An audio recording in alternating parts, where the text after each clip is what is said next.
My mom says you can do better. He's so immature. You're better off without him. My dad says the guy is a loser. He's anything but pure. You're better off without him. Do I only like you because they don't? I'll sneak out my window at 3 a.m. Ride shotgun with a bottle of gin. I feel sick, but I'll hold it in. I know you're bad for me. Don't think my parents will understand. They say I'm Wendy, Peter Pan. If you go with them, you'll never land. I know you're bad for me. Bad for me. Bad for me. Bad for me. My brother says he's a tryhard, and he won't go far. You're different when you're with him. Do I only like you because they don't? I'll sneak out my window at 3 a.m. Ride shotgun with a bottle of gin. I feel sick, but I'll hold it in. I know you're bad for me. Don't think my parents will understand. They say I'm Wendy, Peter Pan. If you go with them, you'll never land. I know you're bad for me. Bad for me. Bad for me. Bad for me. My mom says you can do better. He's so immature. You're better off without him. Bad for me.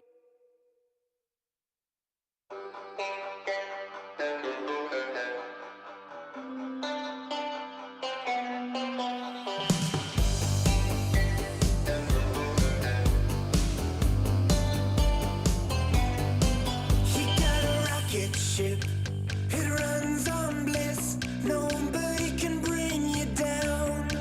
A supersonic, so make a wish. Moving at the speed of sound. You know, nobody can bring you down. You go, moving at the speed of sound. You got a time machine, it's in your dreams. Nobody can bring you down. There are kings and queens in your own bloodstream, moving at the speed of sound. You know, nobody can bring you down. You go, moving at the speed of sound.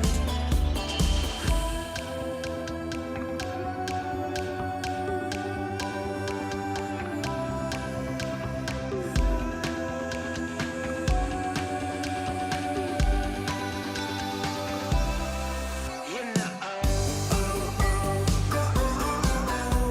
nobody can bring you down. You go, moving at the speed of sound. You know, nobody can bring you down. You go,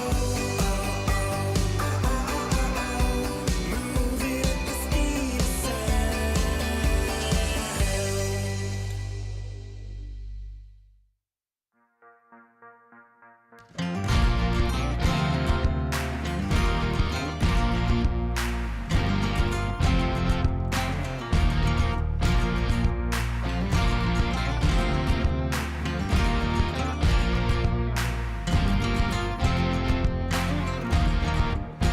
We are that summer sunset, that southern chicken fried.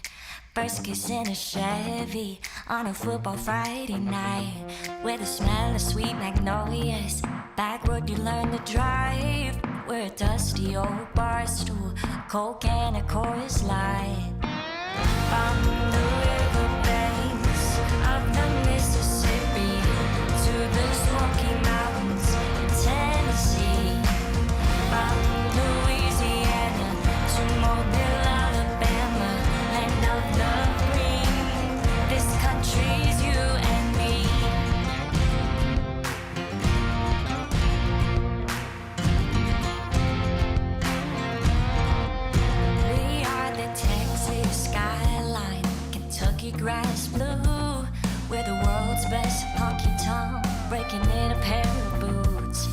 a sweet Carolina. If there's nowhere else to go, with a country music song playing on your radio. On the riverbanks of the Mississippi to the Smoky Mountains, Tennessee. From Louisiana to Mobile, Alabama, land of the free. This country's you and me. This country's you and me.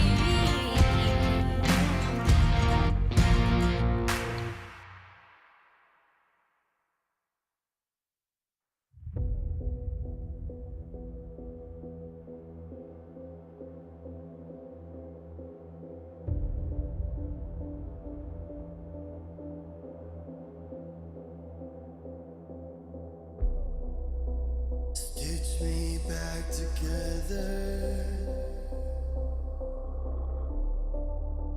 and mend my soul to this. Bound by chains that hold us, we won't be silent.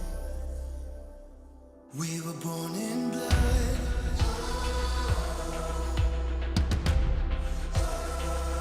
We were born in blood.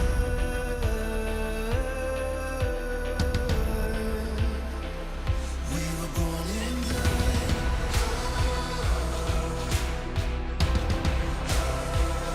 We were born in blood.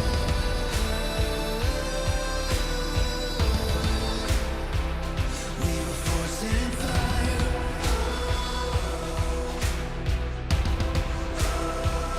We were born in. We were born in. We were born in. Born in blood.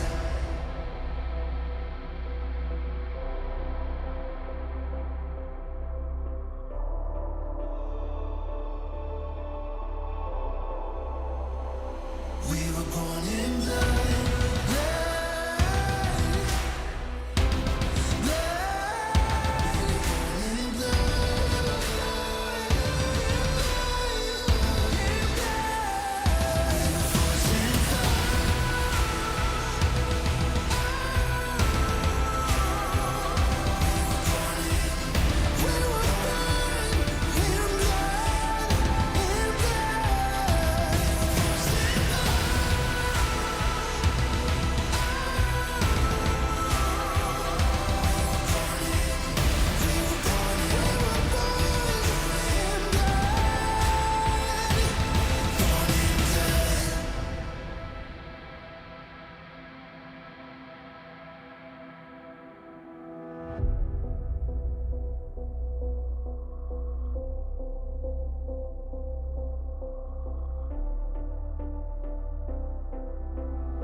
Now tell me how you gonna get out of this hot mess.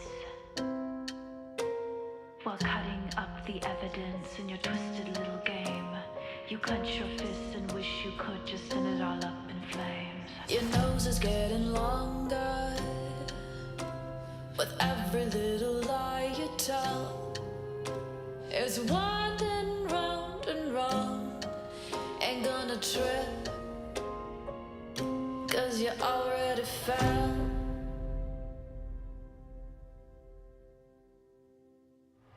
You're slinking through the back door and hiding every tiny clue, and nobody can catch you. But I got news for you. No matter how low you go, you don't stop to check for regret. 'Cause you got cobwebs in your soul. Now tell me how you gonna get out of this hot mess.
guess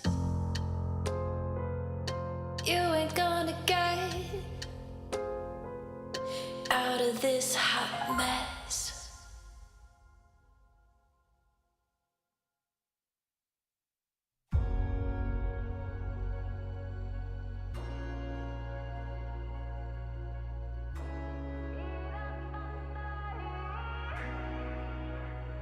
This is the hour, coming face to face to decide the fate I choose. This is the moment, standing in between. It's not as it seems for me.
It's up to me.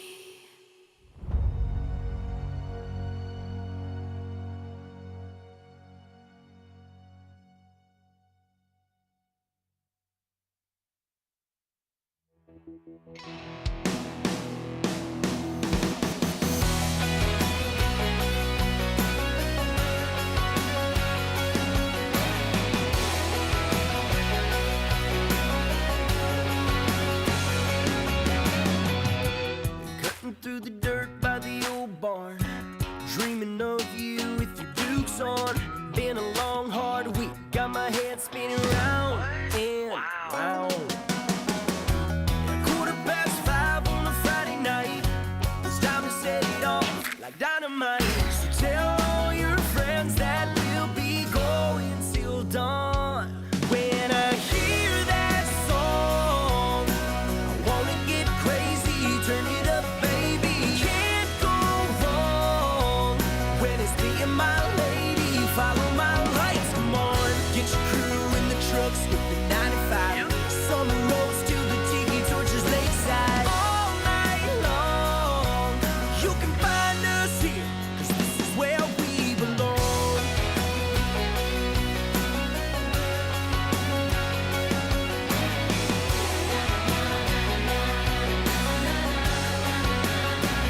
Come on, get your hands up, get 'em up high.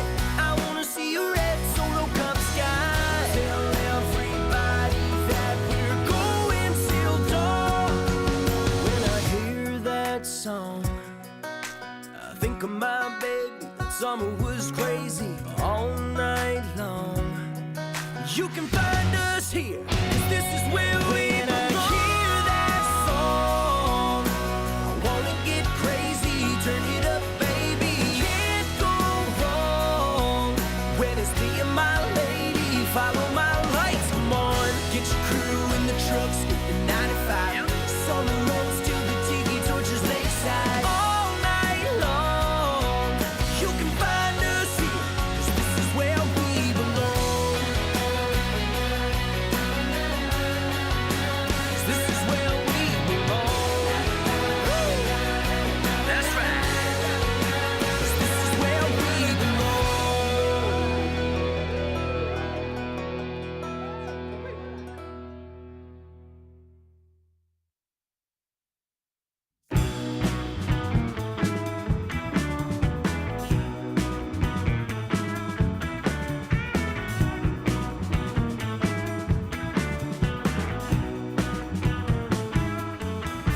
try to resist, but the pull is too strong. 'Cause living all my days without you, well, it just feels so wrong. Try to move on, but I just keep getting stuck. 'Cause you're on my mind all night, boy, till the sun comes up. I know you said we can't live like this, having to hide ourselves away for every single kiss, but I can't help but love you. I can't help, baby, I can't help but love you. I can't help, I can't help but love you. Oh, I try to hide this feeling from myself, but I'm in love with you, baby. I don't want nobody else. I try to forget you, but you're always on my mind. From the minute I wake up in the morning till I lay my head at night. I know you said we can't live like this, having to hide ourselves away for every single kiss, but I can't help but love you. I can't help, baby, I can't help but love you. I can't help, I can't help but love you. Oh, I can't help but love you,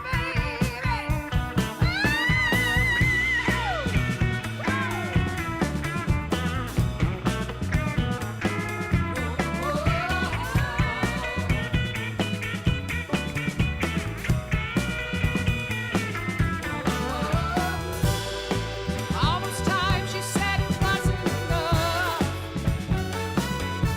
Life apart was just too tough on us now. But you know, babe, I ain't going nowhere, and you can count on me to take me there.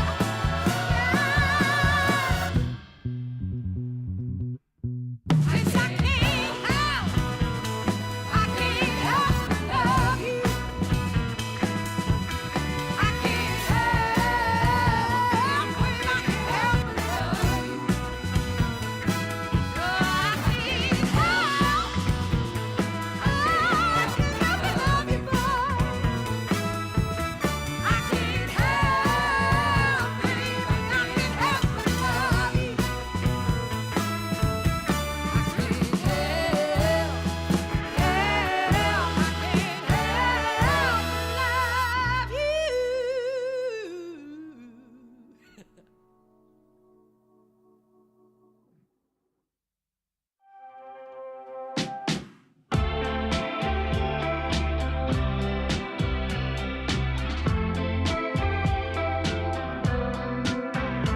When you come home late at night, I say we gotta talk now, but I have no strength to fight. Guess this is getting old now. You said what you wanted, you got it every time. I'd always ask for more. You know the words that make me feel fine. And something feels so good when I'm with you.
it's like you're dancing with the lights on. Let's take a ride, late in the night. Forget a double, baby, we don't have to fight. That's all I want then, that's all I need. And there's no question, nothing's coming in between. Our love doesn't come around too much, and that's the only reason that I keep believing. It's something we can really touch. Nothing gonna break us long as we are breathing. Girl, your love is so exciting. Stay with me, you know I like it. Now we're here, why don't we try it? Maybe this is perfect timing. We don't know just where we're going. Rain comes down, the river's flowing. Now we're here, why don't we try it? Maybe this is perfect timing. You got the vibe, you pass the test. Nobody better, yeah, 'cause you're the best. You think I'm crazy, moving too fast. We all got baggage, so let's leave it in the past. Let's take a chance, let's roll the dice. You never know, well, maybe this could change your life. And even if it don't work out, at least we try, baby, ain't that what life's about, yeah. We could waste our whole life wondering if all of this is really worth it. Even if it goes right, but we know in the end nothing's ever perfect. Girl, your love is so exciting. Stay with me, you know I like it. Now we're here, why don't we try it? Maybe this is perfect timing. We don't know just where we're going. Rain comes down, the river's flowing. Now we're here, why don't we try it? Maybe this is perfect timing. Maybe it's perfect. Perfect timing. Maybe it's perfect. Perfect timing. Maybe it's perfect. Maybe it's perfect. Perfect timing. Maybe it's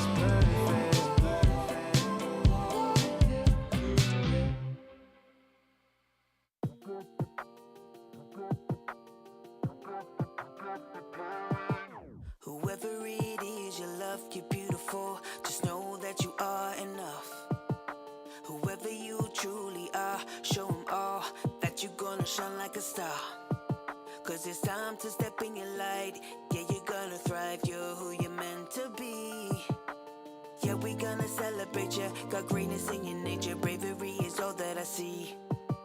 Whenever it feels too much, carry on. You ain't gotta do it alone.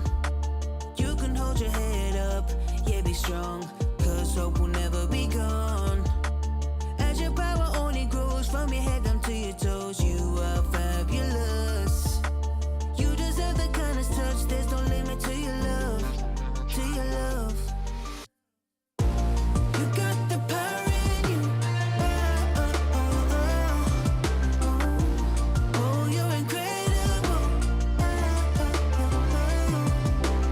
Nobody knows you better than you.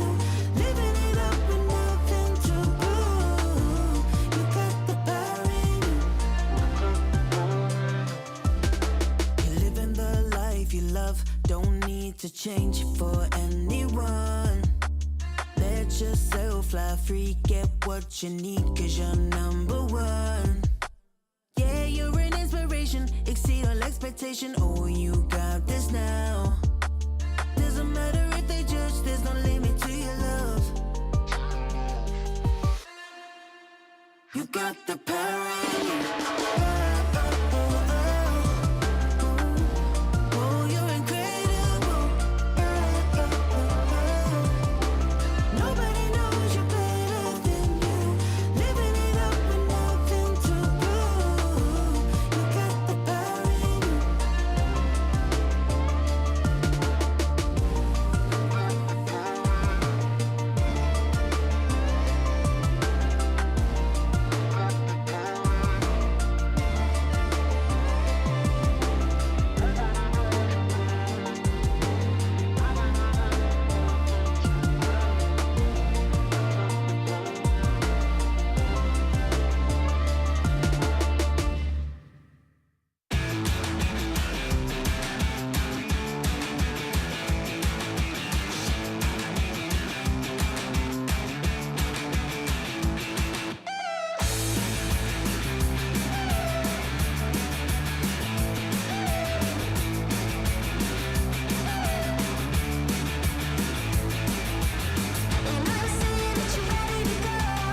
My mom says you can do better.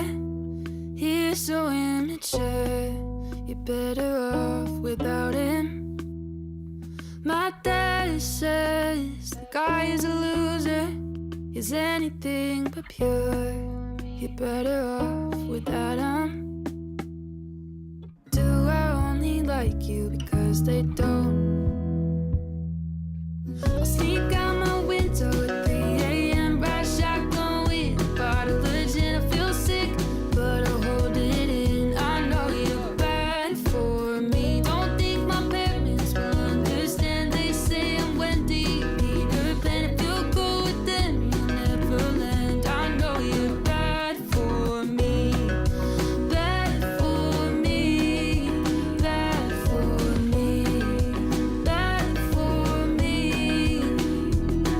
My brother says he's a tryhard, and he won't go far. You're different when you're with him.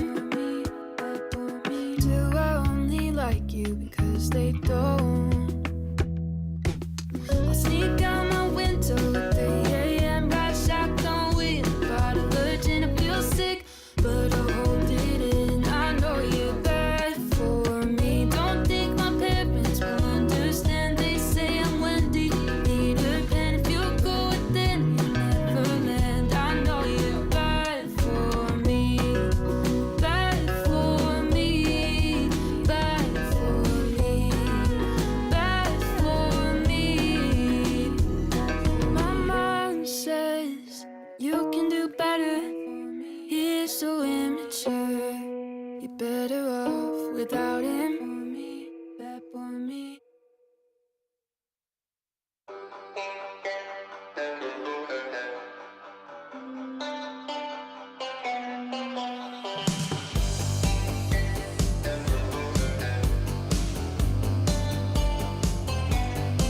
He got a rocket ship, it runs on bliss. Nobody can bring you down. A supersonic, so make a wish. Moving at the speed of sound. You know, nobody can bring you down. You go, moving at the speed of sound. You got a time machine, it's in your dreams.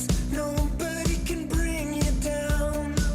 There are kings and queens in your own bloodstream, moving at the speed of sound. You know, nobody can bring you down. You go, moving at the speed of sound.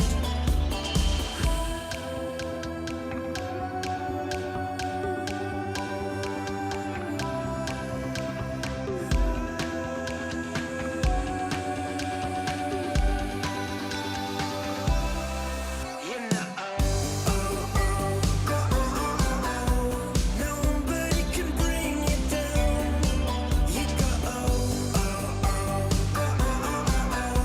moving at the speed of sound. You know, nobody can bring you down. You go, moving at the speed of sound.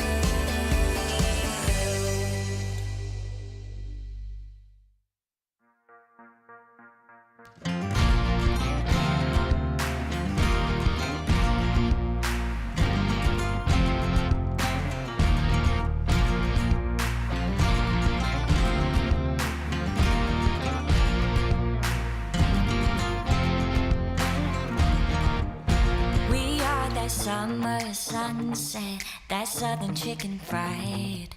First kiss in a Chevy on a football Friday night, with the smell of sweet magnolias. Back road you learn to drive. We're a dusty old bar stool, coke and a chorus line. From the river banks of the Mississippi to the Smoky Mountains in Tennessee. From Louisiana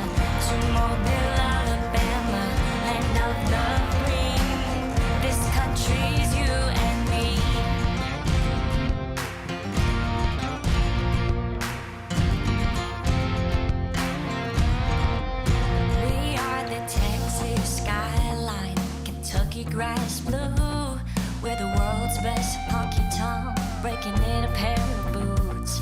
We're a sweet Carolina, if there's nowhere else to go, with that country music song playing on your radio. On the riverbanks of the Mississippi to the Smoky Mountains in Tennessee. From Louisiana to Mobile, Alabama, land of the free. This country's you and me. This country's you and me.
你爸爸喜欢看什么？我爸爸喜欢看观赛指南。一周季后战罢，几支队伍回家，仅剩的4强战队也完成了胜败者的分组。今年的4强正是常规赛的前4名，乾坤也许未定，但黑马是真没了。实际上，在之前的比赛里，完成以下克上的战队也只有 EDG 与 NIP， 只可惜关键局没有在峡谷 City Walk 的卡莎依旧拿不下比赛，而完美的 Gap Day 一个赛季可能只有1天。要知道，上次 LPL 出现这种情况还是2020年的春季赛，不记得的话，阿南帮你们回忆一下，那个赛季的冠军正是京东，那一年的目标已经成功。7月29日 ，TES 与 LNG 的败者组对决率先拉开帷幕。常规赛第4的 TES 作为首支落入败者组的队伍，是不是相当合理？尽管面对 EDG 时，双 C 的出色发挥帮助 TES 避免了一轮游的尴尬局面，但上中野鹰雄池的掣肘还是让他们在与 BLG 的比赛中落败。而在无人在意的角落晴天，可能已经热身了2个 BO5。无论如何，如今的 TES 等别人可能是够呛了，这次他们恐怕得自己先好好调整。他们的对手则是上个 BO5 让 BLG 与 EDG 仰卧起坐的 LNG。Scout 在这个赛季让人们看到了中单对一个战队的影响究竟能有多大，而状态逐渐复苏的 Gala 与 Tarzan 也让粉丝为这支 LNG 寄予了更大的希望。在3-2艰难淘汰 WBG 之后，尽管 LNG 在与 GDG 的遭遇中打出了超出期待的表现，却还是遗憾地来到了败者组。这场比赛不仅关乎谁能继续向银龙杯发起冲击，同时也将决定之后冒泡赛的格局。胜者组的对局依然来自 LPL 今年的大小王带虾户，这届阿南我真的看过。如果 GDG 再次获胜，只能说南蛮以南还有路，孟获还不是归宿。算上全球总决赛上可能的遭遇，他们有机会在1年内将同一个对手连续拿下9次。作为硕果仅存的全华班 ，BLG 也是夏季赛4强中唯一一支没有世界冠军的战队，连败6次不假，但有5次都是上个赛季的事了，好吧？麻烦看看谁才是常规赛第1。大王小王，你真的分得清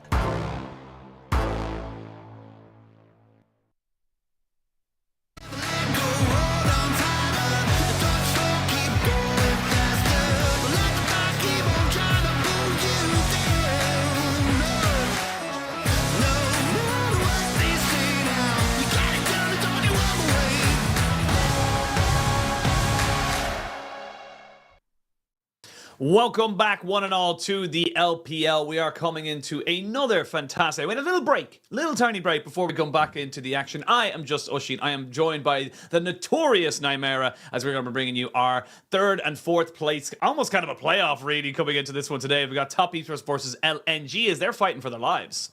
they're fighting for their lives. A little bit of last chance saloon. Both of them will be in the regional qualifiers if they don't directly qualify for Worlds by winning Summer at this point. But it does feel like this series has a lot of weight on it, particularly after how both of their respective semi-finals-ish, at least at the end of that, the start of the double elimination went. They really hit harder than I think anyone gave them credit for.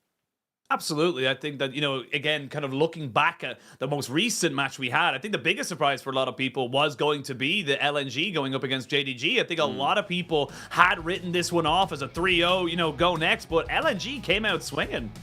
They did, and, serious credit, particularly for me, to Zika in the top lane for LNG. I think in Spring he was a liability. I thought that particularly when he got to the last bit, the playoffs and whatever, you could see he was outclassed by some of the other LPL top laners. He had some awesome games against JDG, against 369 of all players. And yes, LNG did not walk away with a victory, but they did take JDG to 5 games. They took 2 games off of them, which I don't think anyone really realistically predicted that. Maybe someone went, oh, I'm going to bet for a 5-game series anyway because of the entertainment value. This was still a shock to everyone involved.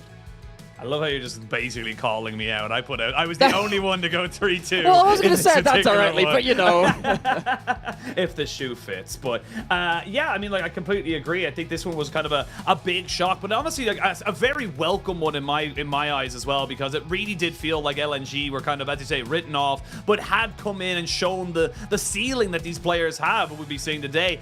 It wasn't enough to take down JDG. They did have a kind of a much kind of, needed kind of shake up. And look, to be honest with you, that's why JDG are such a scary team, is that even in an off day, even in a day where they're not having the cleanest of engages, the cleanest of setups, they're still monsters.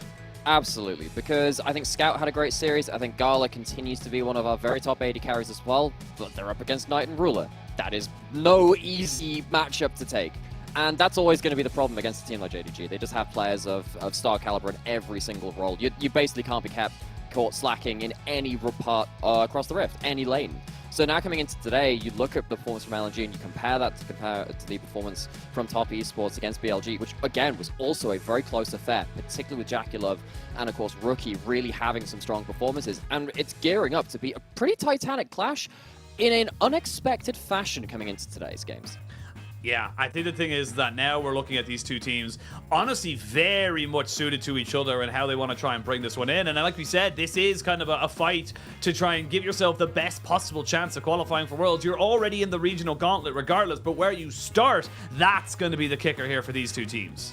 Yeah, because if you are one of the top 2 remaining championship point teams in that bracket, you'll face off and you'll basically have yourself a second chance. If you end up losing a little bit and you go down and you start off in the lower points bracket, you only get that one chance. You have to win 2 best-of-5s in a row to have that chance of qualification. So any chance you can give yourself means an awful lot. We know how rigorous the playoff system is here. The regional qualifier, absolutely no different. But the thing is, both of these teams are still in it, and particularly after their 5-game series against the 2 assumed top teams, which they still are after those hard-fought victories, you have to put some extra kind of credit on these teams' names. They're still in it, and they're still fighting for the title.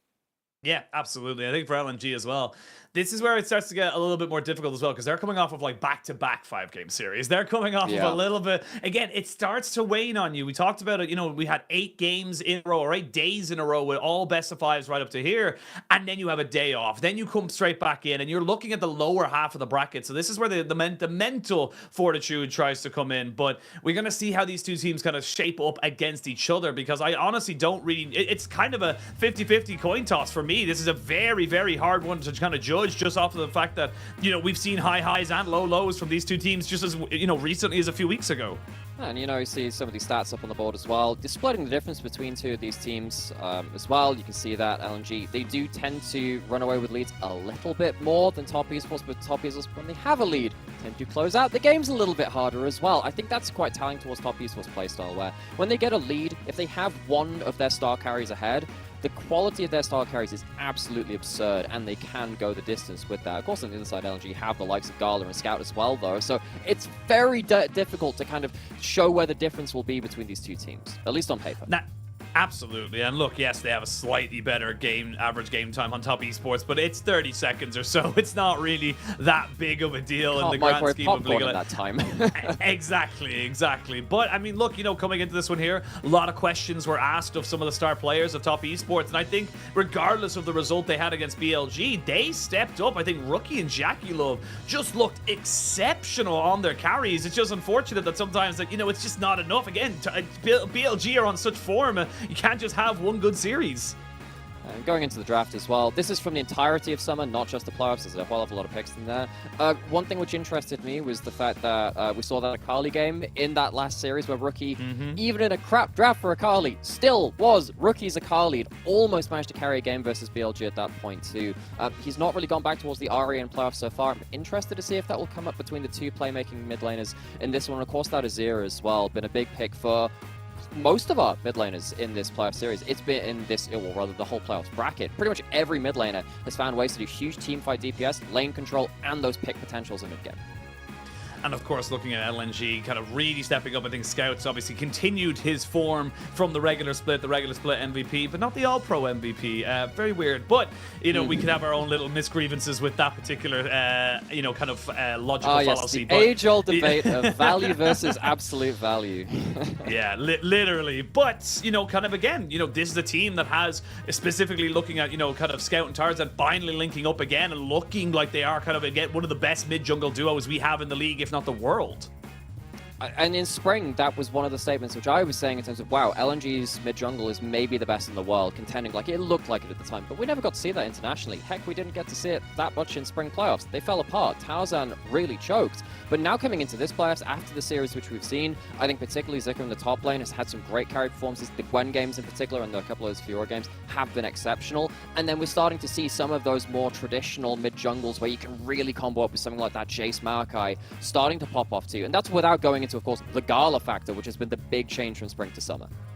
Yeah, I mean, Gala, you can see it there. Most played is the Xayah, which is a must-ban, must-pick on this particular meta. It just is so exceptionally powerful. And the funny thing is, coming into this particular matchup, we do our research, we have a quick look at different things. The last time we saw this was actually week 1. It was the first match both of these teams played right back at the start of summer. It was a 2-1 over to LNG. But, I mean, this is kind of an anomaly now. It's been such a long time since we've seen these two teams face against each other. It's kind of unsure to see how the temperature is really going to be. Yeah, it's kind of like the the Heisenberg uncertainty principle. Like the Schrodinger's cat thing. We've got like this. You've got this sealed box. And you just don't know what's going to happen until you directly see it on the Rift. We don't really have that much recent information of these teams against each other. Heck, we didn't see them in playoffs either, in spring either. We've had 2 best of 3s the entire year between these 2 exact teams. It is very obvious, though, that these AD carries are going to be critical to their success. I think before playoffs even started, I was calling out both these players as the players in bot lane I was looking at for this patch especially, because they have incredible champion pools from the marksman role. You can see that a lot of the usual suspects cropping up. We talked about the Xayah, the Kai'Sa, Varus, lots of these picks. But both these players have played stuff like Ziggs. Ziggs is in the champion pool. And particularly compared to spring, bot lane is being left to 4th and 5th pick a lot more often than we saw, rather than the 1-2 slamming of Lucian Nami or the Xayah Rakan or something like that. Both these players, in multiple games this series, you have to expect, will be relied upon to show their champion pools. Yeah, the big thing as well between the differences on these 2 key players is that Varus as well. We saw it there, 6-1 for Jackie Love so far. And I think that just kind of says everything about it. When he's been allowed to have that presence on bot side, when he's been allowed to have that winning lane, it does seem to be the winning ticket here for the side of top esports. It does feel like that is how they kind of go for it. And I will say that we have seen a little bit of, kind of Gala being put on the Ziggs and such like that, but then kind of on the back foot, it didn't really work out that much. And I kind of just feel like you need, again, much like every other meta we've had over the last year or so, bot lane is the key to unlocking the rest of the map. Because I think what LNG really look for is stability. Now, sometimes that does just come from choking out lanes and crushing through that. The first Ziggs game that Gala played of summer, though, he did 50% of his team's damage because it was a stable lane. Didn't have to crush lane, but the problem is, can you do that against a player like Jackie Love? Jackie and Mark have been doing incredibly well in TV2 on the whole. Mark's kind of regressed into a little bit of a Nautilus one trick, but it is working for him, so we're giving him a free pass for now. But I'm really looking to see where the volatility comes in. If LNG put together a composition like we've seen that they'll scale up with and take really good mid to late game team fights on, that has been their absolute bread and butter. Top esports, they really want a little bit of extra spice, a little bit of volatility to stop LNG building that platform to confidently take fights. And let's talk about what this matchup means between these two teams. Straight up, you win, you keep your championship going. Nothing really too crazy about that. However, if you lose, you are in Regional Gauntlet, but you then start in the lower half up against Weibo Gaming. And I mean, I talked about this the last series that we talked for Weibo. This could just straight up be, if Top Esports win, a rematch of LNG versus Weibo. But this time, it's not just for the championship. It is straight up for Worlds qualification. And that's not even that's only half the job you got to do. You got to be able to kind of move forward for after that particular fight. But again, lots here for these teams. And again, you don't want your season to end here. I think especially after LNG were able to push JDG so far, you know, like gods can bleed. They know that they can at least win the games when the right conditions are met. So there's nothing to say they couldn't take the full three games off a 5-game series. And if LNG win, they get themselves their best LPL placing ever. Only placed 4th before. If they bow out here, it would match that. Yeah, well, we'll send it over to the arena as the players are being introduced. 夏季赛季后赛，首先让我们欢迎 Top Esports。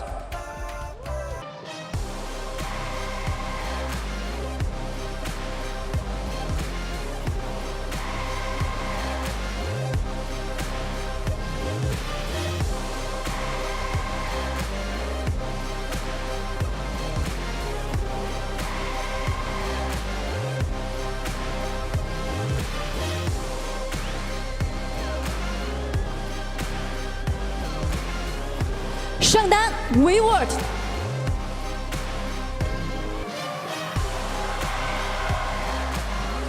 打野天，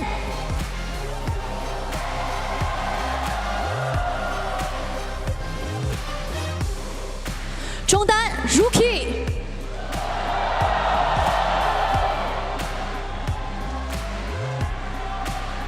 下路 Jackie Love。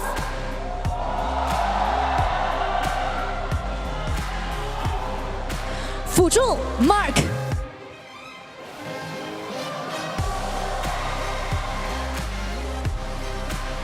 主教练点，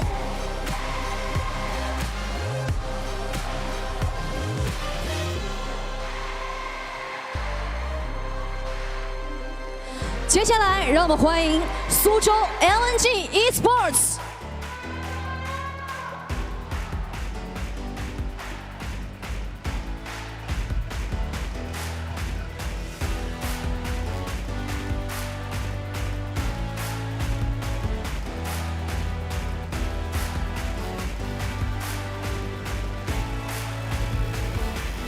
上单紫卡，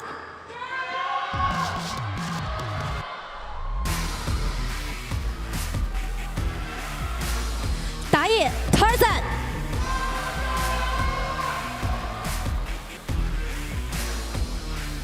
中单 Scott，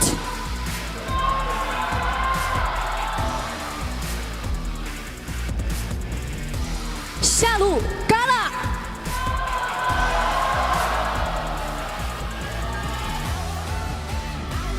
辅助航，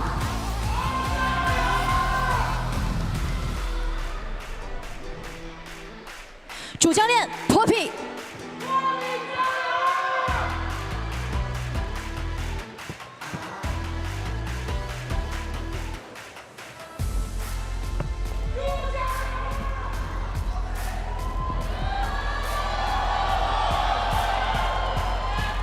LPL 夏季赛季后赛第9日的比赛将会由滔博对阵苏州 LNG，LPL 5位进巅峰。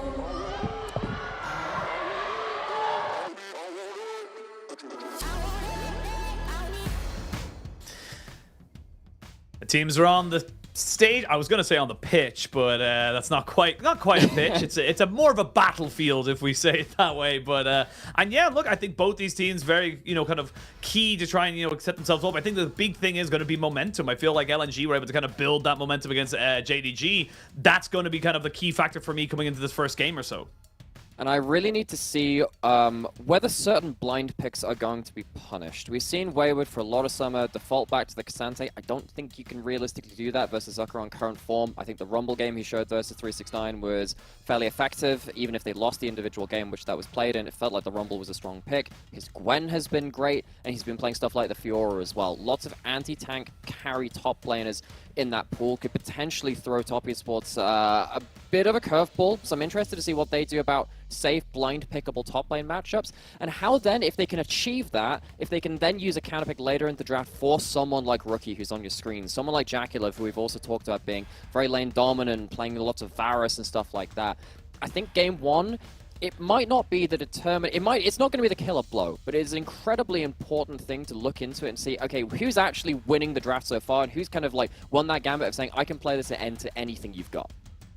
Yeah, I mean, that's the thing, is like kind of like being able to kind of step up to your opponent. I think that obviously we've looked at the meta right now. The Jace is kind of becoming a little bit of it's a power pick, but it does feel like you need to be able to work it into your comp. It does feel like sometimes teams are being baited in to that as a first pick, and you know, the red side team just has a 100% answer to it. So curious to see how both these teams kind of go for it. It's going to be Top Esports on the blue side to start us off with LNG on the red, and then we'll see where things go, because it's actually been a bit of a shift, funny enough, in my opinion, that, you know, kind of blue side is this, you know, especially in the eyes of the community, was just absolutely OP, ridiculous, so good. But then, you know, again, you're a professional team, or a lot of these are professional teams at least, that they're learning, they're adapting, and kind of saying, cool, you get one, we get two. What's the difference, you know? And also getting that last pick counter pick. I mean, we've seen this a lot with particularly like the Uzi Vayne moments, right? Where you're literally saving the last pick of your draft, not for like a top lane like Fiora counter pick. You're saving it for a Vayne angle. You're saving it for a bot lane counter pick, which is so different from what we saw all of last year and spring of this year as well. Both these AD carries, as we keep talking about, have the ability to use that kind of pick. So actually, yeah, red side has some of those extra factors into it. So you need to definitely see actual kind of clinical use of the power picks, fitting them into a composition, like you were saying with that Jace. Because if you're not really fitting things together, a last pick for a carry position can be the straw which breaks the camel's back. That's the big thing, and I'm curious to see how both these teams kind of want to react to it as well. Of course, lots of question marks being thrown up towards Wayward on Top Esports. Definitely has looked, I would say, the weakest out of everyone else there. But again, this is a guy that has, you know, shown high highs. You know, I can always remember just how exceptional he was on things like the Renekton and things like that. So these are just kind of, you know, it's a bit of a lull. Never gonna lie, you know, it's always like a little bit of a bad time when you aren't hitting your form. But there is potential for this guy to try and bounce back, and if they do, then Top Esports are right back in as a top team. You know, I mean, they're fourth in the league minimum at the moment, so they are still a top team. But I think flipping that over to LNG as we get into draft, you know, we were expecting Zucker, Tarzan to have those same issues historically that they've had in those high-pressure matches. They've managed to overcome a couple of best-of-5s now. They're going to have to do it again to keep their playoff streams alive and give themselves a better shot at the title and, of course, World's qualification. Tristana on the ban list. Expect that one to be there the entire day. I think that blue side Jax ban is quite telling, though. If you're drawing that kind of top lane counter pick, carry pick that early, that could be an issue for Top Esports later on to the drafts. Yeah, it kind of just highlights what we were just saying, how Wayward's having a bit of a struggle, and also we're highlighting the fact that the Jace has become a bit of a power pick here, but things like the Kai'Sa are still available. Things like, you know, the Maokai has been banned away, so you're going to have something that can work with this Jace that isn't going to be that very, you know, kind of bog standard pick in the jungle matchup. Ivern, oh my god. Well. That's true. There's a whole lot of power picks. And again, if you're banning stuff out like Azir and Jax, which, don't get me wrong, are incredibly powerful picks, it does mean that some of the other accepted power picks are going to get through. Gala gets Kai'Sa. He's had a sparing few games of it this year. And in his first game in spring and his first game in summer, he got a pentakill in both of those games. Now when push comes to shove against Top Esports, one of the greatest teams in LPL history, maybe not on their best split ever, but still finding some of that form, this Kai'Sa pick early, this is a statement game now for Gala to start things off on the right foot. Well, they got the Rel in, that's the flex as well, that can go into the jungle or the support, and we'll say we are seeing more junglers kind of taking it up there. Tarzan definitely someone I would say would be very versed on this particular champion and the roles, but this is what we were highlighting earlier as well for Top Esports. They're happy to get something that has lane priority, and the Varus into the Kai'Sa, if that is a bot lane Kai'Sa, will just be able to perma push basically up until like 15-20 minutes. Typically, you see the Kai'Sa into mid lane when it's against the LeBlanc because it has some good trading patterns, so this is likely to be in the AD carry role, but it is right to call it as technically a flex into that mid lane as well. Ooh. So if it gets Gwen, though, and this is the thing, we have a lot of these power picks up, particularly in that Jace and the Kai'Sa, which means that we were saying, oh, you know, maybe we're going to see some later AD carry picks. Because the Kai'Sa's locked in very early, you need to respond with the lane-dominant Varus, which changes up this draft a little bit again. So Scout's going to get likely counter pick later into the draft, and we'll have to see what happens with that rel. You're absolutely right. I think particularly Shadow from Ninjas in Pajamas was using this very well into jungle, drawing jungle bans in the second round and then just flexing it into jungle anyway. So top esports, they need to put those bans somewhere, but that flexibility can cover some of these champion pools, which LNG can use. I love what LNG are doing right now as well. Picking the top laner on 3, then going in and saying, look, we get rid of the Renekton. They're almost kind of pushing Wayward onto a Cassante pick right now. We know just how much better than Gwen is in those late game stages and kind of saying, look, we know we've got a side lane pressure. You're going to have to try and deal with this. Top esports answering in kind. They don't believe that that rel is going into the jungle. They believe it to be in the support role. So they're banning away things like the Nocturne, or at least covering for that particular eventuality. And again, more love these from LNG, just kind of moving Wayward onto things like the Cassante, maybe even, you know, an Ornn pick that just won't have that kind of, you know, stability against something like a Gwen. Yes, that's exactly what we were calling for in this pre-game as well, saying, hey, Zicker's in great form, give him the Gwen. Wayward doesn't have a champion pool, which will really threaten it right now.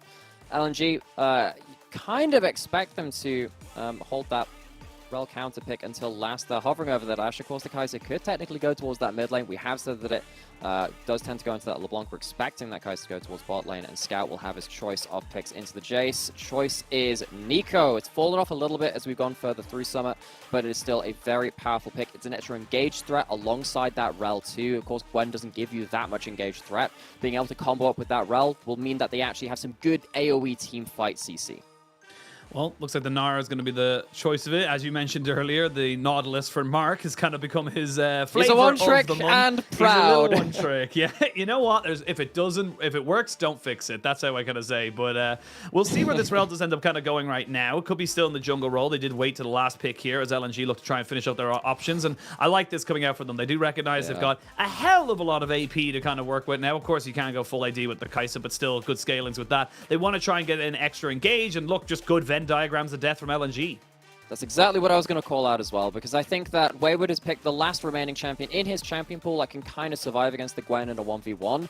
But in a team fight, if you have Mininar, Jace, and Varus, we talk about the Nico kind of helping do double duty on engage with rel. They can both help each other engage. Wukong loves that as well. He doesn't want to be the only engaged. Now you've got 3 of these champions all jumping onto this squishy backline. If the positioning is suspect from top esports and they don't get good vision control on their flanks, they are going to get blasted. So important that there's some stability from top esports this time. We kind of thought that would be the other way around. I think top esports, if they make themselves, if they step 1 foot wrong, I think they can get very punished by this composition in game 1 by LNG. That's the big thing, is kind of getting punished. However, you do not have that, you know, tanky of a front line here from LNG. You're very much looking for flanks with the Gwen and just finding those, you know, kind of pop blossoms into cyclones as such to lock people down after the rel's kind of gone into engage. So we'll see if top esports can kind of deal with those cooldowns, because if you're able to kind of survive that first little onslaught of the engage, you just have so much chase down potential here as top esports. You've the Nard to be able to slow people down. You've got the Nautilus to be able to try and hook people up. And of course, we imagine he's going Glacial Augment as well. These little things that can kind of bring you back. So the burden of execution, if you will, is going to be very heavily on LNG to make sure that they can find their advantages. Absolutely, particularly because not all of these, I think particularly this bot lane, rather, can be a bit of an awkward laning phase. Kai'Sa, the rule of thumb with Kai'Sa is if Kai'Sa can survive lane, Kai'Sa is a great champion. Varus is one of the strongest laning AD carries that you have to contend with in the current meta. It's one of the reasons why Aphelios has fallen out of favor alongside his nerfs. Varus being in meta makes Aphelios suffer very, very much so. So looking towards that bot lane, I think particularly looking at JackeyLove, and they have an important duty just from the laning phase to give their teams a very important kind of win in that early game. We'll see who steps 1 step closer to maybe looking at another LPL kind of, you know, advantage, or even just a championship, if you can even think about that, with the untouchables Crazy of that we're BLG and talking about it JDG like ahead of them. I know, you kind of, it just shows you the dominance of those two teams. But, I mean, again, the big thing here for both these sides is loser does drop into the regional gauntlet in the lower half of the bracket. They will have a date with Weibo to try and even have a shot at Worlds. Winner gets themselves up a little bit closer to trying to get top 4 in Worlds. We'll have to wait and see. It's only game 1. We still have a hell of a lot of League of Legends.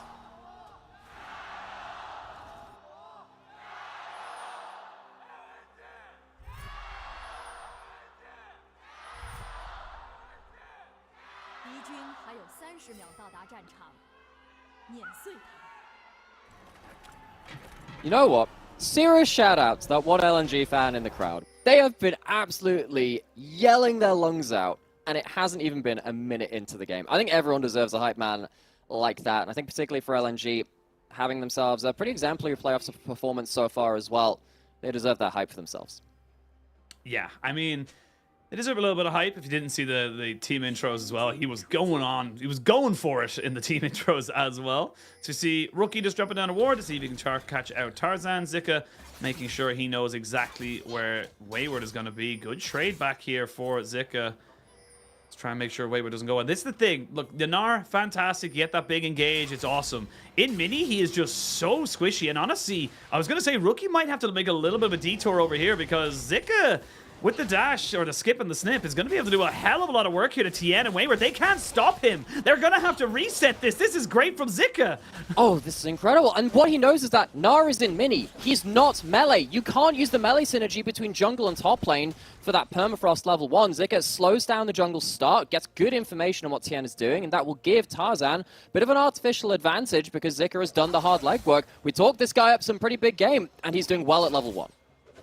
This is exactly what you need to be doing as well. Zika finally seeing what ability was taken level 1 by the Gnar. Does take the boomerang as he held that one close to his chest for as long as he physically could. But again, great to see kind of, good initiative coming out from Zika. And you can see just how confident he is. Normally, obviously you want to be a little bit more defensive if you don't feel like you can take the fight. But with Ghost, he knows that level 2, 3, there's a very real possibility he could just jump into Wayward and try and take him out. Very interested to see now what happens from LNG and if they can kind of keep jungle tracking going. They'll know that Tian is a little bit behind on his timers, which might give Tarzan some options elsewhere. Look to see what happens with Scuttle Crabs. Often it will materialize in that. Tarzan is seen making his own many mistakes, though, so that will reset some of those timers a little bit more into neutral. We'll see him, though, kind of moving back down towards the spot side, making sure that he's covering for any eventualities of the Sejuani. Regardless of how the Sejuani ended up starting, they have done a fairly decent job of clearing, and that's just the power of the Sejuani in general. Your clear is super safe, you're generally super quick with it as well, so you can get plenty of jobs, kind of early pressure down, and might see him go towards his bot side. He will be level 3. He really wants to make something work. And there was a moment of brief, mental confusion for me, because that is Jackie Love's Kai'Sa skin. That is the IG Kai'Sa, which he won Worlds on. Gala picks it up. And of course, there are so many good Kai'Sas in the LPL. I think Gala has really set himself apart from a great many of the others. He is just so special on that champion. But picking up the skin of the opponent as well, that is just an extra bit of asserting dominance right there. I mean, I'm all here for it. I'm going to say it right here, right now. Gala is the best Kai'Sa in the world.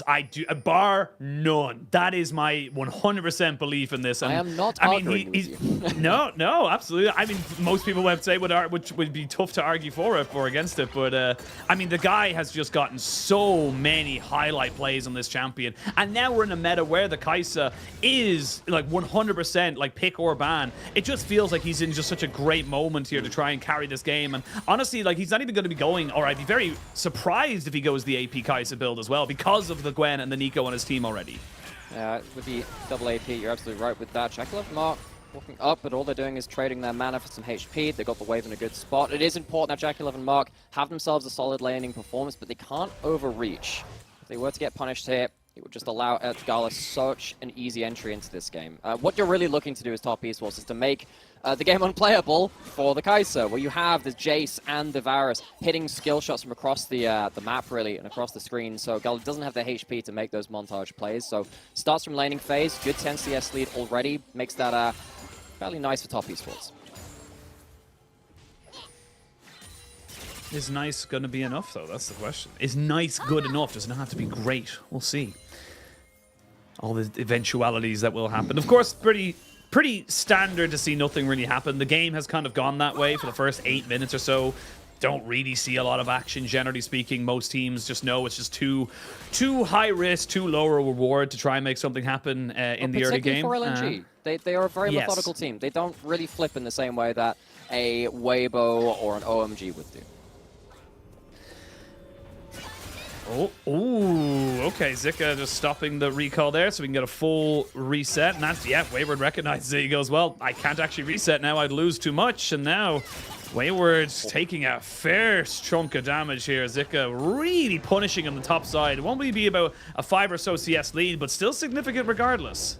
You can see that Wayward currently has teleport though, so I think he was looking to get a buy, get back towards lane for that timing. I think with this in mind, I don't think the top lane situation is going to affect what's happening around the first dragon of the game so far. Zika's going to go back, gets himself some components, not got himself to the Leeching Leer yet for something a bit more Omni-Vampy. And as we see, junglers heading towards the spot side. First dragon has occasionally been looked at in these first few minutes, but as you said, it really hasn't been the largest amount of action so far. Tien might find Scout here though. Scout does pop the Pop Blossom, does actually catch Rookie, who went a little bit too close. And that's first blood going over to Tarzan. They're going to try and maybe turn it back onto Tien. He's very tanky. They should be able to get the CC down onto Tarzan when he needs it. So Tarzan recognizes and goes back. But that is a rare mistake from Rookie there. Just went too close to the Pop Blossom too early. Especially given his playoffs run. I'm just going to go back towards bot lane. JackeyLove currently out of position, has a cleanse. And Flash does have to use both of them to make sure he gets out alive. But all of a sudden, LNG, they're picking up the pace. They're changing the gears a little bit to put pressure on top esports. Yeah, JackeyLove next Q could have been fairly dangerous for Gala, but that's as you were saying, it's a very unfortunate mistake from Rookie, which gives some gold over to Tarzan and to Scout. As we said, top esports, they have some laning advantages to play through, particularly from this bot lane, and we can see that Tien has gotten ahead of the game. He's looking towards top lane. No Mega Knight from Wayward just yet. No Meganar, we will see no Flash though. Zika with the Ghost, oh, right between the sticks, gets himself nicely between the two oncoming aggressors, as we now see potentially an engage here onto Hong, but he does have the crash down, so hook back, we might see a little bit of a kill here. One more auto attack will be good, and JackeyLove punishes Hong, who just wanted to try and stop the back, and it was just a little too far for him.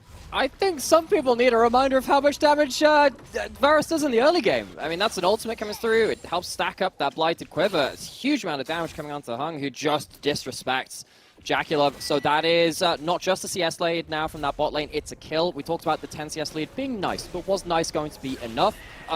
If it wasn't, this is a little bit more of a step in the right direction for top esports. Even though they kind of lost that play around mid lane and they couldn't make the gank work up towards top lane, JackeyLove has been so reliable. And that's a weird thing to say about JackeyLove, knowing his history as a very inconsistent player. He has been very reliable, particularly on stuff like this Varus with a lead. He's in a great position to do some damage now. Yeah, and that's why we highlighted it. We highlighted it right at the start, is that when JackeyLove was able to have a pushing, winning lane into, like, you know, anything, be it the AP Varus or the lethality one, he has been a much, much bigger threat in these games, and it has been a win condition for top esports. I will say, though, if you look at towards the mid lane, Scout's got himself a 20 or so CS lead. Top lane's equaled out just a little bit as Zika tries to catch out this wave. Meganar from Wayward just to clear it off himself, but I mean, this is the small little things. You are seeing the kind of divide in the map right now. LNG very much winning through that mid jungle, while bot lane's kind of coming to the forefront here for top esports. Back into the here and now, though. We're going to go see a trade of these neutral objectives. Potentially, Mark has Flash, and he's probably going to have to use it. Yeah, and he's gonna die after the fact. The Ignite goes down. The Chain of Corruption is good. Tarzan actually flashes just to make sure. And out of 4 members of LNG, it's Hung who picks up that kill. JackeyLove, no flash, no cleanse, no Chain of Corruption either. And they may look to dive him as well. They need this minion wave to crash before they can do anything else, though. I don't know how many members they can keep towards bot side, though. Rookie's going to get a plate, maybe even 2 in mid lane. Hypercharger does a lot of work in getting autos onto that turret. And as you can see, Scout is having to teleport back mid. Herald has already been put down in mid lane as well, so that's going to be, what, 3 plates total off of this mid turret, just the 2, maybe finished off later with that point. So in terms of the cross map, because JackeyLove survives on this bot side, I think top esports feel pretty okay about things all in all. Okay, so back into the replay. Looks like Mark was spotted in that river by one of that Pixel Brush. It's a little bit disrespectful. You know that your jungler's on top side, and it's quite obvious that they're on top side. So LNG have full information that there's no one coming to the rescue towards this bot side of the map. They are just very lucky that the gold doesn't go towards Gala. Last tick of Ignite finishes off that kill. And as we come back to live, it does feel like Top Esports come out the better of that play somehow. Yeah, they got a lot more gold just kind of funneled into Rookie, as we did see. Get some plates onto himself, and no dragon was taken just yet by LNG. They will rectify that, though, and finally make the cross map happen. But it's the curious thing. When the Rift Herald and the dragon are traded, they happen at the same time, which means that the next time they spawn, we don't really see anything else, you know, kind of crazy happen. Both teams just kind of accept that they're gone, they're trading, and that's fine. Now that they're kind of on separated timers by about a minute, we could see a potential fight from both these sides to try and secure both. There's definitely a chance, and I think Top Esports, so this is kind of what we've seen with Herald anyway. Actually, hang on to that thought. Flash forced out. There's the flash that Rookie needed to use in the first time he died. Does end up losing it there, but again, it's kind of unnecessary. I mean, hey, look, I'm calling a spade right now. I mean, look, it does feel like, you know, it's these small little mistakes. Again, they're uncharacteristic. It's the high bar we set for Rookie as such, but it does feel like it's pressure coming out here from on the side of Top Esports is kind of leading them to these small little differences. You know, again, did he need to push up that wave and cause to lose his flash? Probably not. Potentially not, but he gets out of that one alive nonetheless. Mark pops the blast cone, which will give JackeyLove a little bit of extra safety next time he pushes up towards that tower. However, bot side vision control is being contested on both sides. You can see some red and blue wards being both put apart, and there's going to be a teleport behind JackeyLove. There is indeed. The Nico's coming down as well. Flash in with the Magna Storm. You cannot cleanse that one, JackeyLove. He will have his flash in a couple of seconds. You know he wants it so badly. They're going to try and finish him off, and they will. Gala picks up that kill. Now they're turning on the TN, who has to flash away. Nice little fancy feet, but it will not be enough. A double kill for Gala, and this Gala Kai'Sa is starting to ramp up. Oh, it's the kind of the dam bursting at this point. Zeka gets involved in the game. The double roots! The double root there from Scout. He claims his prize. Gala gets himself a delayed triple. Doesn't even die. Oh, it's so clean from LNG. But that is daylight robbery. Getting another 2 kills in the dive under turret. LNG make it look easy. It's anything but that. It's a great play. Tarzan responds towards top lane as well, importantly, which means that it's not going to be wayward, completely denying everything on the top side of the map. Having a bot side dive without your jungler, that's not the most common occurrence. Normally something like the level 6 Wukong is a huge factor in this, but it is Zeka, the real overperformer of LNG in playoffs so far, comes down to bot lane and makes life a living hell for JackeyLove. He's been punished pushing up at this point. You can even see before this, Mark hopping over the wall to pop a blast cone. They knew that they wanted to protect this push, but they didn't clear out all the wards to make that the same within the lane itself. They had the right mindset, but they couldn't quite execute on it, and LNG just put them to the sword. That is a top draw route. Scout, I mean, take a bow, man. I mean, look, we're going right back into the action. JackeyLove does get him flashing away this time around. The crash down from Mahong to keep himself alive. But these are the things that we're talking about, these small little increments. All of a sudden, JackeyLove again without summoners. And as a Varus, yes, you're powerful, but are you that powerful? No. Ultimate available for Gala. I thought maybe he might want to go for it, but with the Krakens there, 3-0 and 2. I mean, Gala is online right now, and it just feels like you can't give this man Kai'Sa. You just can't do it. And this, before game 1 even started, before the draft, one of the big things that we were talking about, saying, look, it might not be the game which kind of completely breaks open this series, but it is huge to see what you can give over in terms of power picks and what you can't, as you see one of those wards being benefited by the geography of the map. They know it's there. But they know it's there, it's marked. But quickly going back towards the Kai'Sa, knowing that you can't give it over completely changes the way that you have to ban things from before. Remember they banned, Top banned out Jax and Azir in their blue side bans in the very start of it. If they have to drop one of those bans for the Kai'Sa, how does that change the rest of the map? Important information being given over because Gala is just really popping off again. Yeah, this is Gala's 101st game of Kai'Sa in his career. He has 64 wins, which is pretty easy maths to say that's a 64% win rate on this champion out of 100. Like, I mean, like if you turn around to anybody and say, oh, you pick a champion, you'll nearly have, like, you know, nearly 7 out of 10 times you'll win on it. Like, that's absurd at the highest level of play. Especially doing it in one of the most premier regions in International League of Legends and esports in general. The LPL is such a hotbed of talent and competition. The fact that he's managed to pull out those kind of stats over that many years is absolutely absurd. Well, now coming up to the 15-minute mark, the Rift Herald will spawn. This is what I was talking about earlier. Those spawns are now a little bit kind of separated enough that you could maybe go for a fight on either side. First item's pretty much finished across the board. You are missing quite a few key flashes though on the side of Top Esports. Only Mark and Wayward have access to theirs. Might see another engagement. It's going to be hard here for Top to really fight this. I feel like with all the kind of summoners and ultimates available, don't know how they're going to try and make this one work, but they're going to contest it regardless. So, no great teleport flank wards. Jakilov has cleanse, no flash, and honestly, the cleanse is not enough versus this kind of engage. Wayward on his own on the flank right now. Looking for it. Bot lane turret does go down. Both mid laners have TP, but it is going to be first to be TP as Rookie. There's one great ward to come in now. They're going to try and burst out Hong, but he crashes down to get himself the shield. Oh, Scout finds 3, and they get snipped and shredded. They will be able to trade back Hong, but I mean the support for everybody else. Wayward's already lost his Mega. He has to flash away, and LNG, just knowing they're stronger, knowing they had the right timings, completely obliterating Top Esports. This was the real worry we had when all the champions were locked in. Top Esports backline, they just evaporate if they ever get caught. This time it's Scout that makes the difference, just like he did under the bot lane turret. This player in the mid lane has had such a great summer split. He was MVP in spring, picked up the most player of the games in summer as well. What a year he has had after leaving EDG, his kind of home for so many years, and making plays like this. This player is such a classy mid laner, particularly on these engaged mid laners like the Nico. It just opens up so much damage opportunities for Gala and Zika, which need a little bit of help being set up for. Scout does it with... You see him go from Medjai's second item. I love the snowball mentality. I mean, you know, a lot of, like, again, you're kind of Top Esports in that you're throwing all of these key lockdown ultimates, the Chain of Corruption, the Glacial Prison, into the support. Yeah, you kill him, but he's just not a priority target. Hong did his job, you know, there's no one kind of questioning that in that regard. So I feel like they need to have better priorities in terms of which targets they're going for. We will see Wayward finally finishing off that turret in the top lane while Dragon is being taken. That will be the second here for LNG. Come back into live, and I mean, like, look across the board. The only person who's died on LNG is that Rel on the bot lane, so they're very happy with the current state of the game.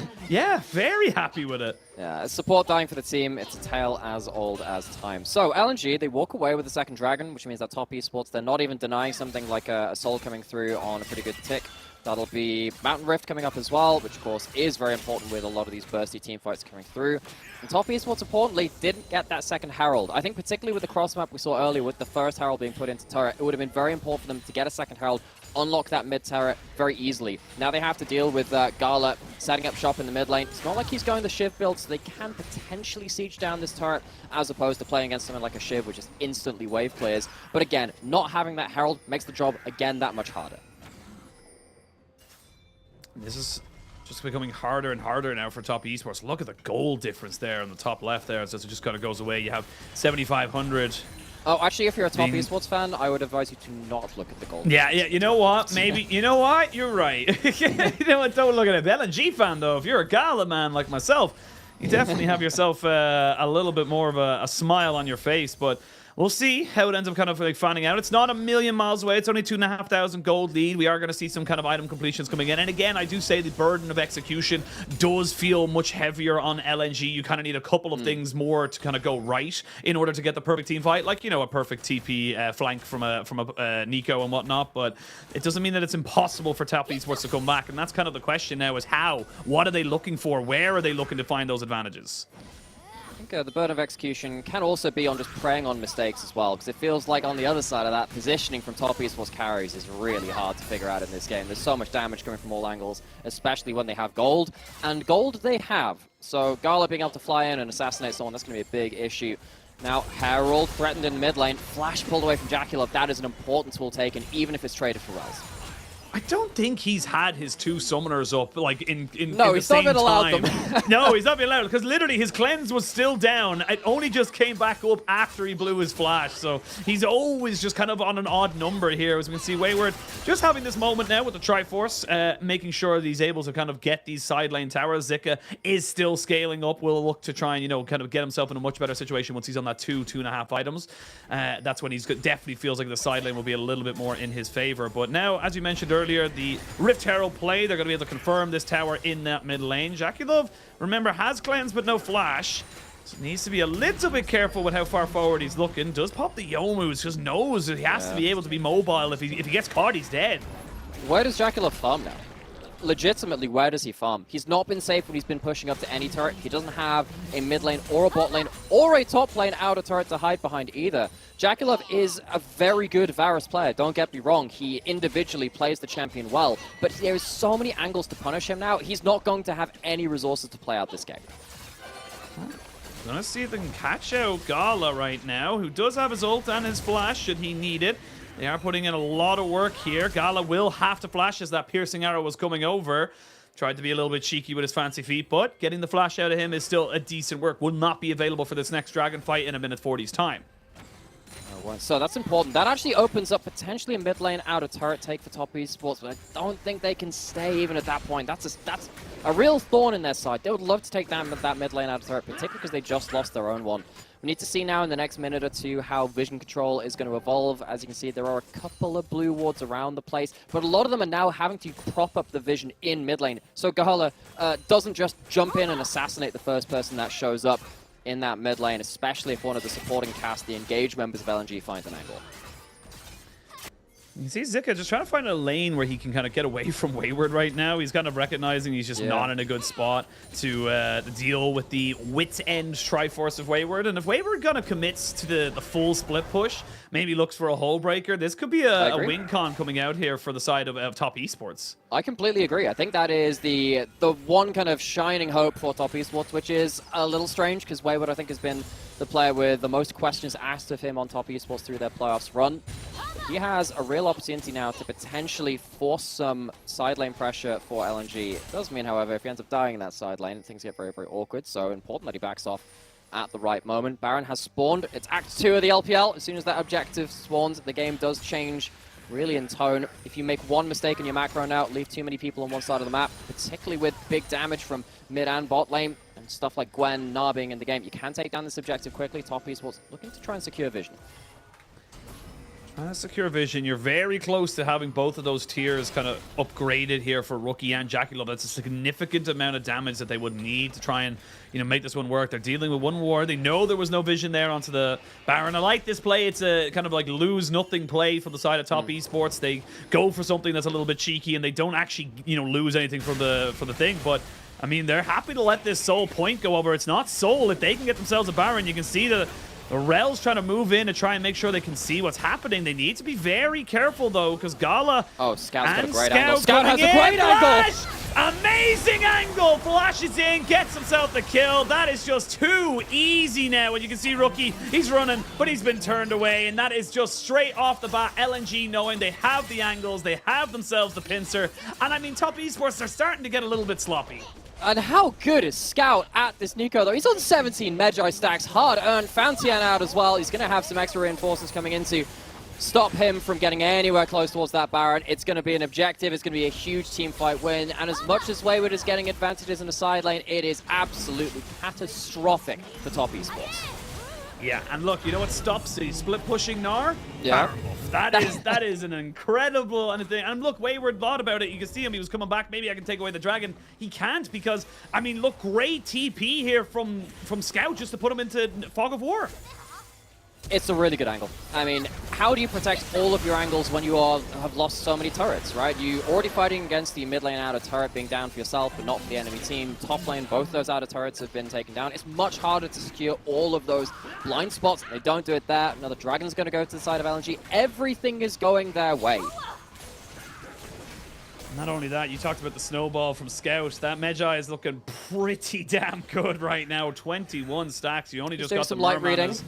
Yeah, doing some light reading in that regard. But I mean, just you can see it there that like Top Esports, they try to go for something. Honestly, if they just kept the Baron pressure, then you know they don't have to do anything. Wayward split pushing, they're getting advantages without being ahead, and now they're behind 7,000 gold or just under it. Now they're looking to try and defend against this kind of, you know, siege, but you're a poke comp trying to deal with this, and now the Cyclone comes over. They will get the Pot Blossom out as well. Rookie is dead. Nautilus will not be too far behind him. The Sejuani wants to join him as well. Shotgun into the back of the line. That's going to be the double-double coming in here for LNG. You've got Wayward off in Narnia trying to make something happen. He turns around, he's 0-0-0, and his base is gone.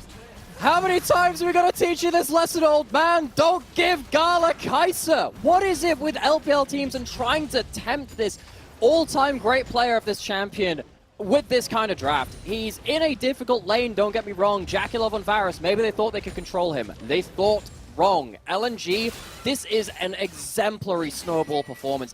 Even Zika is losing gracefully in the side lane. He's not dying solo, he's just wave clearing, and it gives his team the ability to play through this advantage. Tarzan, Hung, getting onto the right targets at the right time. How do you recover from a team fight like this? You have to have your flashes up permanently, and you've never been allowed to have them. Skill shots land, death ensues. I mean, this is the thing. It's why I talked about, the Jace being kind of a little bit of a bait right now, because 1 and 5 for Rookie, 40 CS down. I mean, it just hasn't worked out right now because clearly LNG said, look, we don't care if you first pick the Jace. We have an answer, and they have. Nobody except for Hung has died. They are so far accelerated. They've got themselves effectively 3 Zonyas for this next fight with double stopwatch. This is just such a masterclass as we come in now. They're looking for Jakilov again. They've got the bonk. You will be going back to the fountain as the monkey picks up the kill. They've got another little bit of a cyclone to kind of work with here. Tien taking a hell of a lot of damage, does have to pop out his ultimate, but another 3-man Pop Blossom on the edge of everything, but maybe they've gone a little bit too far. What am I saying? Of course they haven't. They have everything here for LNG. This is game 1. This is everything they could have wanted, and this is the snowball that we wanted to see. That is the first death of anyone on LNG which isn't Hung. Tarzan falls for 1 death in game 1. This is a red side domination from LNG against what is assumed to be even the stronger side. Top Esports, they've been blown out. What a way to start off this series. And a great setup here for LNG moving forward. Top Esports have a hell of a lot to answer. They got the Jace, which is supposed to be super meta, didn't work. They got Jakilov onto Varus, didn't have the same level of presence that he needed or even shown on this pick in the previous games here in the playoff. I mean, I won't be totally honest, Wayward looked good on the Nard. I think the Nard looked decent for Wayward, but I mean, that's one piece of a puzzle that's 1,000 pieces. It just, everything else just didn't work, and props to LNG because they were exceptional. I think the damage is already done once that bot lane dive started coming through, and a couple of these other plays which allowed LNG into the enemy jungle at a timestamp where you really didn't want to let them in there. You want to be playing through your lanes as this Varus and not have the threat of this teleport coming behind you, of these huge players coming to you. Ruin your gentleman's agreement of a 2v2 bot lane. I thought we left this in like Season 8 where everyone teleported bot lane. That kind of play from LNG to show the ability to kind of flip these lanes which could cause them problems if they were just still remaining as is really intelligent play from them. And now going into further parts of this series, I think Top Esports have a lot of quite difficult problems to contend with, because even though Zucker wasn't the win condition, he then used his early game agency to make sure there was a win condition elsewhere, and LNG didn't look back once they had that lead. Yeah, and look, you highlighted it in the draft as well. The blue side Jax ban feels just very limiting. It feels very crippling, honestly, to be kind of going into that one there. And it does feel like now you're in a question mark here for Top Esports. Do you move to the red? Do you look to try and, kind of switch that up? Do you just kind of accept you have to give the Kai'Sa? Do you ban the Kai'Sa? Then what do you not ban? There's a lot of question marks coming in. Even things like the Nico are very, very strong coming in here for Scout. And I feel like, Scout and Yagao have been kind of, more so Yagao than Scout, but these guys have been the two big kind of carries within the Nico, even past the meta where she was absolutely busted. Coming into 13-13, they're just so good on them. I just don't know how you deal with it. And, you look at the amount of counter picks which Top Esports had. Yes, they had the first pick of that Jace. Typically, you expect a first pick Jace to do well in that laning phase, and died early on. They counterpicked the Nard, that did fine, but it wasn't a win condition. They counterpicked the bot lane with the Varus into the Kai'Sa, and that didn't really bring the advantages which they needed. Yes, it was an early CS lead and that early pick onto Hung as he had a bit of an overzealous face check as well, but it really feels like Top Esports have got to reevaluate what their strong counterpicks are going to bring to them in a holistic sense rather than just a laning phase, and how they're going to walk away from this, because as you said, there are so many picks here which are going to threaten them. They need to contend with a couple of them, and I think that we found out that they can't contend with the Kai'Sa. That one was a bust. We do not let that one through again, and maybe you think the same about the mid lane matchup. Rookie is on incredible form throughout this playoff so far. This was an awkward game for him. I think you need to get him some more agency in the game too. Yeah, I mean, look, it just didn't really work out. You kind of went for a poke comp that's able to lock people down here for top esports. You weren't able to get it going for yourself, and Scout and Gala were just able to kind of keep pushing forward, keep moving in the momentum, and really doing exceptional work. I mean, there's a lot of question marks for top esports, but I mean, credit where credit's due. LNG have come in with a plan, and LNG are not letting that loss to JDG just kind of falter them at all. They are looking like a top 3 team, maybe even a top 2, depending on the day. Oh, and how long has it been since LNG could have said that for beyond the regular split? So often they have promised great performances from a regular split and not held it up in playoffs. This is a very important time, an exciting time for LNG fans. It really is. But we're going to hold our excitement, go to a quick break, and when we return, we'll bring it all back out for game number 2. Only aim for perfection. Ain't no half-stepping. 但是 TT 这边也是中野没什么血量了，怎么办？还要继续追，闪现一炮，哦哟，盲炮，没视野元神的。这么果断啊！这一闪现炮，针对这条小路进行了拉扯。LP 疯狂找机会输出来了，挑飞3个大3个，接上泽力的超限爆闪，瞬间3个人头应声倒地。哇，这一波汤圆的表现！中路小魏也过来魅惑到了，冷不丁的一个一闪，哇，平 A 的同时瞬间一闪，好帅呀，元神！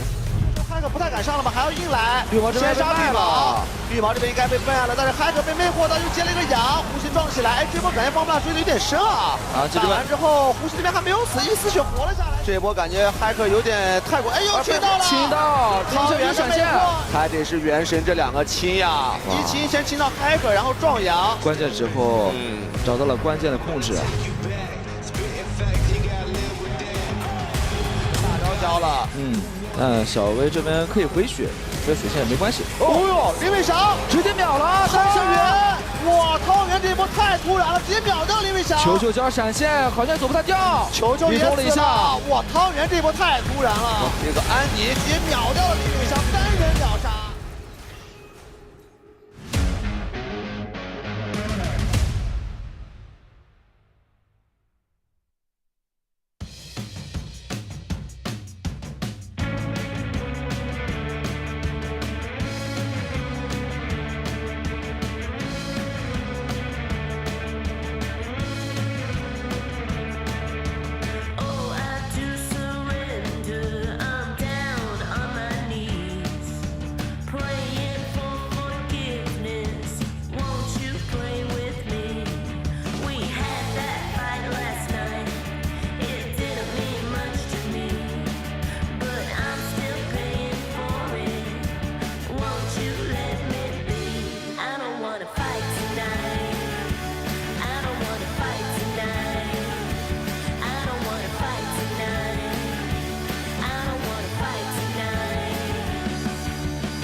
Just as boring as it has ever been, but I will still adore you. It's what you mean to me. Do you want me around? Is it all just too late now? Do you want me around? Is it all just too late now? I'm here waiting for you. I'm lay across our bed. I'm still spinning out all your words in my head. I don't wanna fight tonight. I don't wanna fight tonight. I don't wanna fight tonight. I don't wanna fight tonight. I don't wanna fight tonight. I don't wanna fight.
准备下一场比赛的话，就是把对手的录像什么都看一下，然后把自己的就是一些问题解决掉。这个版本的上路的话，我个人是觉得可以根据对手的一些特性，然后来选择战士还是坦克。我个人的话是更倾向于战士的。对战 TES 的话，就是我要先把自己做好，然后他们前面的打架什么节奏都很好，我们要更加的小心他们的前面的节奏。对战 V2的话，就他有些英雄玩的比较好吧，所以可能会在班位上或者是一些英雄 counter 上选择针对他吧。我们季后赛的决心的话，就是目标都是夺冠嘛。下场对阵滔博的话，我们会把自己的问题就是减少一些，然后对战滔博一定可以赢下来。Welcome back, one and all, to the LPL. We are coming off of a dominating win from LNG. And we gotta talk about Scout. Gotta talk about our MVP from the Nico. The engages were clean. He set up his team so unbelievably perfectly. And I mean, thoroughly deserved getting that MVP. The Nico looks like it's a problem now for the side of Top Esports. Especially because it was a counter pick. Nico, we heard some very confident words in that interview just before we came into this game too as well off a break. And we are hearing now that, of course, Top Esports are back on Blue's side, which means that LNG will be still on Red's side, which means they can still keep using those counter picks. Scout, he just made it look so easy. Yes, there was a bit of a mistake from Rookie very early on in the mid lane to give a first kill over, but it wouldn't have changed the fact that Scout was continually harassing the backline and putting them onto the back foot. They were never allowed flashes. They were never allowed to escape the engage. No, they were never allowed. And I mean, even little things like this, a small mistake from Rookie led to the first blood, and it just from there, the momentum just never seemed to stop. Even regardless of the pop blossoms, the tangle barbs were just so clean.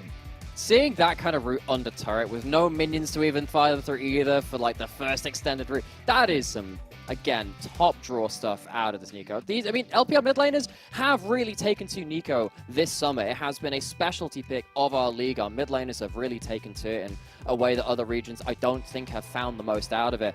And the ability to keep up that pressure and to be such a team fight threat just sets it apart. Scout, you cannot praise this guy enough. He has some great players on his team, but there are very good reasons why he walks away with so many MVPs. Yeah, I mean, that's kind of it. It's just why the guy's picked up the regular season MVP. It's why we have such a high expectation of him, because he just makes plays like this happen. He didn't even die. That's the crazy thing. He didn't even die in that last play, despite him going Only between two two people towers, on his team did. Yeah. I mean, like, even here, like, just constantly looking to get right on the edge of the ultimate and just punishing Top Esports for being just, call a spade. It's just sloppy. It's Rookie really having an off game on that Jace and just not knowing the limitations or the spacing between himself and the Nico. It just really kind of feels like it's going to be a bit of an issue now, because as you mentioned just before, Top Esports are back on the blue side. They've opted to go on to this.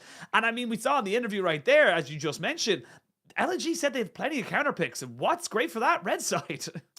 Exactly that. And if you are being forced to ban away some of the big picks, which aren't necessarily your S tier ones, like, I mean, I get that Azir is really powerful in the mid lane right now, but it's not uncounterable. Same with Jax as well. It's strong, but you can always just throw a Poppy into that matchup instead. If you can't pick them away yourself, if you think they're powerful enough, if you can't play them, that's an issue. If you can't counter them, that's another issue in itself. And if you can't use blue side to its extent, I don't know. I think Top Esports have themselves a very difficult trial to overcome now. LNG made it look so easy in game one.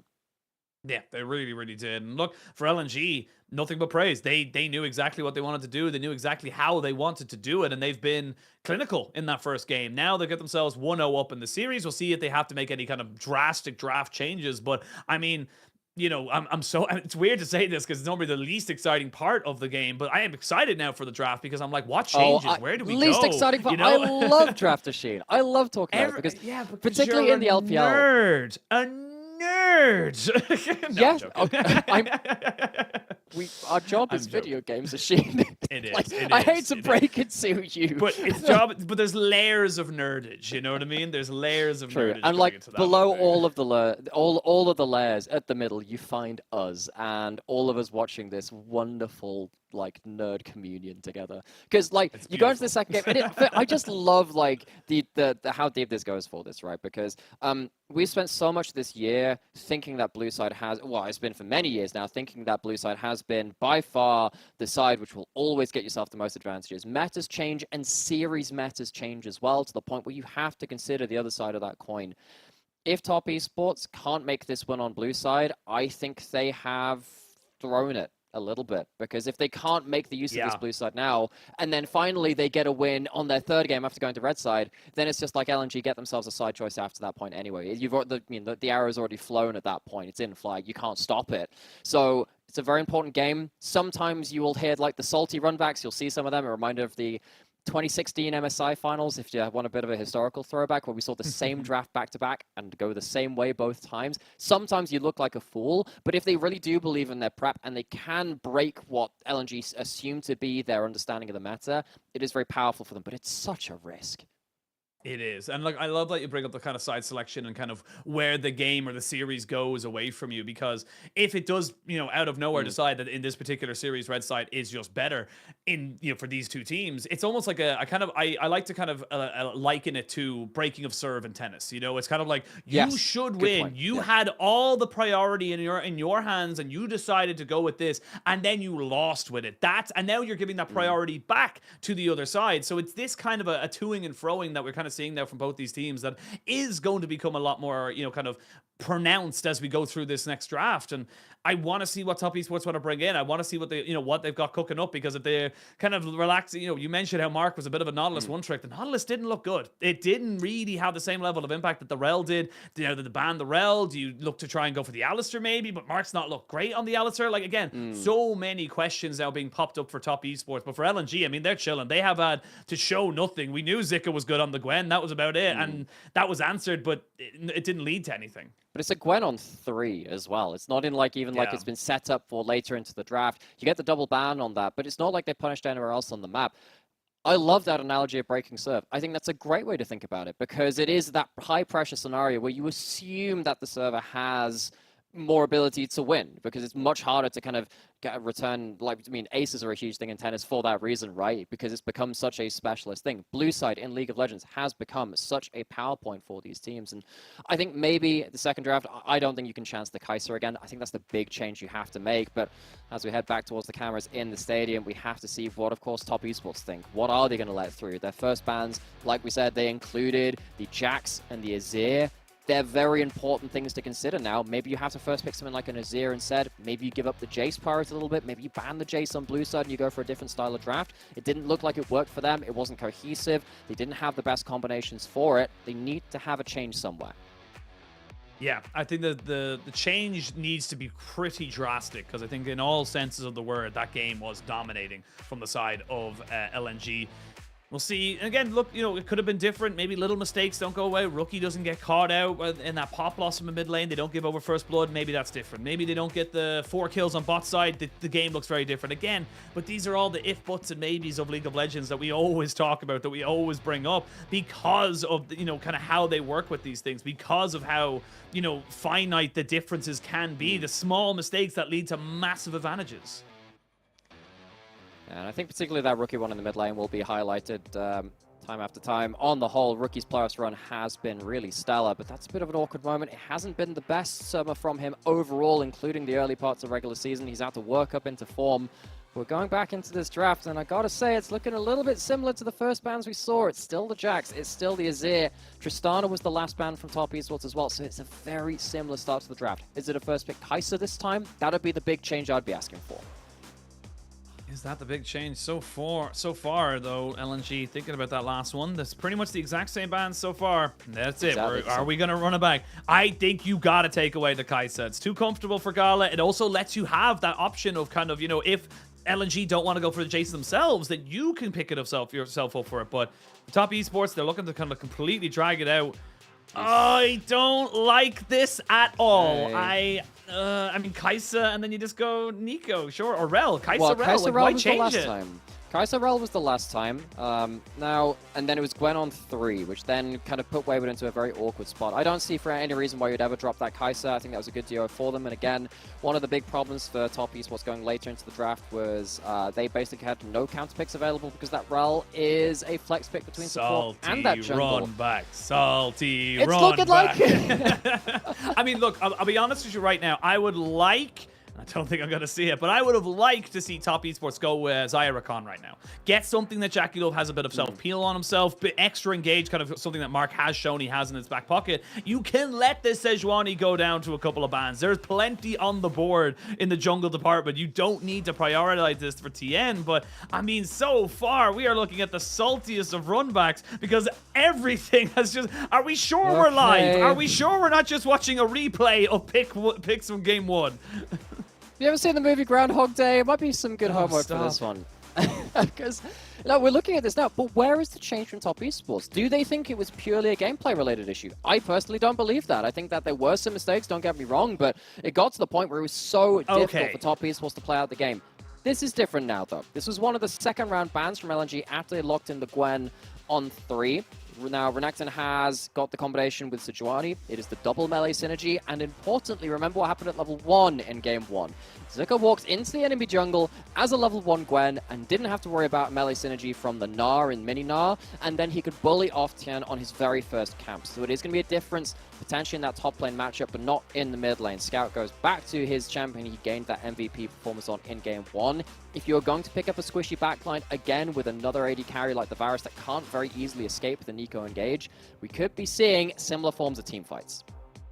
Definitely could. I love the fact that Scout's kind of highly prioritizing this. Again, you want to try and build yourself up, but it means now that Top Esports kind of say, look, do we split our bans to the top side? Do we look to try and chuck out junglers? Like, this is now the question coming into, and the Xayah being banned away. Just get rid of the safety from the side of Top Esports. Make sure JackeyLove, if he does have to go back up to something, it is something like the Varus, which is just so immobile. It's very powerful, but if it doesn't have its flash, it's just screwed by the kind of pure CC coming out from LNG's comp already.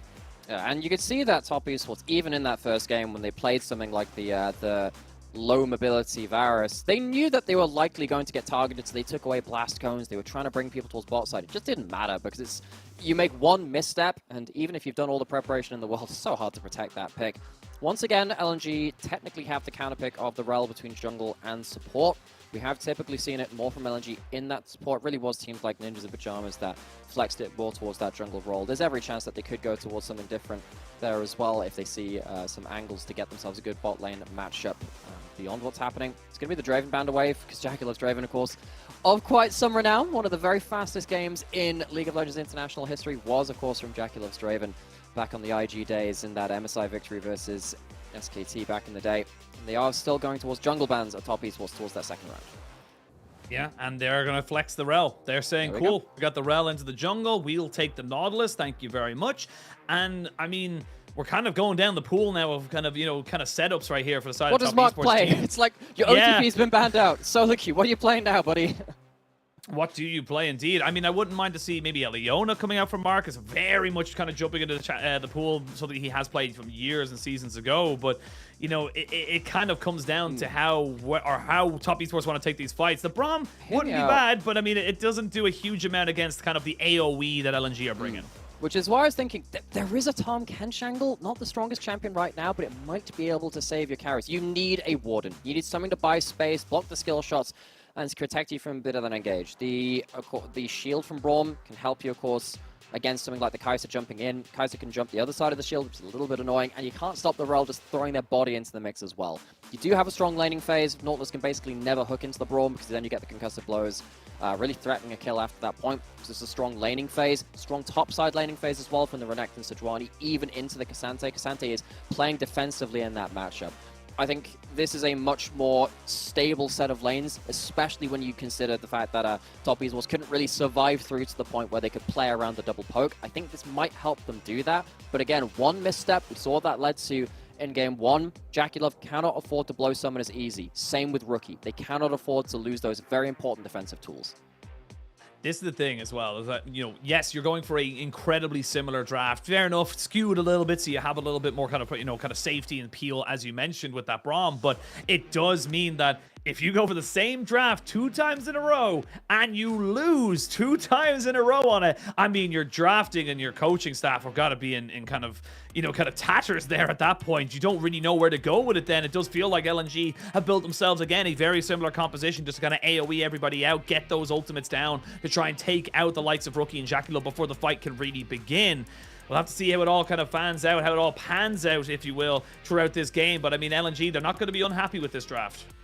I think maybe the coaching staff would know where to go if they lost 2 games on the blue side. I think they'd know to go to the red side. Funnily enough, that one's actually served up with a silver play. That one's a start. It serves itself up pretty well, but for this return of service a game, once again for Top Esports, it feels like they are dealing with some slam dunk carry performances hovered over their heads. The Nico once again has great engage angles onto a low mobility backline.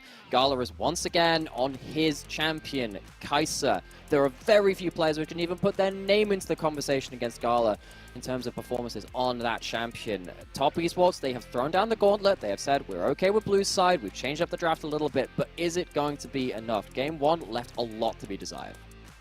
Yeah, it really, really did. But we'll have to see. Top Esports, you need to bounce back. You cannot go to a potential 2-0 in this series. I know that sounds really obvious, but the momentum that's carried with that, and how LNG played against JDG, it just feels like it would be a foregone conclusion then at that particular point. You need to try and bounce back here, especially on the blue side, which you've opted into now twice. For LNG, I mean, keep the momentum going. Use that Nico so well. Try and kind of combo it up with the Rel. We saw how well it was with the Wukong for Tarzan last game. We'll see if you can do it again this time on the metal horse, if you will.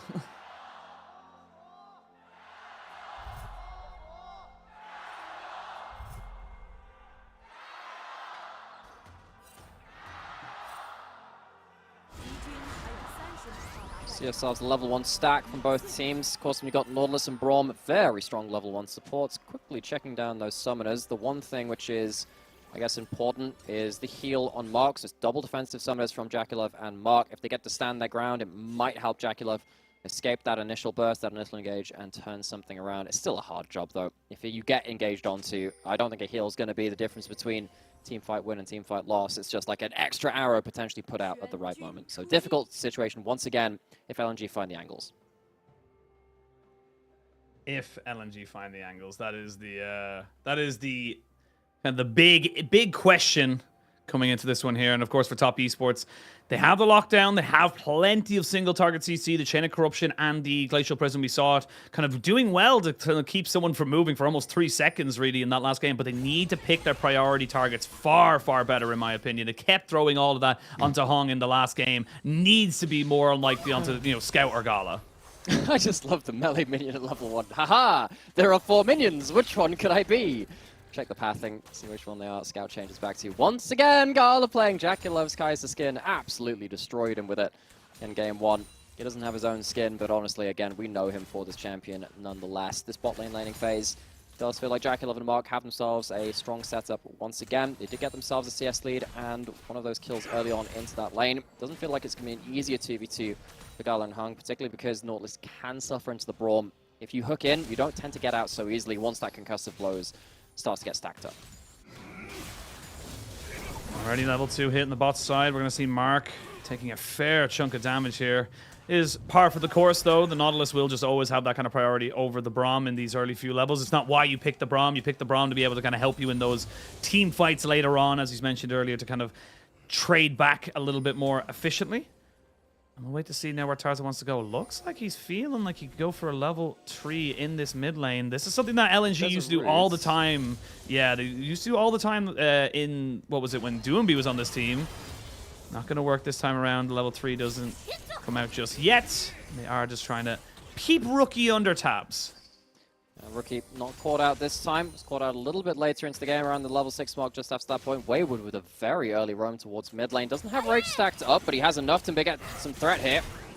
Ooh, good flash there from Scout after the Tangle Barb. Makes sure he does not get caught out. But great adaptation here from Wayward, kind of saying, look, yep, I'm fine with just kind of pushing this one in. I will be able to make moves around the map far more likely than Zika. think because there hasn't been the jungle tracking like we saw in game 1 on Tien Sejuani, Zucker was sat there thinking, okay, I can't push up without knowing whether Renekton and Sejuani combo is going to throw their hammer blow first, because that stun into the stun is absolutely ridiculous in a top lane matchup. That allows Wayward to actually use that mind game and say, hey, maybe we can head towards mid lane, get something for free. Does mean that he's potentially getting himself a good trade. Q3 misses, but still getting himself a bit of a slow crash now in, so he can get his own reset towards top side. See if that flash mid does lead to anything larger. But for the moment, does look like it's just kind of Zika, as you mentioned, just kind of pushing this one in. Should be fine to queue away this wave.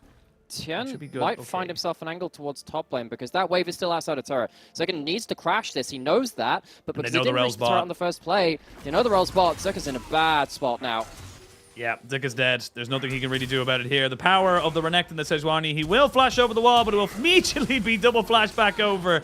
Tried his very best. Look, 2 for 1 flash. He got the most out of it, regardless of the death. Now his first blood net of top esports. Honestly, this is a whole masterclass of the last minute or two from Wayward. He says, okay, you're afraid of the Renekton Sejuani combo, so you're not going to freeze at turret. You're not going to push out. You're not going to punish me, so he can go mid. You get something from mid, immediately goes back top, and then Zucker's at a point where he has to push in the wave, and he has no choice but to show up in top lane. Tien's there on the right timing, and this is how you play the Renekton Sejuani combination. Sometimes we just see it there as kind of like a an assumed threat. You leave it there and you just hope that the enemy top laner will just play super respectfully and not be able to push their advantages. But if you actually get to activate it like that, it's so much damage in the early game.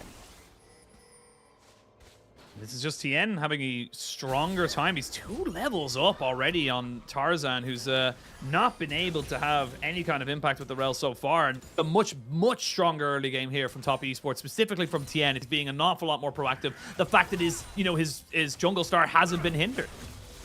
That's a really good point, because even in game 1, Tarzan fell behind in CS. Early on, it just didn't really lead to that much because Tien couldn't force that many plays. We can see that he did one in top lane now. Yes, it cost a couple of flashes, but it gets the kill. It gets a good laning phase situation for Wayward, who can potentially walk away with some important pressure now. He did that in game 1 without nearly as much help on the Gnar, but suddenly on this Renekton, feels like maybe that could be a bit of a blocker for LNG, particularly when it comes around that Herald fight. Flash is available from all of these 3 members on LNG on the bot side. Potential ability to force. Oh. Tarzan not landing the root there. That could have led to a little bit more.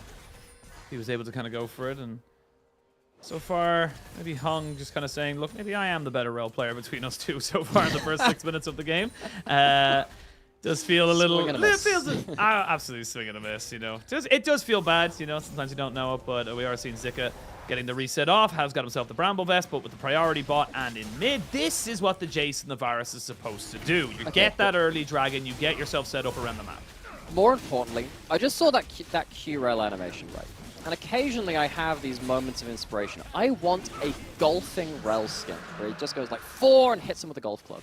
That also makes me think I want a Nasus golf skin as well, because every Q would just do the same thing. This one's looking like it's 4, though. Oh, Tarzan, not quite sure where you're going with this. The heal keeps him alive. Oh, Tarzan. It's a comedy of errors. They do get all the summoners out of both Jaculov and Mark, but I mean, like, come on. That should be your bread and butter. I mean, he's just hit that into the rough. That's a bogey if I ever saw one. Maybe put down the golf club for now, Tarzan. That is an awkward moment. That could have been the moment which breaks open this bot lane, much like it did in game 1 for LNG. That is a very awkward moment. Top Esports giving themselves a bit of an extra breath. Now Tien with level 6 can force to play here. Yeah, I mean, you're going to have a flash on Gala and a cleanse. That's why he's moving forward to block Hong. That's a little bit of the support love there from the AD carry of LNG, making sure that even though he will be taking the brunt of the damage, he will be able to stop the kill from going on. But let's have a look at the replay here, because, I mean, Tarzan, like you said, he just scuffs the execution. Oh my God! It's even worse in the replay. What do you say? He does not hit the flash skill shot, folks. It's as simple as that. And now Wayward on the top side, getting plates against the Cassante because of that one gank put in early. Tien has utterly outvalued Tarzan in this early game so far. And, you know, considering how doom and gloom we were after game 1 for Top Esports, and when we came into the draft in game 2, we're saying, look, blue side, is that going to work? Giving up the Kai'Sa again. This early game is much improved from game 1. Oh, for sure, and it's not only going to lead to a first dragon, it's almost certainly going to lead to a first herald as well, which is going to lead to more of a snowball. Zika is hovering around to see if he can maybe get some kind of information, but the Kai'Sa's nowhere near. This will be a 5v4 at best for the side of LNG. Yeah, you back away, you just get some pressure on the bot side in the mid, try and make sure that you're getting as much as you possibly can. But again, this is probably why the coaches and the team of Top Esports said, look, the draft wasn't the problem, it was our execution, and they are executing far cleaner now. Well, I do think there's some parts on the draft too, particularly as the Renekton gives a lot of value in early game. See how it combos with the Sejuani, and the threat around Herald is huge because you're so strong around this level of the game. LNG taking up control in the spot side jungle though.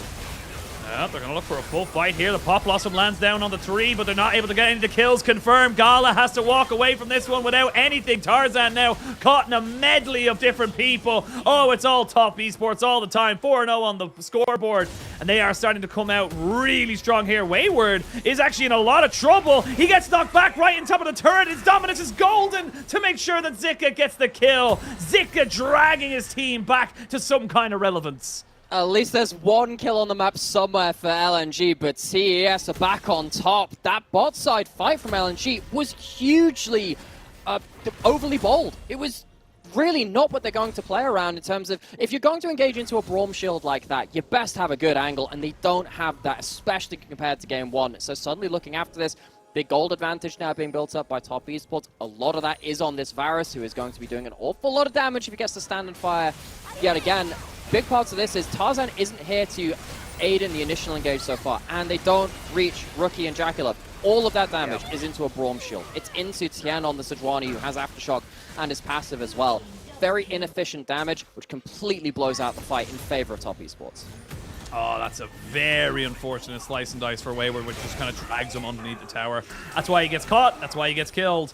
That's why the Cassante is just one of those champions. He will just kind of build it back into. Now has the Thornmail. So anyone got the copy pasta anywhere? Yeah, I'm sure it's somewhere. Showmaker. The Showmaker copy pasta is definitely doing the rounds, I can imagine.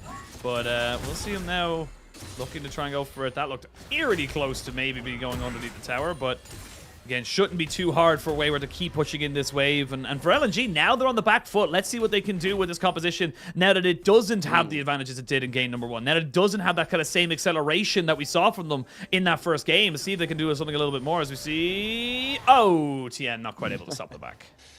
Gets back just in time. Maybe could have blown his flash just as they came off the cooldown. Herald being picked up for Top Esports as well, very important. They got the first one, of course, in game one, and they put a load of gold into Rookie. If they destroy this bot lane out of turret, though, in this particular game and give a load over to Jackalope, you can see the value in that because Jackalope is going to be so far ahead of the curve. Tien just hanging around the enemy jungle. Great vision control from Top Esports established through the bot side of the map, and Wayward feels strong enough on his own. He doesn't really need all of the ward coverage in the world. He's a Renekton. He's a one item. He's going to be fairly tanky if anyone makes aggressive moves onto him. Without the help, of course, turret shots bringing him down like he did in that one solo kill. Once again, gold into Rookie, though. Dragon spawned Top Esports. They're completely uncontested where they're moving on the map right now. For the moment, for sure. There is a ward just on the mini-map. You can see it there on the bottom right. Just kind of something, just something to keep an eye on. Never know when that might be a necessary. But look at the wards, specifically from the side of Top Esports in that blue side jungle of LNG. They know exactly what is going on. They will be able to pick up their second dragon, no questions asked. And that is just a simple kind of priority and pressure setting up for themselves. They're 3,000 gold ahead. They now have two dragons, the Hex Rift, which is great for them as well.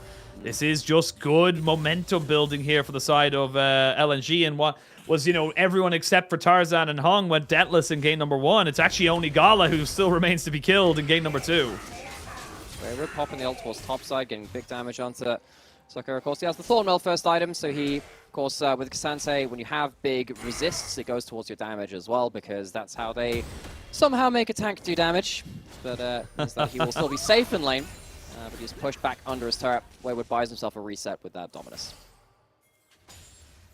Buys himself a reset. Zika going to do the same. It's probably just going to be the little small thing. Actually, I think the plate went down there without Rookie picking it up. That's unfortunate for the mid laner of Top Esports, but we'll wait to see now. With two dragons already in their back pocket, minute 30 till Rift Herald spawns.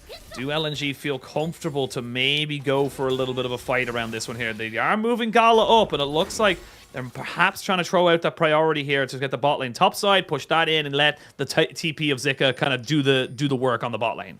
So Herald's up in a minute, so potentially having your AD carry moving towards top lane can help you get pushed towards that top lane. You've got to imagine that JackeyLove will return the favor, though.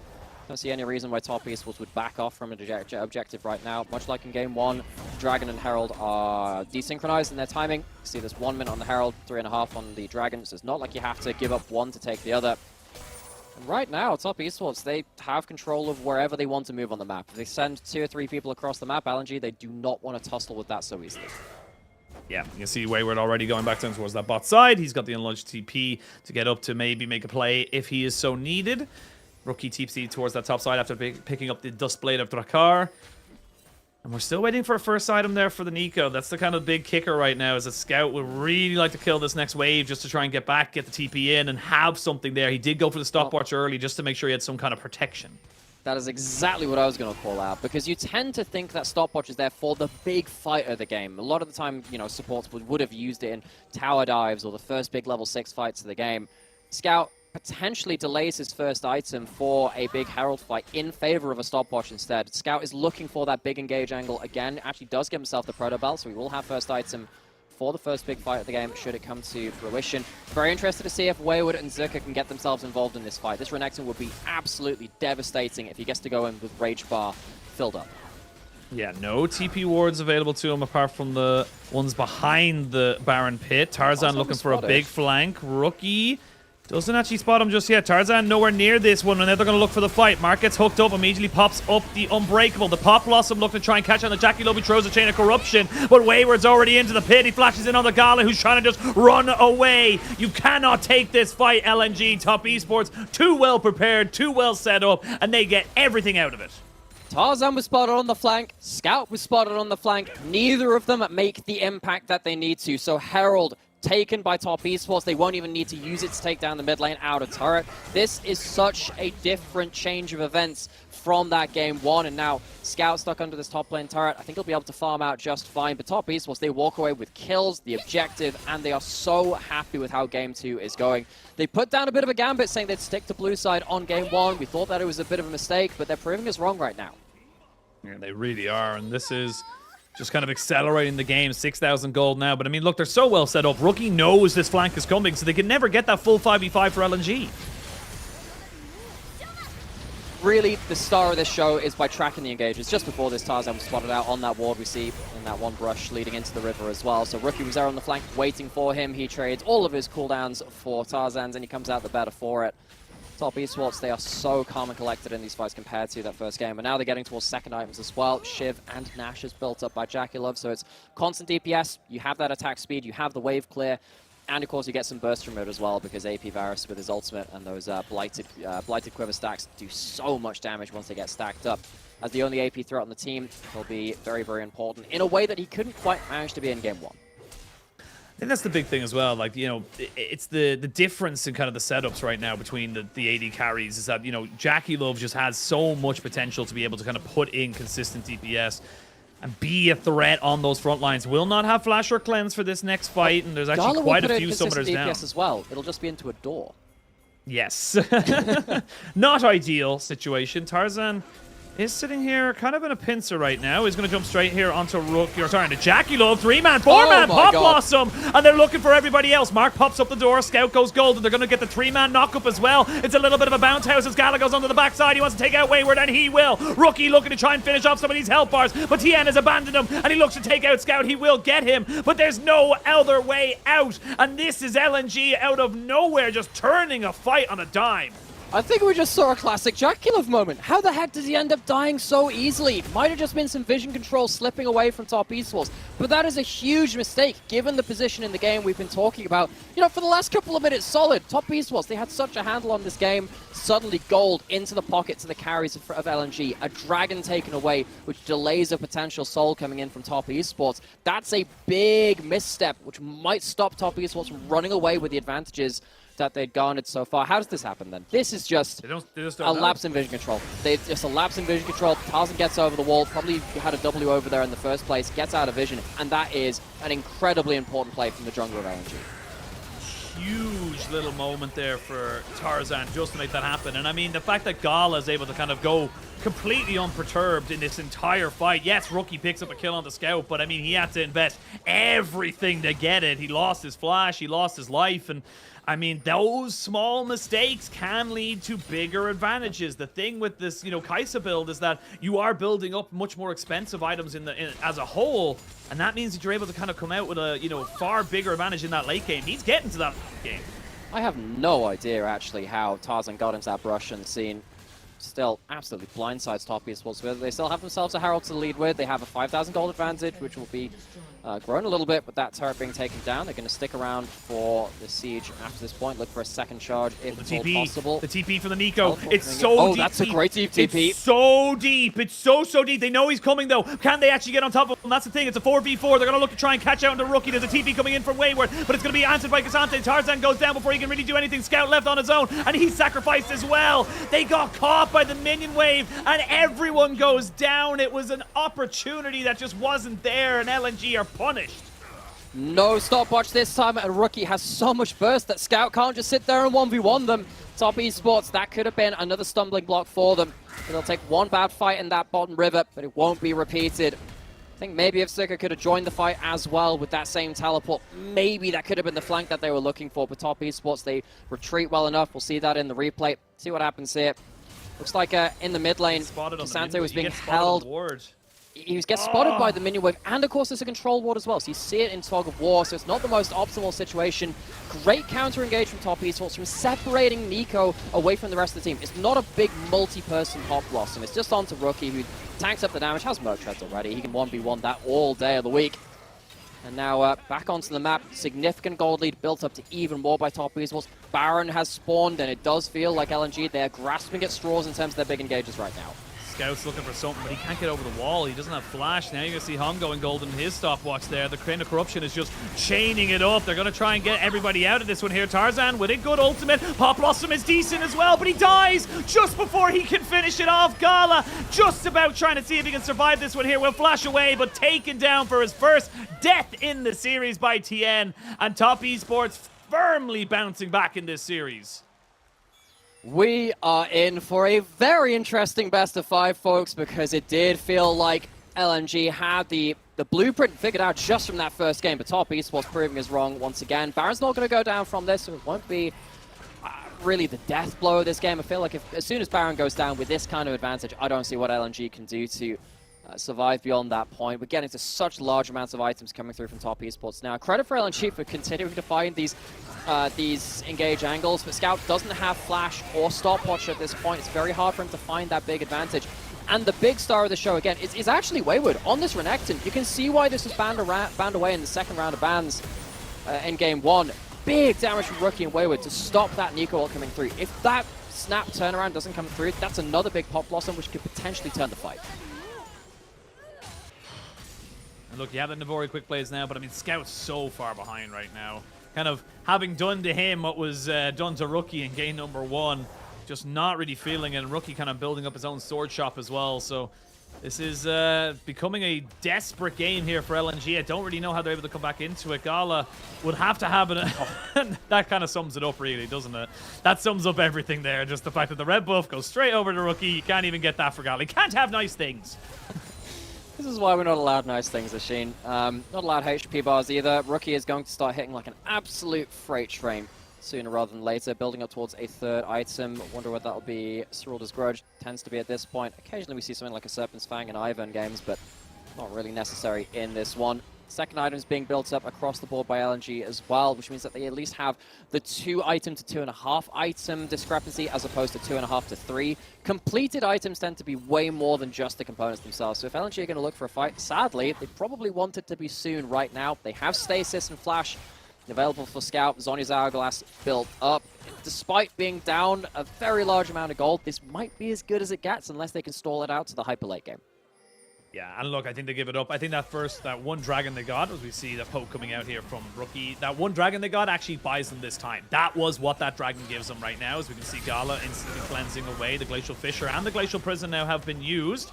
That's 2 fairly deep big ultimates no longer available here for the side of Top esports. But again, Chain of Corruption and the Dominance, but maybe they've left the Baron a little bit too on its own. So when you have a Kai'Sa in the game, Baron dies very, very quickly. So you can see that top esports potentially looking to flip things towards the Dragon. Zika walking up, knows there's not that many ultimates to be aware of, which allows him to go up. And again, you can see the push and pull. LNG, they need a really good angle to get onto the backline, but they're not being allowed that. They're trying to pull top esports across the map, but they're not giving themselves these engage opportunities over to LNG that easily. I mean, the problem is the waves. Look at bot lane. Mid lane just got taken as well. Top lane was under threat. This is the problem LNG find themselves in, is that there's too many fires to put out. There's too many things for them to kind of look for. The Scout will be able to kind of pick this one up here. Will be a full reset here from Top Esports. They will delay that Dragon Soul point for the moment. And that will just kind of be a foregone conclusion for now. But I like the idea from LNG. At least they're trying to make a play here in Top Esports, because they know if they just wait, they're just going to lose anyway. So you might as well try something. It's a balancing of a couple of things. We were talking about, hey, you know, 3 items hasn't been hit yet from Top Esports. You know, you look at Varus' infantry, having the Leeching Layer and the Blasting one, it's not the same as having a full Rift Maker, right? So trying to fight right now, in terms of the stats on the table, it does mean a lot. But at the end of the day, you can't force a fight when the angle's not there. So LNG, they look for it, they don't overforce. I think that's the correct decision, especially considering when they're this far behind. Top Esports, though, serious credit to them. I mean, we've been talking about this from the LNG comeback angle in terms of, well, how the heck do you puzzle your way out of this? It's harder to puzzle your way out of it when Top Esports are positioning so much better than Game 1. Rookie, Jackalope, they are rarely under threat. Yes, there are a couple of deaths on them. That's because LNG's team composition is designed to kill them. But you can see, because they haven't killed them that much, they're not winning this game. Top Esports making LNG's composition quite hard to play through. And I mean, big spikes coming out here for Wayward, specifically on this Renekton. Has himself the Sterak's Gauge alongside the stopwatch, makes this next potential fight very difficult to kill out that Crocodile. Just not something you're going to be able to do lightly, as we can see finally Zika with that Jack Show digging something in. They're actually going to dive in. Jackie Love is dead. And there's a TP coming in off of Wayward, but I mean, Zika's answered it already. Jackie Love having the most Jackie Love of moments, and this could be the go sign for LNG. They may look for the Baron. Oh, that's the second time in one game. That is disaster from Top Esports. They had a chokehold on this. Scout has Flash, has ult, has Zhonya's. He can really dig the nails in here. Wayward's looking for a flank. They're looking to pincer. They're trying to get on top of him. They will find out Mark, and they'll burst him down before he can do anything. 2 kills for none, but can they get the Baron? It's being delayed and delayed even more. 12 seconds till Jackie Love comes back. You still have the poke from Rookie. You still have Tien. A hook goes in, but nobody gets the caught. Now they're going to try and make this one work. They do not land it on the Gala. Tien trying to see if he can survive. Flashes over the wall to make sure he doesn't die. Now Wayward's been caught out. He uses the stopwatch. Dragged back in with the all-out. Tien trying to make it work. A flash from Gala. He has been the target by Top Esports, but he shall not go down. Zika gets the knockback on the Rookie, who has to flash over the wall. LNG are just too low, though. They can't go for this Baron because Jackie Love is back. LNG, they see an inch and they try and take the entire arm off of Top Esports. They don't quite rip it out of the arm socket, though. And they're not going to get themselves that Baron. It's a lot of golden pocket. It's a lot of important picks here as well. How does Jackie Love get caught out again? That is a great blue trinket. It's a bit of a mind game, but being that alone, without your Braum, without your Sejuani there to help you disengage on a hair trigger, that's a bad moment from Jackie Love, and it opens up this kind of push and pull of LNG sticking on the Baron and looking for the turn. They're realistically not looking to flip this objective. They're looking to get as many kills as possible, particularly because of the Hex gates on this map. You know that it's quicker for people who respawn to get back to the objective. LNG, they close the gold gap just a little bit. They're still behind. You can see how much they can do when Top Esports, again, misposition just that little bit. And we come back, we calm ourselves just a little bit. The gold's not going to be amazing, but it's enough to get you those half items. You talked about it. Still not seeing a Rift Maker, though, onto Jackie Love. We are, however, seeing a Storelda's Grudge onto Rookie. Now the Rift Maker gets picked up. Big spikes, but think about it as well. Flashes were burned. Stopwatches were burned as well here from the side of Wayward. So these are the little things, and the longer this game stalls out, the longer we keep going, you start to get Kai'Sa with 3 items. Yeah, we are on soul point for Top Esports. Baron is available. Make no mistake, Top Esports are still in the ascendancy in this game. They're at the advantage. They have objectives to play around. They don't mind even trading a Baron for the soul if it comes to it. I mean, that would still be, you know, not what they'd exactly want, but they could do it if they were forced to at that point. Now, they're in a position to potentially get vision control around Baron, force that, and they can force the turn after that point.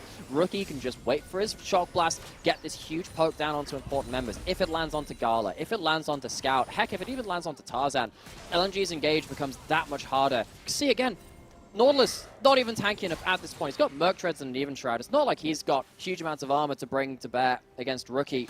Top Esports, if they can hold things to a slower pace of game, LNG, they're not really that happy with it. I'm happy with it. Scout is down towards this dragon. Minute till that spawns. Baron, however, is on the map. Gala taking a fair bit of poke. Does have a red buff. Has got nerfed in the most recent patches, so will not be doing as well to regen that HP. Baron started. See, they can coast LNG out here, but it's just to test the waters. How willing are LNG to move in without the full kind of, you know, dotting the I's, crossing the T's? Yeah. See that LNG? They're using Gala's Void Seekers to try and scout out the Baron as and when. Potentially could see Scout pulling some minion tricks. He was in the minion wave right there. Scout, MVP of game one, is to have himself some similar engages to force Top Esports into one of those other awkward positions. Top Esports, they're playing this slow. They have to play this slow. If they play too fast and loose, Jackie Love dies again, Rookie dies again, and things get very awkward for them despite that gold advantage. With Dragon spawning though, Top Esports have extra options across the map. What are they going to do? There's Baron, there's Dragon. Either of them taken for them would be a huge advantage in this game, which would finally allow them to really push LNG to the edge. Important to note that Mark has hit level 11 on the Braum, and the reason why I make that note is that the knockup goes from 1 second to 1.5. The slow goes from 40% to 50%. These are significant amounts to be bringing into this game. Now, do you try and flip the Baron, or do you look for the Dragon Soul point? That is the question here for Top Esports, and it looks like the Baron is the call. Wayward's been spotted out. They know exactly where he is, and Top Esports know they can't go for this fight. They have to back away. Now, holding his position right now. He knows that it's not important to throw all of his cooldowns onto Wayward. It's better for him to stay in Fog of War and threaten the rest of Top Esports. There are teleports available from every solo laner. Not really that important from the side of Top Esports. You want Wayward in the front line, you want Rookie safely in the back line, but for Scout, Zerka, it's a chance that they get themselves into those big flanking positions, particularly with those 2 to 3 item marks. They can really threaten that back line nonetheless. Because of this, somehow, Top Esports... This is getting a little bit awkward now. They have to play slow because they can't allow their carries to get picked off, particularly without Rookie's flash, no stopwatch on him or on Jackie Love. Jackie Love is building up towards the Zhonya's. He'll have that available again at the 4 item mark, but there's a difference between slowing the game down and protecting your carries and just giving stuff for free. LNG, they're getting way more than they should have expected from this game. This is the thing. That first dragon, fair enough, it was a fight for LNG. They got themselves the dragon. It gave them 5 minutes. Then this second one gives them another 5 minutes. That's 10 extra minutes.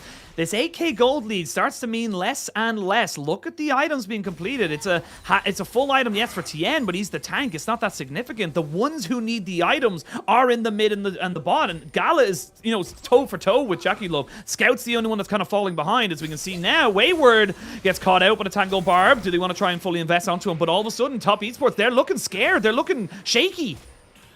And sadly, you kind of feel like they have to. Top Esports, we had some worries through Summer Split about them being able to wrangle the macro to the point where they can really throw top teams under the bus. They typically win by huge snowball performances out of 1 or 2 exemplary players on exemplary picks. Tian, see a Scout on the flank there, but as you can see, when things start to stall out, they can lose a little bit of that inspiration. They need to find a way to force LNG to blow some of their engaged tools in inopportune moments. That's going to be the real difference maker. If some of these cooldowns go awry from LNG, that'll be the go button from Top Esports. They're starting the Baron, looking for the turn. They're looking for the turn. As you can see, Mark's going in. They do see that the Baron has been started, but it's not being taken very quickly. Now LNG maybe looking to try and be a little bit more of a nuisance. We are going to see a reset coming in from Scout as he finishes up an item. He's going to get himself back in straight away. Make this one work. Void Staff is massive. That will shred health bars of anybody on the side of Top Esports, and they back themselves away. This game is all of a sudden gone from Top Esports' favor to a bit more of a 50-50 team fight. And you might be sitting here looking at the top of the scoreboard saying, but Casters, why aren't you talking about the 6,000 gold lead? Why aren't you talking about this huge gold lead? Because it has stayed this way and actually gotten smaller over time. That's a pretty good indicator that Top Esports are not finding ways to push their advantages. You understand why. If you make a mistake, like Jackie Love has done twice this game, suddenly your AD carry's gone. Suddenly a lot of your damage goes with it. Top Esports, they're going back towards this objective, trying to play around the Shock Blast. Rookie, point and click, needs to be really strong now to get that damage down. One misses. LNG looking for their angles again. Get rid of the blast cone, but they're kind of backing themselves away again. Top Esports don't feel confident because, yes, it's a 6,500 gold lead, but as you mentioned, look at the top lane. Complete item parity. Look at the mid lane. Item parity. Bot lane. Item parity. The only difference, it's jungle and support. It has the 6,000 gold lead is in jungle and support. That's it. And, I mean, LNG, credit to them. They say, look, if we're going to start losing out across the board, the resources we do have, they're going to our AD carry, they're going to Gala, as Kai said. There are very few picks which you trust more with certain players having it in their hands as well. Top Esports, this is quite worrying for them now. This is a really big lead. They have a GA. That's great for Wayward. He can find himself some of those big engages, but Top Esports, they're really struggling to find themselves ways to remove engaged tools from LNG, and that's what's really worrying them now. They're not finding enough shot blasts onto the right targets to stop LNG being able to position for these big engages. They're not finding enough lane advantages and side lanes to stop LNG even having everyone there at the Baron. Now suddenly we're getting to the point where it's a minute and a half until the Dragon. Top Esports, yes, it'll be sole point for them to for them again, but it doesn't change the issue of how the heck are you going to take the teeth out of this LNG engage, which is scaring you so much. Look, Zika's getting huge. You have got a Zhonya's now, though, for Jackie Love. A stopwatch available for TN. Pretty big kind of stasises and a GA. So there's plenty of delay available here for Top Esports if they find themselves caught out. Scout's going to reset and maybe look for a little bit of a move to try and get himself back out onto the map. Maybe looking to try and be a nuisance. But I mean, look, they just keep putting down a ward. It's just the fact that Tarzan and Hung can just stay around the backside of this pit. They're not really threatened by the likes of the Renekton, so they're not going to be scared to walk in and face check. This is also an implication of Hextech gates as well on the Hextech Rift. It is so much easier to reset. You have Home Guard, you have those teleports back out onto the map, which means you can go back and buy wards and then have them for that Baron. You can go back for your item resets and you're not off the map for that long. 30 seconds till Dragon, maybe a switch between the top and the bot side of the map can lead to an advantage. Oh, Wayward! He's caught and he's killed. They're going to lose his GA and his Hysterics. That's going to be the Dragon for sure going over to Top Esports. But do you care? If you kill Wayward and you get the Baron, this could be LNG's game. Okay, but what is the option here from LNG? You're giving up Dragon positioning. You're unlikely to be able to do that. You're giving up Soul for Baron. Is that really the play for you?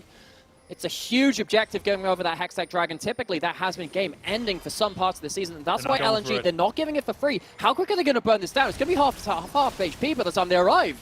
Tarzan makes it, but they're going to be able to throw out the Glacial Prison to try and delay him! Tarzan steals it! And they have to go all out! Welcome to the Bounce House, TN! He's going to try and flash away, goes into stasis as well. They're losing everything. Top Esports, they had it all in the palm of their hand, and in the jaws of victory, they find defeat! Oh, Top Esports, they've had some macro worries in summer, and it's coming to bite them in one of their most important series. This is do or die for their playoffs hopes.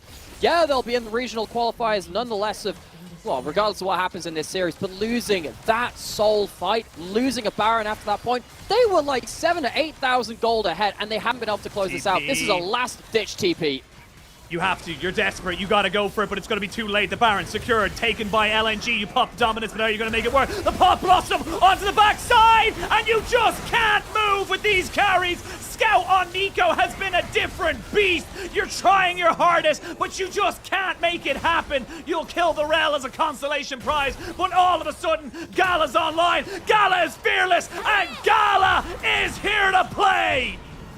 They chose to give Gala Kaiser 2 games in a row, and you know what? For most of this game, it looked like it was going to work out. It looked like Top Esports, they'd clap back with another blue side draft. Their prep had worked out. They'd made changes, but it hasn't been enough. The execution is too slow. It's too imprecise. LNG pull apart the threads of this tapestry in Game 2. They figure out a way to fight back from a huge deficit, and this is a huge comeback from them.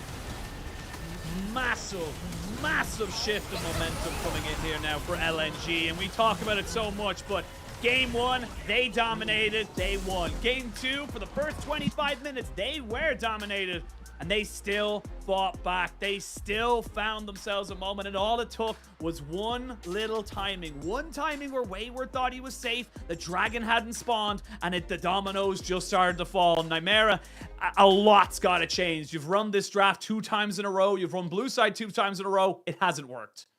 It hasn't worked, and now suddenly we are at the precipice of LNG achieving their best LPL result ever. Yes, they have qualified for Worlds through the regional qualifier after playoffs have ended, but in terms of the playoffs themselves, they've only ever ended in the highest point of 4th place. A win here would put the minimum top 3, and they'd still be in with a shout of potentially, you know, a rematch against JDG, depending on what happens in the upper bracket finals, the winners finals, which happen tomorrow between JDG and BLG. And they're still in with a shot of continuing this story. Considering how we were talking about this summer being just the top 2 teams, it was JDG, then BLG, and then everyone else. LNG with a series like this, after coming off of a 5-game series against JDG, who are looking to get their own golden road, you can't help but get a bit excited for this team who are meant to be the underdogs in this playoffs compared to those top 2. I mean, LNG are definitively putting down a stamp to say we are in the conversation. We are here to be counted, and we are going to make it either to Worlds, and we're going to make it fairly comfortably, because this is just fantastic play for them all together. And look, I mean, like, Top Esports had the world. They had everything available to them, and they just couldn't figure it out. I mean, again, you're kind of relying, when you go with this kind of a composition, especially without the Nautilus and bot side and more of a Braum, it's on TN. It has to be on TN to make the engage. If he doesn't find someone with Glacial Prison, if he doesn't make that first move, you just can't. Everything else is follow-up engage. And look, for LNG, huge props for them. Scout and Gala on these 2 picks, the Nico and the Kaisa. I mean, I don't need to say anything else about it. This is, you have to get them out of their hands. At minimum, at least get one of them out of their hands. Yeah, this is really slamming your head into the brick wall at this point. That one is going to cause some blunt force trauma, just like what's happened in the first 2 games. Yes, it was harder in game 2, but those picks were really hard to deny once those team fights started erupting. I think Tian, yes, you have to talk about how he had to be the engaged threat, and it was very hard to land that whilst also keeping your carry safe, because there's this worry of, if your front line has to go forward to engage, you're leaving a gap between your front line and your back line, so they can die to a counter engage, which is exactly what we've seen from Scout multiple times in the first 2 games now. There's also a question I've got to ping over to Rookie as well, because if you're playing this Jace, you have to get poke damage down. He hit 3 items, and yes, the damage is good, but look around those Baron fights again. Go, honestly, rewind the VOD, go around those Baron fights. How much of that damage was meaningful? How much of that damage happened to a point where it forced someone to reset on a timing where LNG couldn't defend that Baron? It didn't happen at the right points. Yes, there were points where a shot blast would land onto Gala, but it wasn't enough, and you could really tell the Top Esports couldn't quite make this composition get over that finish mark. I mean, yeah, like, Rookie did the damage, but you got to look into who it was into. It was into Tarzan, Zika, Hong. It wasn't into any kind of significant carry threat. And the funny thing is, the 1 or 2 times before that 20-minute mark, when he was hitting the shock blast onto Gala, it meant that he couldn't go for fights. And it meant that he was completely isolated. He didn't feel confident to shotgun himself into the backside. So these things are very relevant coming into it. And I mean, I just don't know where you go now for the side of Top Esports. You gotta just throw everything at the wall. Throw everything. Get Rookie onto Orianna. I know exactly what you're gonna say, but in terms of draft, get everyone on comfort. Who cares about anything? At least in TN, Draven, or or maybe even Kaisa for Jackie Love. Just do something different, because this composition just ain't it. Now, for those of you who are not on board with the references which we've been having through this series, the place they're going, it's gotta be the red side! This blue side draft isn't working for them! These counter picks are meaning too much, and but even if you stay on blue side, don't first pick that Jace. Rookie hasn't done enough with it. I don't think it's necessarily a fault of the pick or rather a fault of the player in this series. I think that the Jace, as a sole poke threat, even at the advantage, we can see that it was quite difficult to set up from that point. First pick the Kai'Sa if you're going to be on blue side. I think that's been a huge threat for them. And if you're worried about that 2v2 when you first pick that Kai'Sa, I don't know what to say to you. At that point, you got to go full counter pick meta. You got to be on that red side because you've been destroyed by that 2 games in a row. Yeah, well, we're going to send it to a quick break, and when we return, we might have our 3rd and potentially final game of the series. We'll see you soon.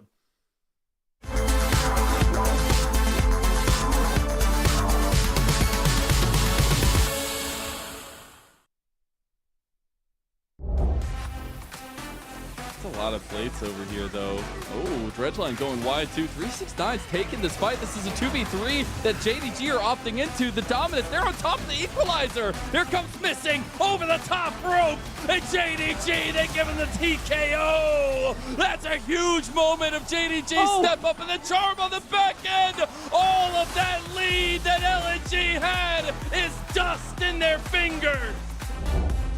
Oh, what's going on? I mean, they're still waiting. They've got 15 seconds on the buff, but surely Weibo just repeat what they've been doing, but with no shine. Maybe tanking is a little bit more difficult. 10 seconds on the Elder.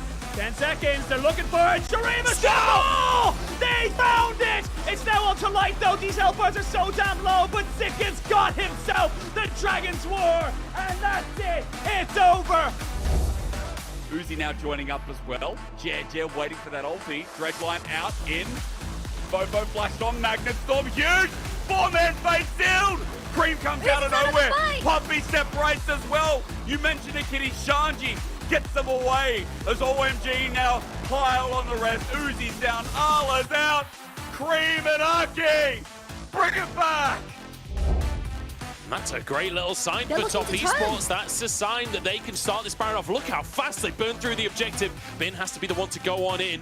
There's a minion wave in the mid lane. BLG could maybe just try and opt for that instead, but On finds everyone. The Magnus Storm tries to deny the engage. Featherstorm to keep Elk alive as Tien becomes his target. Jackie Love, though, turning it around. Shun is there, threatening the carries as Wayward goes down. Shun with the aftershock keeps himself alive. Rookie and Jackie Love live on as Wayward is cut down, but Jackie Love finds another one. Rookie is on in. Jackie Love going in. The carries live on. And Top Esports, they've got the mojo online. BLG do get that priority Q3, but a great hook from Mark keeps him safe as they find an engage onto Tien instead. This is huge. Tien forced the flash, looking for the Magnet Storm, but punted against the wall again. Turns golden as On gets both of the carries in. He gets Rookie in! On, you magnificent beast! And now the rest of the fight is all down to Jackie Love. A hook in from Mark. Can Jackie carry as a triple comes out from Elk? And the feathers, are they enough? He's into the GA. It's a quadra for Elk. Jackie tries to put him in the grave, but there's no stopping him. The king of the forest.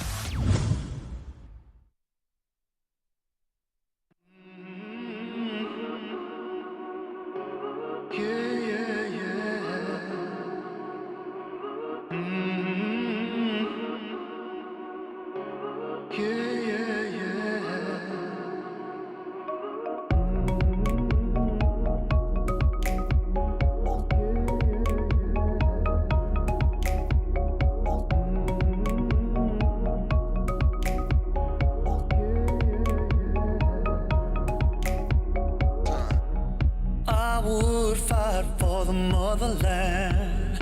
Be all I could, I would make a stand. I'd walk through the fire till the body falls. Don't fall, I would protect you.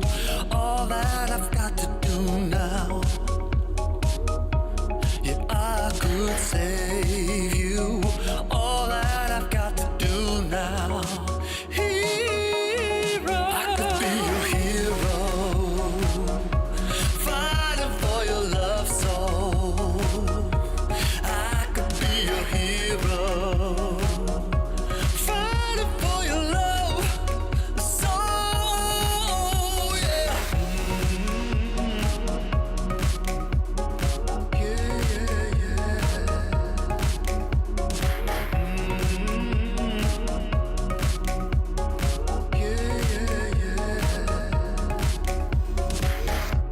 You make something worth fighting for, and nobody gets to choose everything. All that I've got, it couldn't be enough. Without your love, and I would protect you. I would do anything now. Yeah, I could save you. All that I've got to do now. I could be your hero, fighting for your love soul. I could be your hero, fighting for your love soul. Yeah.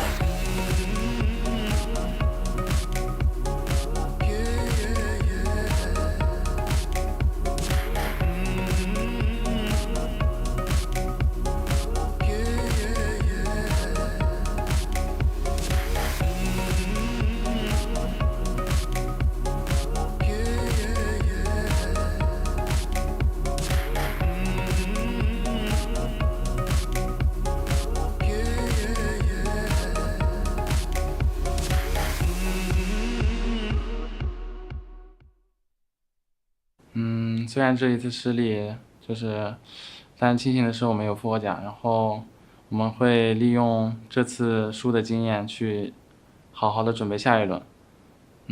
这个版本的下路还是每个下路理解都不一样吧，然后我们选自己觉得好的英雄，然后去赢就好了。面对滔博的话，我们线上应该3条路都会打得比较凶嘛，然后看谁找机会能力强吧。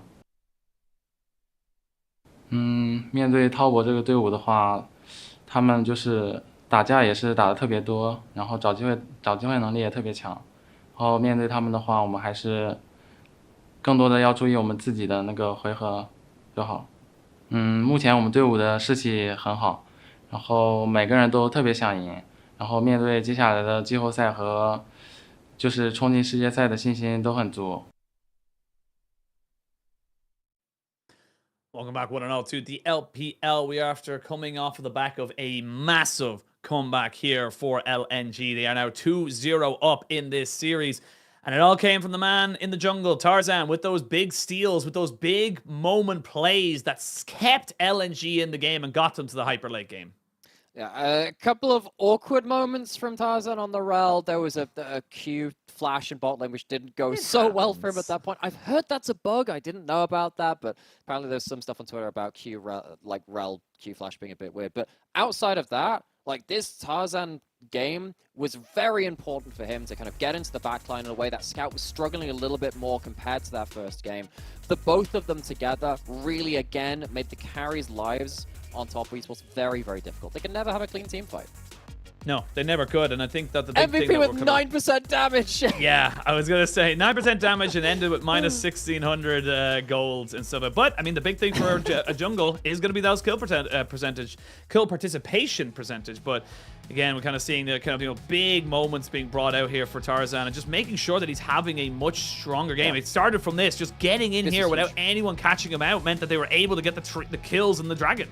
I have no idea, again, how he actually made it into that brush scene. Given the amount of wards which have been played, you can see the timer on the wards around that. It's like he hopped over the wall into that brush. There's some pink wards, yes, but there's other ones placed around. It felt like LNG got away with absolute daylight robbery at that point, but that was a big moment. Before that point, it felt like, top esports, they were running over the huge gold advantage, but Jackie caught out a number of times this game. Yes, it's a hard game to position in, but that's your job in this game. You have to stay safe. But time after time, LNG found ways to punish the carries, and even with a 9.2k gold advantage at its peak, Top Esports could not get away with finishing this game. They lost that soul fight. That was important for them. They lost the fights afterwards too, and it really felt like playing the game too slowly came back to bite Top Esports.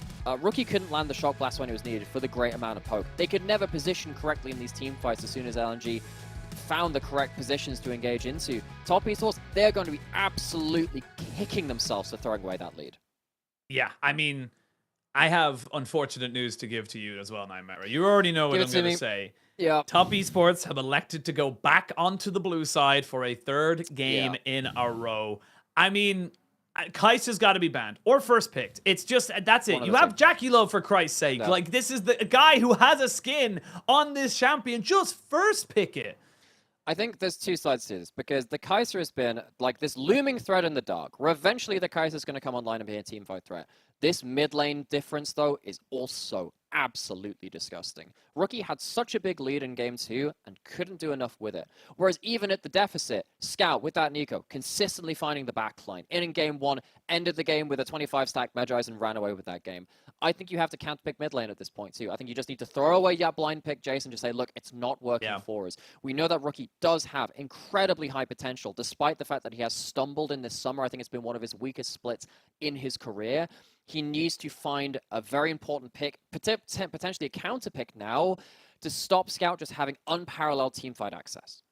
Yeah, I completely agree. I think that Scout has been the key, the catalyst to everything that has been going so well for LNG. And again, regular season MVP, probably should have been on the All-Pro team as well. But regardless, the guy is proving to everybody that he is to be counted, and he is still a world championship winning mid laner. This is the man who was able to kind of do so much with EDG, and now moving on to LNG, trying to build a new kind of, legacy with this organization. It is kind of coming from him. And I mean, look, for top esports, if I see the same picks or same bans, I don't even care about the Jax anymore. Give them the Jax, give them the Tristana or the Azir, or leave them both open. I don't care anymore. You need to do something different, because if I see a bloody first pick Jace again, I'm gonna scream. Oh god, because if you're not, there are some very important picks in the bans which they're putting on blue side, which could be first picks. Tristana ruins games in the LPL because basically nothing beats it in a 1v1 in mid lane in terms of push, and then also being able to snowball the game cleanly. We've seen Scout be incredible at that pick. Don't get me wrong, maybe don't give him that. But there are so many things which are on this blue side, which you should be first picking, which they are seemingly not willing to play. And that's a big issue for them, because they've now gone 2 games back-to-back on blue side, but not been able to even close out that second game with that huge advantage. And top esports, you know, this was a team that came into this year promised as a super team. They were promised to be a team that could contend with JD Gaming, which of course have gone on to incredible feats in the entirety of this year, both regionally and internationally as well. They haven't delivered on that promise. Flip that over to the other side. LNG were always the team that didn't deliver on promises before. They go on 7-game win streaks and stuff like that in regular season, then fall apart in playoffs. It really was that gauntlet run in, Worlds 2021, where they managed to qualify for Worlds, where they finally managed to bring some of that firepower to the table. And now they finally managed to buck that trend, it feels like, in this playoffs. In spring, they were shunted out very early by OMG. They lasted 1 round and they were out. Suddenly, they're in with a shot to have their highest ever playoffs finish against a team that people at the start of the year were assuming were just a shoo-in for Worlds and for finals and other great performances from that team. Yeah, and honestly, like, I think a lot of us, like me especially, was kind of coming into this season or this split, and the way JDG and BLG were winning, I just kind of forgot a lot about these teams. I forgot and said, look, we have our 2 teams. We're very happy with that. You know, we're not a 1-region team. We're a 2-region team. But, you know, that's, you know, kind of our 2-team region. But that kind of setup led ourselves to this kind of misunderstanding of how good some of these players are. Scout, Gala, Tarzan, like, these are all guys that are almost certainly in the top 3 conversation of their role. This is a team that should be contesting for championships, that should be kind of booking the trend. And I kind of have to say the same for top esports, but unfortunately it's just not as nice a story. They are kind of in that thing, and you can see the pressure kind of coming to these guys. They need to somehow bring this one back. See the stress in the faces there. A little bit of a reprieve. Calm before the storm. Calm before the 3rd draft. We're heading into it right now. Blue side once again. It is a different band, though, from top esports. So they're going to have to drop one of the Azir or the Tristana from this first round. Given that it's a Xayah ban, normally that means you're looking to dive into the enemy team, because why else would you ban Xayah, right? It's partly because it's a laning phase thing. Maybe you don't want to give over the Xayah Khan in the first round. This might signal a Kai'Sa first pick if they say, oh, we don't want to play against the Xayah Khan in lane. That could be it. Could also signal a dive composition, which of course the Xayah would excel into, and that's the reason for the ban. Yeah, the thing for me is that I'm looking at this and kind of saying, why would you ban away the Xayah? Well, you want to first pick the Kai'Sa. Kai'Sa's so good into the, you know, kind of into the most AD matchups in the bot lane, but the Xayah, like you said, kind of negates a lot of that insta-dive kind of assassination attempt. We'll see if LNG want to change this final ban. I wouldn't mind seeing the ban away the Kai'Sa. Just get it off the board. Yep, like that adaptation from LNG. And now, top esports, where do you bring this draft? Do you take the Azir first still? Like, you know, you've left that open. The Azir is something which, of course, Rookie and Scout are both very, very proficient on in their own rights. I mean, do you want to have Rookie get counterpicked this time around, give him a little bit more leeway in the draft? Again, we've kind of said that the Jace wasn't really doing it for him. The hovering, oh my God, I'm gonna scream! Like I'm gonna scream! The Jace gets locked in. Oh, thank God! And it doesn't. Oh. Last minute switch over. So the beta's out with that one. So it's going to be the Sejuani locked in for Tian, who has been the engaging threat so far. It does mean that LNG can go towards the Jace themselves. Scout is one of the best Jaces in the world in the LPL. He has done some incredible work on this pick throughout the entirety of the year, right away through spring as well. It felt like LNG were one of the first teams to pick up Jace Maokai as a combination. Of course, the Maokai is banned away in this one. It does, however, mean that Rookie gets to see the mid lane matchup and does get to lock in that Azir himself. Yep, gets to get that one going for himself. We'll see if top esports want to get in the Renekton. They do lock that one for themselves, so happy to have Wayward on something that can have that priority, and they have been giving him some decent matchups so far in this series. But, you know, props are due. Zika has been a rock, to be perfectly honest, to just in that top side. Hasn't been dying, hasn't been doing exceptionally well, but he hasn't been feeding over kills or pressure, has just done his job, and sometimes that's all you need to do. Yeah, and I think Wayward has done potentially better than some people would have been asking for on the side of top esports. I think particularly, again, earlier rounds of playoffs, and compared to some of the great top laners we have in LPL, it feels like Wayward is not really amongst the elite of the elite. He's been fairly good in terms of getting lane advantages and being a pressure point for top esports, even if he's not been able to carry the team fights later on. It's going to be the Cassante answer into the Renekton Sejuani. Again, it's harder to abuse that champion, even with the incredible CC combo and damage coming out from the top jungle of top esports locked in. Once again, LNG holding the Rel flex pick towards mid jungle and bot lane. We've seen it be played once in support and then once in that jungle. There's a chance of that being held over once again. There's a chance. We'll see now where LNG want to kind of go for it. I do like the fact that the Barris has been banned away by top esports. They recognize, look, we don't want to give over the double poke. We feel like it's still very, very powerful. And we'll wait to see where the kind of last pick is coming in. Again, LNG have not been ones to shy away from things like the Ziggs. We'll see if top esports want to try and, you know, make sure that they don't give over that particular one, because it will give you the AP you would need. Could still be an AP jungler. Maybe something like the Lilia could come out. We haven't seen fringe kind of setups of it here for the side in the LPL for sides. And we'll see, because, you know, you don't want to go too far into the AD tree, especially when you're going against already a pretty beefy front line.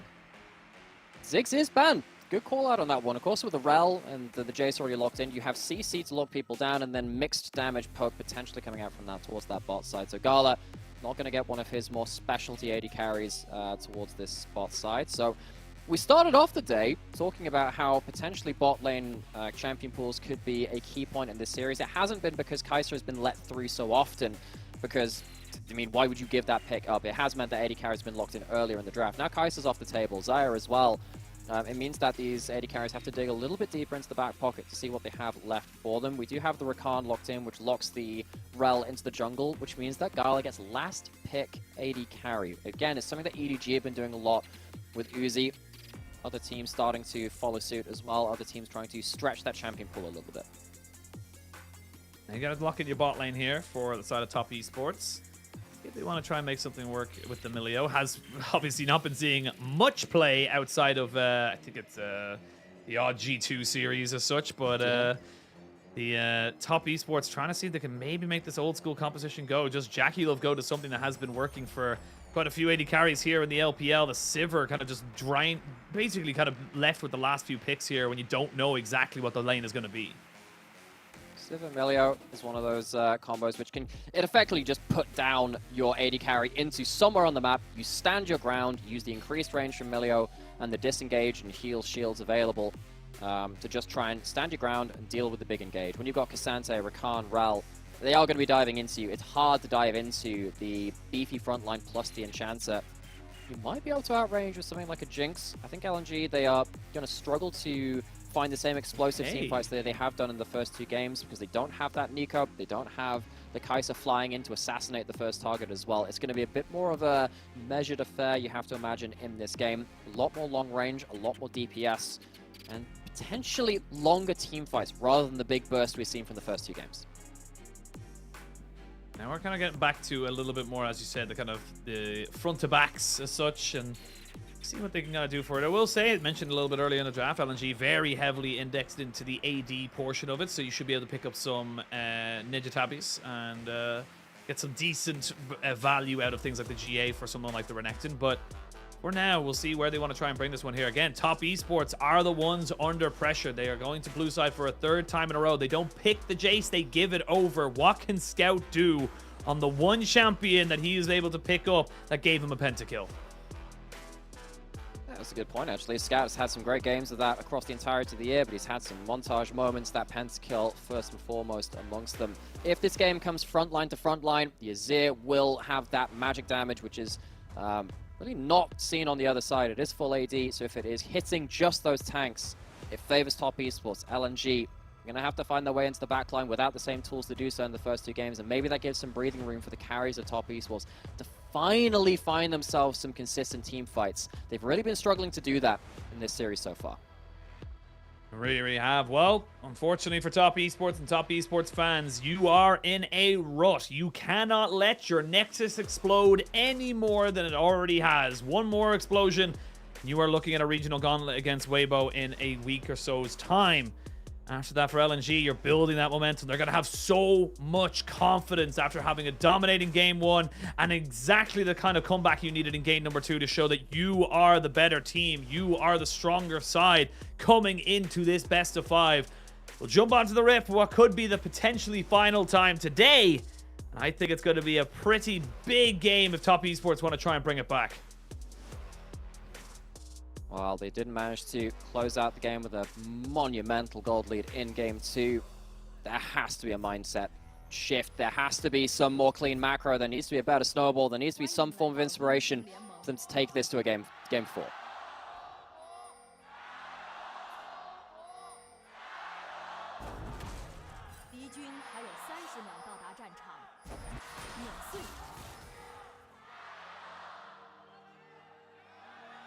Jayo's roar. You can hear a couple of little tentative Jayos there as well, as they kind of went like, Jayo, are we cool? Are we getting there? Tarzan? LGD, is that what we're doing now? Is that you? Is that you? Tarzan Tien is around, but oh, he walked away. Tarzan's going to be able to get up on top of Wayward now. Wayward's going to have to either flash or use slice and dice. And that is the question now. We come into this one here. He is going to get knocked back just a little bit. 1 or 2 more Qs should be fine. Does get hit by an accelerated shock blast. They won't get the knockback, but the crash down is good. Now they jump in with the hammer. He tries to slice and dice himself away and should be able to keep his life. No summoners burned by either side, but now Wayward finds himself resetting very early on. Not going to be able to try and get priority in this lane super early. And one of the big things from game 2, which allowed Top Esports to get that big advantage, was Wayward playing the early levels really well to kind of force Sticker under turret. He froze it outside of his tower, roamed mid, and then got a kill towards top side anyway.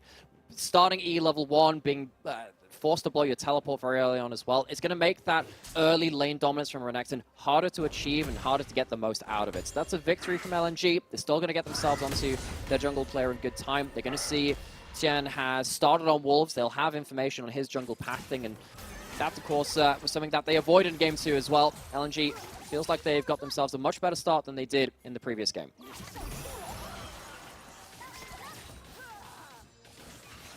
And we'll wait. Don't want to go to a thing. Of course, first game of the split here for Jackie Love on the Sivir. You can see that Wayward's not had the best of times this split on the old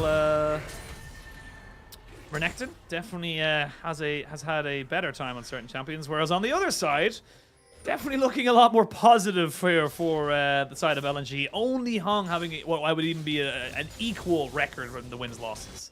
And Scout has really prioritized this Jace through Spring and Summer. That's a really good W. Absorbs the Wayward's in a really bad spot now. He is. He's going to have to flash away. There's one more dash. Not enough damage, though, here from Zika. Needs one more Q if he wants to try and get that knockback. But you can see how that, slice and dice start kind of affects you. It just doesn't give you that same level of priority as you mentioned. And now Hung kind of realizing he's caught between a rock and a hard place. He's going to try and maybe flash over. Gets followed over immediately by Tien. This is smart from Hung. You're probably thinking he's dead anyway. Why would he do it? It means they don't give it over to the Sivir. First blood to the Sejuani. Definitely the lesser of two evils. Also means that Tien can't walk into the enemy jungle after killing the Hung on his own side of the map. It means that Tarzan gets an uncontested bot side clear. So still kill going over to the side of Tien. Blows his flash for it, but he'll take that trade. It does mean that Gala and Hung are not going to be able to put down as much pressure in the bot side if they were looking to do so anyway. It's a hard lane to exploit. This Sivir Milio will be scaling up pretty unimpeded. Jinx and the Sivir kind of scaling up alongside each other. Zika getting the best of this top lane matchups. Not just the E-start. That last big trade we saw, he absorbed the empowered W, that stun, with his own unstoppable. Led to a really good turnaround. Zika not going to allow that Sejuani Renekton combination as easy entry into this game as game 2. Keep waiting to see where the next kind of big play is going to be. Tarzan still looking to make moves in the early game with this Rel. Feels like he can get a bit of a early advantage. Has a couple more seconds to wait before Rookie this. Has no mana. Yeah, Rookie has no mana. Flash in, knock back. They're going to try and burst him out. Flash away by Rookie keeps him alive, but flash for flash, Tarzan will take that trade any day of the week. LNG would get thrown out of a casino for that. They were cooldown counting. Stop Rookie from getting the clean escape. Blow that flash for the price of Tarzan's. So Rookie on the Azir, potentially a return gank available. Scout now just walking past the wave. Dangerous stuff. Big damage from Jace. Yeah, big damage. Does cancel 1 or 2 auto attacks. Doesn't have the acceleration gate to snipe off Rookie. As the wave does crash in, he wants to make sure he gets as much out of this as he possibly can. And this is just kind of good momentum here in the mid lane. I will say Top Esports still finding themselves ahead in this early game. Of course, they did get the first blood onto the Sejuani. So TN, he's got to have, again, a similar early game to what he had in game number 2. They had all the advantages off of his back, and he needs to continue that kind of momentum. This time last game, Wayward was roaming mid to flip things in mid lane. Can't do so now. Zika's had enough of a presence in early lane to prevent Wayward from leaving, and as it stands, we're at a fairly even early game. Bot lanes have been very, very non-interactive in the way that these two lanes, they're very defensive in the way that you're playing around the Milio. You can stop the Rakan entrance with the Q, of course. You can bop him out of that Q, the W rather, from the Rakan. So it really does feel like both these bot lanes are going to be scaling up in a way which is much less interactive than before. Level 6 hit to level 5. I'm not sure there's an all-in angle from Zucker anyway.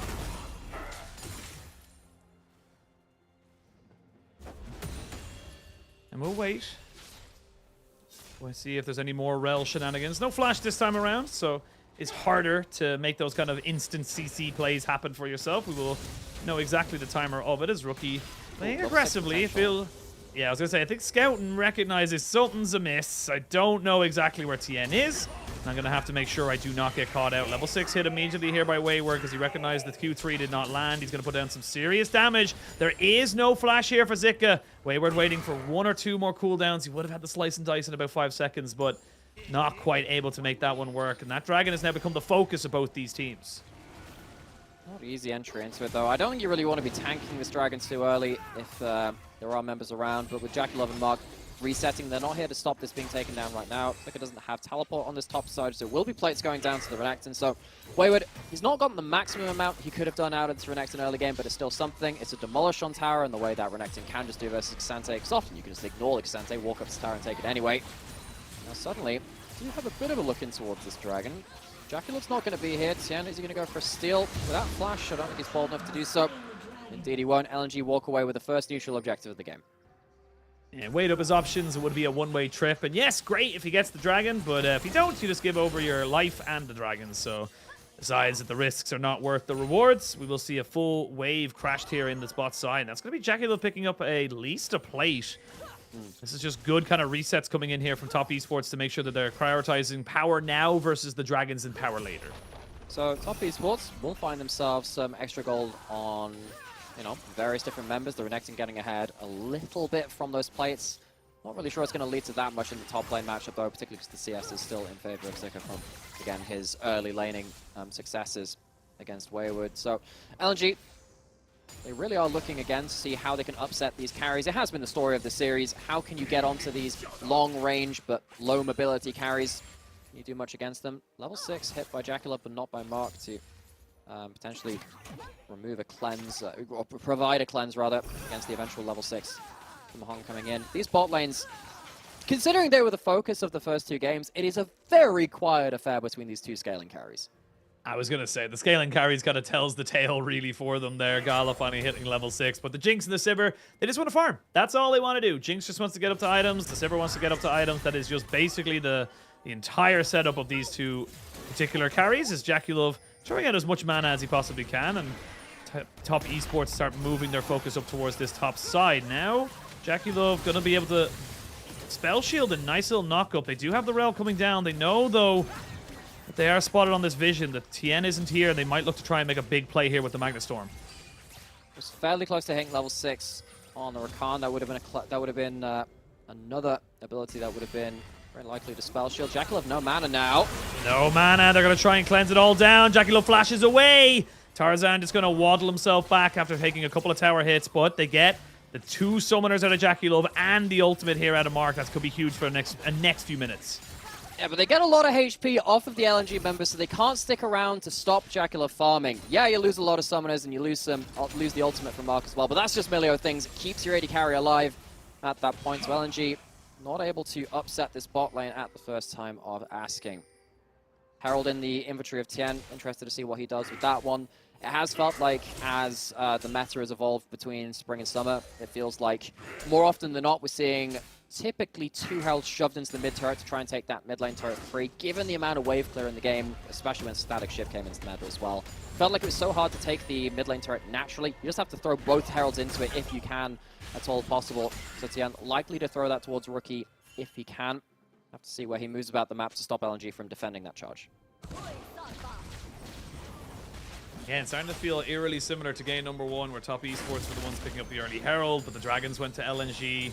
Scaling pretty even, if I'm being totally honest, between these two sides. The Jace definitely no slouch in that late game, especially with that poke coming out here eventually. We saw it in game number 2 from Rookie, but for now, both teams very happy just ping-ponging the waves. You do have the Sunfire Aegis finished up here for Tien as his first item. We'll wait to see what kind of happens. Right now, it's just kind of a waiting game between the Dragons and the Rift Heralds. Yep, the Sunfire for Tien, of course, helps you with the clear speed, but just keep an eye on the items for the tanks this game. We didn't really have to do the same in previous games because it was more about whether the backline would survive. In this game, because you have a full physical damage composition from LNG, if Sejuani or Renekton get to big items early, LNG are going to really struggle to take even front to backs, particularly if Rookie starts to put out big DPS as well as basically the only magic damage available in this entire game. If it goes front to back, you have to favor Top Esports. If it goes to backline killing, though, LNG have shown a lot of proficiency at that, particularly with Scout getting to the backline with Nico in previous games. It's not going to be nearly as easy to do that in Game 3. Thing we haven't really had a chance to talk about has been Scout on this Jace. Picked up a pentakill, his first in his career earlier this split in the regular season. And has really, as you mentioned, made a name for himself on this particular champion. It seems to be a big fear of Top Esports to let that champion go over to him. So we'll see if those fears are founded or not. Gala just trying to cover himself on that bot side. Does have the cull. Well, maybe 2 more waves. Yeah, if he gets all the minions in this one and the next one, he would be able to pick himself up the thing. But he doesn't actually know where anybody is right now. So he was just throwing out the chompers. He's a little bit afraid. And that's what makes Gala such an annoying carry to kill, because I think he's had 1 death so far. Wayward. That is not the trade that you need, and that is... Yeah. I mean, 3 tower hits is not proxying. He's gonna have to reset. No, what that is proxying with style. He has dominance. You know, he knows that if Zika walks at him, he props dominance, and he still probably wins the trade. That's just Renekton things. Dragon is spawned anyway. He doesn't want to give any reprieve to Zika in this top side at all. Tarzan doesn't have flash for this play. If it did come to a big engage, doesn't feel like LNG would like to overforce that engage. They really need to try and find someone out of position. Tien still have that herald to throw down as well. Tien's waited a while. He's sat on that. See if he can throw that into one of these turrets. He'd love to put that into mid lane if at all possible. But I don't know how much time's left on it, actually, thinking about it. Yeah, I'm not quite sure exactly. It looks like he's barreling bot lane to make sure he gets at least 2 plates. Gala just going to try and soak up as much as he possibly can here on this minion wave, and doing a fair bit of damage as well. Finally gets the cull stacked up and ready to go. There's going to be at least 2 plates confirmed here in this bot side, and Dragon has been started as well. Gala would absolutely love to delay this to get himself a reset, but I don't think he's going to be allowed. No, and he doesn't have himself full HP either. Jaculov, of course, if they are on the objective first, the Milio with the extended attack range gives you so much ability to play around. Rookie's using the TP to, you know, support his team, but also just reset in general. You can do that as a mid laner sometimes, teleport into river, and then just walk back to the lane you're in. It's a little bit different to top laners. You have to walk the entire length of the map to get back to their lane of choice most of the time. Top Esports, they aren't forced into a fight at that point. It feels like when they do arrive at an objective first, they have a lot of power to play around, especially with the Milio Sivir just putting up effectively a turret in the river once that cozy campfire's down. Gala gets his reset. He picks up his Kraken. Feeling good about that. Top laners are back in their natural habitats. Tarzan looking to try and contest here. Will get another smite fight over Tien as these 2 cavaliering junglers look to try and keep fighting on each other. We are seeing fairly decent trade back here from Tarzan, and not going to see Tien or Rookie look to try and take any more of an engage. So, coming out to 14 minutes, plates are now going to be gone. Lane turret might be under a little bit of siege, though, from Gala. He might just straight... Yeah, he gets this. That is an unfortunate time for Top Esports. That's a misstep, because So I understand why the Herald went bot lane to give gold over to Jaculov, particularly because when Tien put down that first Herald, The vision control made it safer to put the Herald down in bot side than in mid, where LNG had a lot of wards around, and potentially there was a chance of, you know, Tarzan flying over a wall and engaging onto them. But because they didn't put that Herald into mid lane, it means that they have less control around that mid lane themselves. They lose a lot of HP for free, and you can see right now, LNG's top mid lane is so high HP. I don't know if top esports are going to be able to take that turret like for a good long time. They probably have to win a team fight before they take that turret. That's going to be a real thorn in their side, particularly as they approach objectives later into the game. And the thing is as well is that you're always going to have Sivir now just kind of sitting themselves here into this like mid lane just to make sure that this turret doesn't go down because it's so low. Means that you're limited in your map movements. You're limited to where you can move around to make plays. So speaking of making plays, it looks like LNG are trying to make one around this Rift Herald, but no, they're not in the best positions right now. We'll notice as well, Zika actually opted in for the Iceborne Gauntlet rather than having the immediate Thornmail, so they actually have a better team fight here. Scout, bot lane with TP, he's kind of going for it, and it does feel like top esports are a little bit slower around the map. They're not being dragged around so much, but it is still being a much quicker pace here from LNG. Yeah, because of that Herald reset, it stops top esports getting this in good time. Scout has TP anyway. He can probably recall and threaten a teleport should anything come through. Top esports will get themselves that Herald. That's important. That'll give them some ability to, again, threaten that mid lane turret.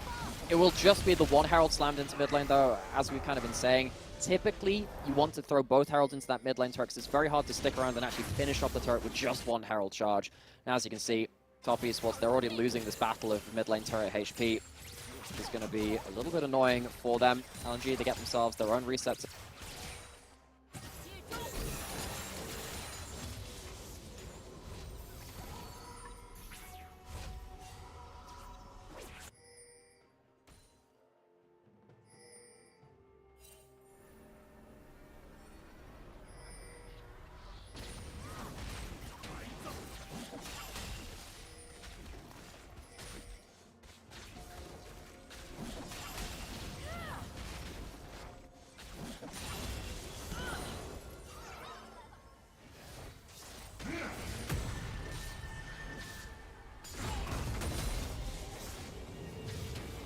To happen because there are so many flashes available that you absolutely know there is a chance of the one explosive team fight that could absolutely blow up in the game. It's very even gold. First fight is likely to hold a lot of weight in regards to that. If you lose one big fight, you're probably losing those mid lane turrets. You're probably losing a really big set of objectives after that point. Yeah, you know what, chat? You're now the casters. Congratulations. There's no extra pay. There's no, you know, kind of anything to go on for that, but you know, you guys got to let us know. I will say, I've just drawn up the stream. We are going to be about 12, 13 seconds behind because it's just the stream. But the Renekton took down bot lane tier 1. And that's cool. We're now moving towards about roughly 30 seconds until the dragon spawns. So I'll let you know if anything else to happen. Is it take on like a radio job, or it's so I remember Freak doing this a little while ago, where Freak tried to do very descriptive casting to show everything that was on the screen. You're gonna have to do that for me, buddy. Yeah, I mean, I'm trying my hardest, but I am very far behind in this kind of setup right now. So do bear with us if we do end up kind of go for it. But of course, you know, looking into this one here, it does feel like with a Dragon Apiece, we can be a bit more holistic and a bit more kind of overarching. With a Dragon Apiece, this feels like an important one as well. Not only that, but it's a Mountain Dragon Soul. Yeah. So this is a huge moment here for either side, more even specifically for top esports, because having those extra resistances and shields building up for your tanky team to deal with this full AD comp can be, you know, just so huge. Yeah, it really does feel there's a big engage coming through on the screen. Yeah, we did see a bit of a fight there as the Dominus was already popped. TPs were used as well. They actually look like they're going to be able to burn down Scout and get him down. He doesn't actually get any other damage off this. This is top esports using that momentum. They get the shuffle as well. Very hard to hype a fight that's already happened 10 seconds ago. And this is just going to be more and more pressure coming in from top esports. They almost lose their jungler, but they should be able to get this mid laner after it, or the mid lane. So, yeah, it's not a blowout fight, but again, this mid lane turret going down is really, really important. We already talked about how difficult it was going to be for top esports to take that one kind of organically, but finally forcing a fight, forcing some HP down, very important. Of course, we've got Baron coming up in the next minute as well. We'll open up a lot more macro options for top esports, and as we've kind of seen in this series, sometimes when those macro options get a little bit starved out for them, they can kind of stall out in that same regard. So this is a big victory for top esports, making sure that they have some extra ability to play the map later. I see another gig, though. Doesn't look like LNG are really done with this one here. They're going to try and go for it. And actually, at the end of it all, we come back to live, and we can see that the Dragon was confirmed here by the side of LNG. So despite them losing the fight, they still come out with the objective, and they'll get that mid lane that they peppered down earlier in the game. So TES ended up dying, which is going to be a huge problem for them. LNG, they've really battled their way through that game too, and it does feel like this one was a better early game for them. Going back to the replay of that fight though, which of course we sadly missed on our own end. Jackilov kind of forced back very early. Scout on this Jace, being a consistent point of power, but just goes a little too deep this time. Doesn't have the support to go even further. If he was doing that on a Nico, it's a little bit different to doing that on the Jace. But even then, manages to, of course, the rest of the team doesn't go down into the pit with him, luckily. You see them all coming in now. Finally get ourselves back. We do apologize for the slight technical issue. It is the nature of a remote broadcast, unfortunately. These things do happen, but we come back into live. You can start to see 2.5 items now completed onto Scout. He's getting pretty damn big for his Jace, and this is where the game starts to get a bit funky. Funny enough, the Jinx has actually been picking up a hell of a lot of farm. 26 CS above his counterpart right now, and that kind of lends itself to a lot of the pressure that we've been able to see LNG go for. And despite all these kind of plays going in favor of top esports, it is only about a couple of 100 gold, and it's still a Dragon in favor of LNG, so they're still feeling pretty confident about the way this game is going. Have ourselves, of course, now the threat of that Baron looming over the head of everyone. It's still very even in gold. The problem is, when it's even in gold, it does feel like LNG... Oh, that's a great Shock Blast. I was about to say, it's very hard for LNG to actually kill the tanks. You land Shock Blast like that on the backline, though, which really changes the equation. Rookie couldn't do that on his game on Jace, particularly in that game too. It felt like he was just throwing shots into that front line. Scout, if he manages to get damage into that backline, that could be a real green light for LNG to go. Looked like top esports were trying to maybe catch out Zika there as he was pushing in the mid wave, but got caught out on their rotation. Wayward off on the bot side, just trying to build himself up. But now Rookie is very much caught out here. They didn't see that ward go down. He's just kind of being caught out. Will get stunned in. They're trying to get the Shurima Shuffle out, but he gets charmed and deleted from the map. Now Wayward is here. Gala has to Gale Force just to make sure he doesn't go down. Loses his cleanse as well. That's a good trade back here for Wayward, but not going to lead to anything else. Rookie just getting caught out without a flash. And teleport ult use from Wayward. It means that they can at least protect this top lane out of turret. Zika on the other side has been continually pushing in this mid lane, so whenever anything happens towards top jungle and this top lane as well, he can shove in and then be on a fairly quick response time as well, even without teleport. He has flash, he has ult, he has the ability to respond to these plays.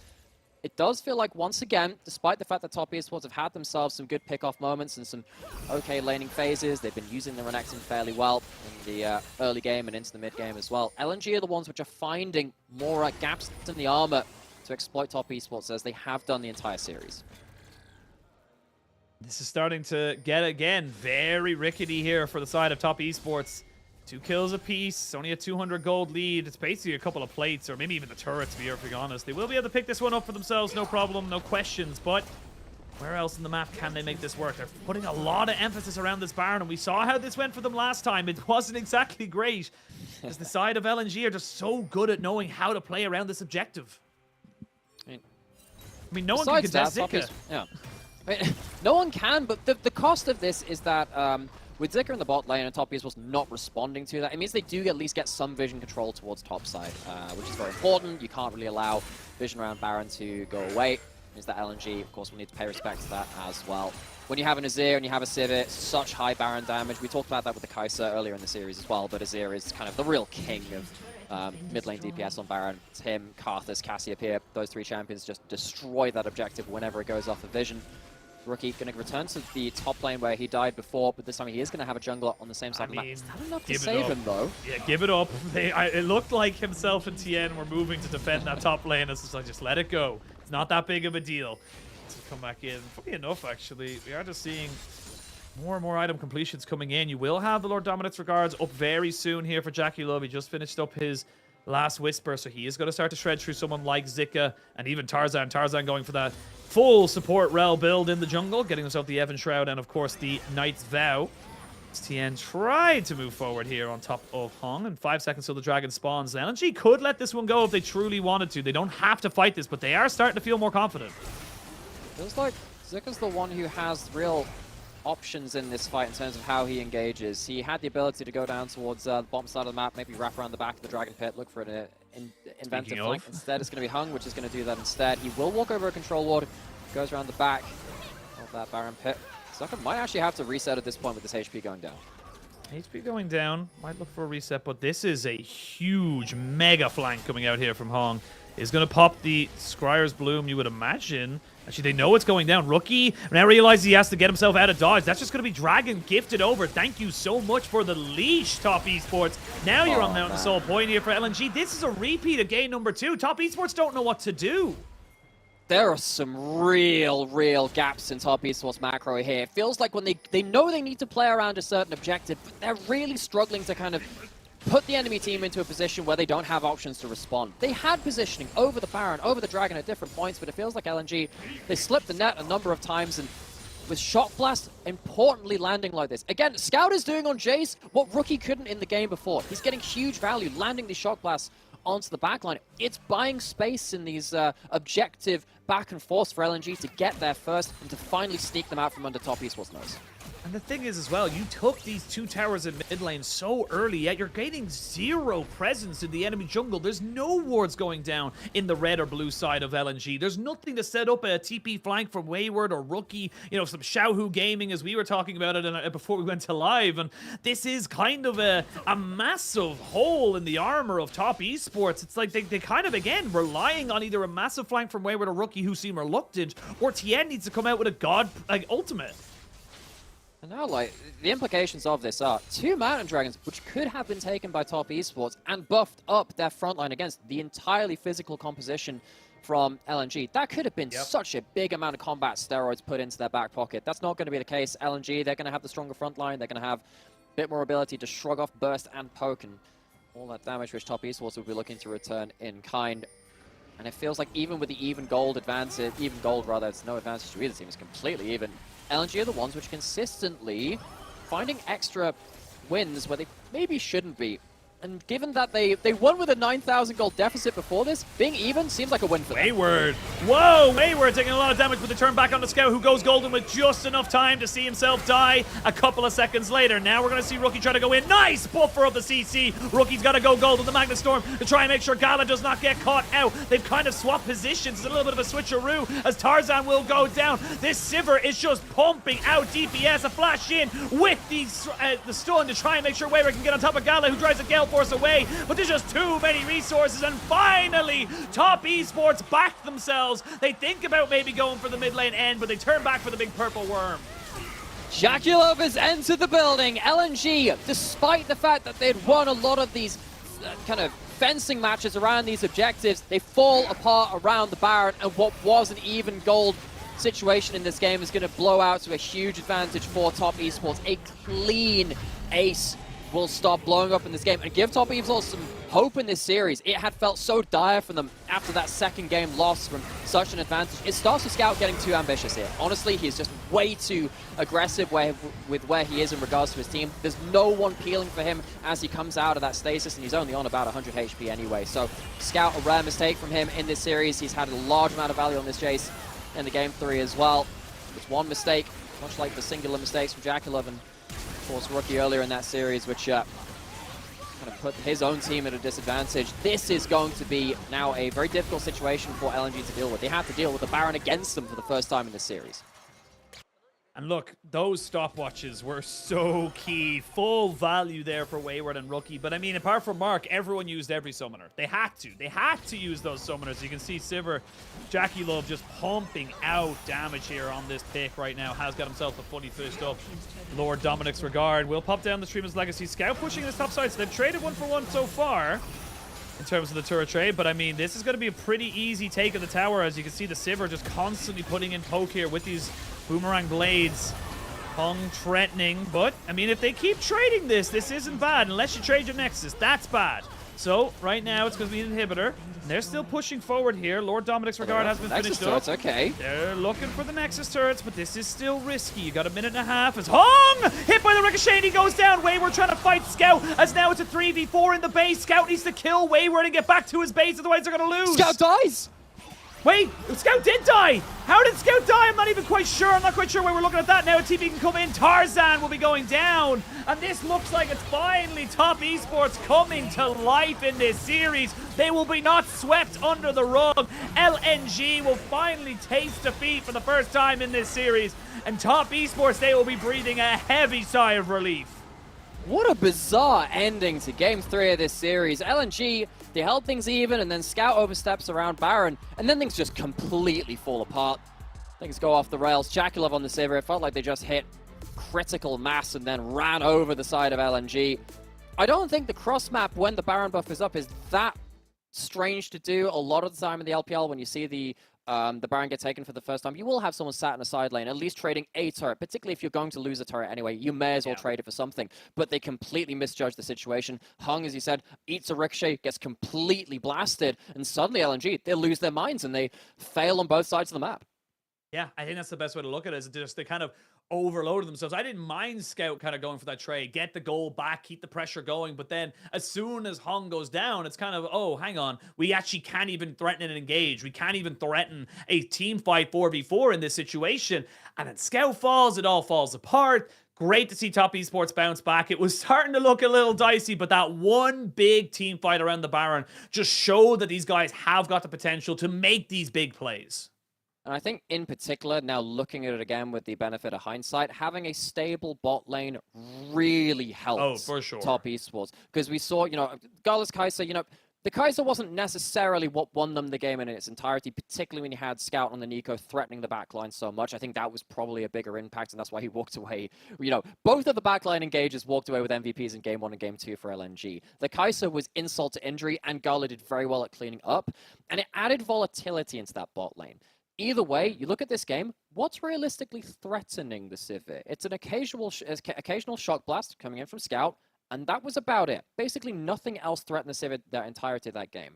So now suddenly, LNG have a couple of issues now going into the next game, thinking, okay, how do we recreate what we did from the first two games and stop Jakulov having this really stable, easy to play out teamfight composition where you can stand at range, have the increased range from Milio, and take over the game?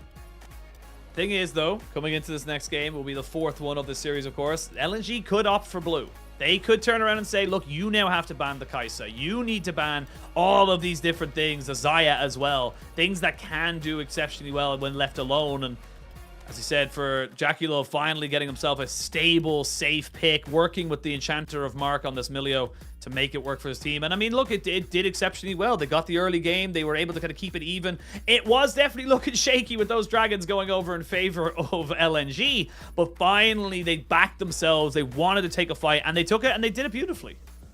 And the fact that they did it from an even goal advantage will be such a breath of fresh air and a sigh of relief to the side of Top Esports, because they couldn't close it out in Game 2, even with an insane advantage.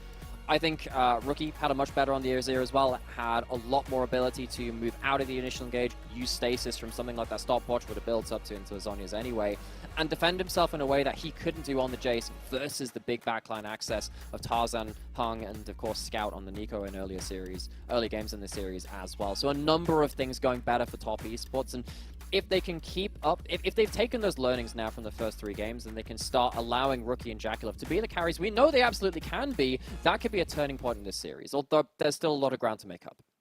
Yes, look, it is a start. It is a step in the right direction, and it's a little bit of life being breathed back into Top Esports. LNG, they'll be kicking themselves a little bit that they weren't able to kind of control that game a little bit after the Baron. It felt like it all just kind of fell apart from that moment, and it was off of a little bit of over-aggression from Scout. Definitely feel like they definitely need to kind of calm that down, bring themselves recentered, and maybe the Jace is just straight up a bait right now. Maybe it is just too hard to work it around without the Maokai. So just straight up don't pick it, don't look for it, try and make sure you're getting something. Like, he could have went for the Nico in this. Nico into Azir isn't great, you're not going to win the laning phase, but you're still going to have that engage advantage. So we'll see what, if anything, does change. We are going to send it to a quick break, and when we return, we're going to game number 4. 타기 하는 과정에서 떨어지면 절대 안 되고요. 호비 날래게 되면 날래게 해야 돼요. 먼저 앞면 와, 해당 없어요. 그리고 저 오른쪽 대박. 이거 되게 대박. 끝났는데 잊지 않다. 끝났어요 벌써.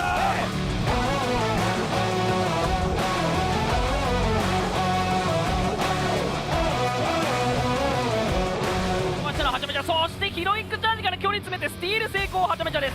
ただキラツが入っていってカウンターストライク4人で決まったぞ。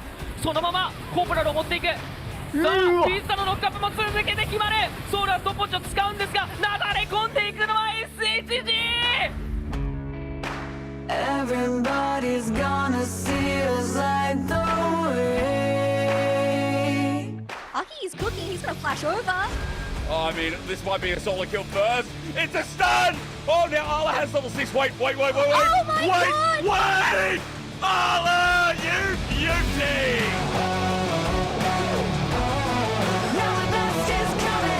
và chiếc tóc biến lên của người tiêu dùng của một lại phút 1 sử dụng kỹ năng attack đi hack kim thuật đó là tuyết tập kích cho nó không thành công lắm. Con gấu đang tắp lên ơi một bên cũng có phụ nữ đồng đội rất yêu kéo rất là hay đẩy một thành viên về KT đang sẵn sàng để chiếc điểm lượng nhưng không thành công khi ra về W còn Woody vẫn đang bắn đang liên tục ra Sailor cũng các bạn đang xem thuộc là kỹ năng trội đang bắn liên tục được Woody Sailor đang siêu cover ra có được Penta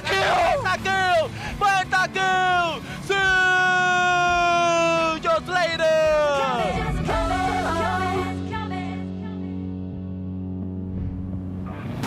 想直接举单，追梦来这总有4个人啊！交闪现离开，但火扑连击已经没有了。另外一边是 Bruce 想来单挑，但看起来一个 Gemini 有点难敌到对方决定的4名成员，看着自己坚定不移想阻挡。一个羽毛倒钩，闪现顶级有2个人，只要3个，再配上牛以及拉莫的伤害，这时候永少小弟但回身。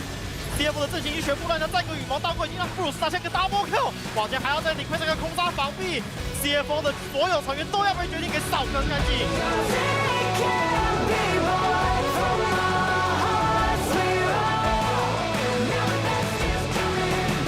Shield either, they can step up here for a lot of damage. G2 comes in with a counter. Oh my god! It's done, and now Hansama just begins to open up and first of all, Hansama trying to get forward as well, but he just continues to rain hell down on XL. Elder now the top. They're so low. The Dragon resets. Hansama gets go. Limit falls, and now he steps forward, and Hansama just barks all over them. And Hansama is looking to make it 4 and looking to send XL into the lower bracket. Hansama is single-handedly taking G2 to the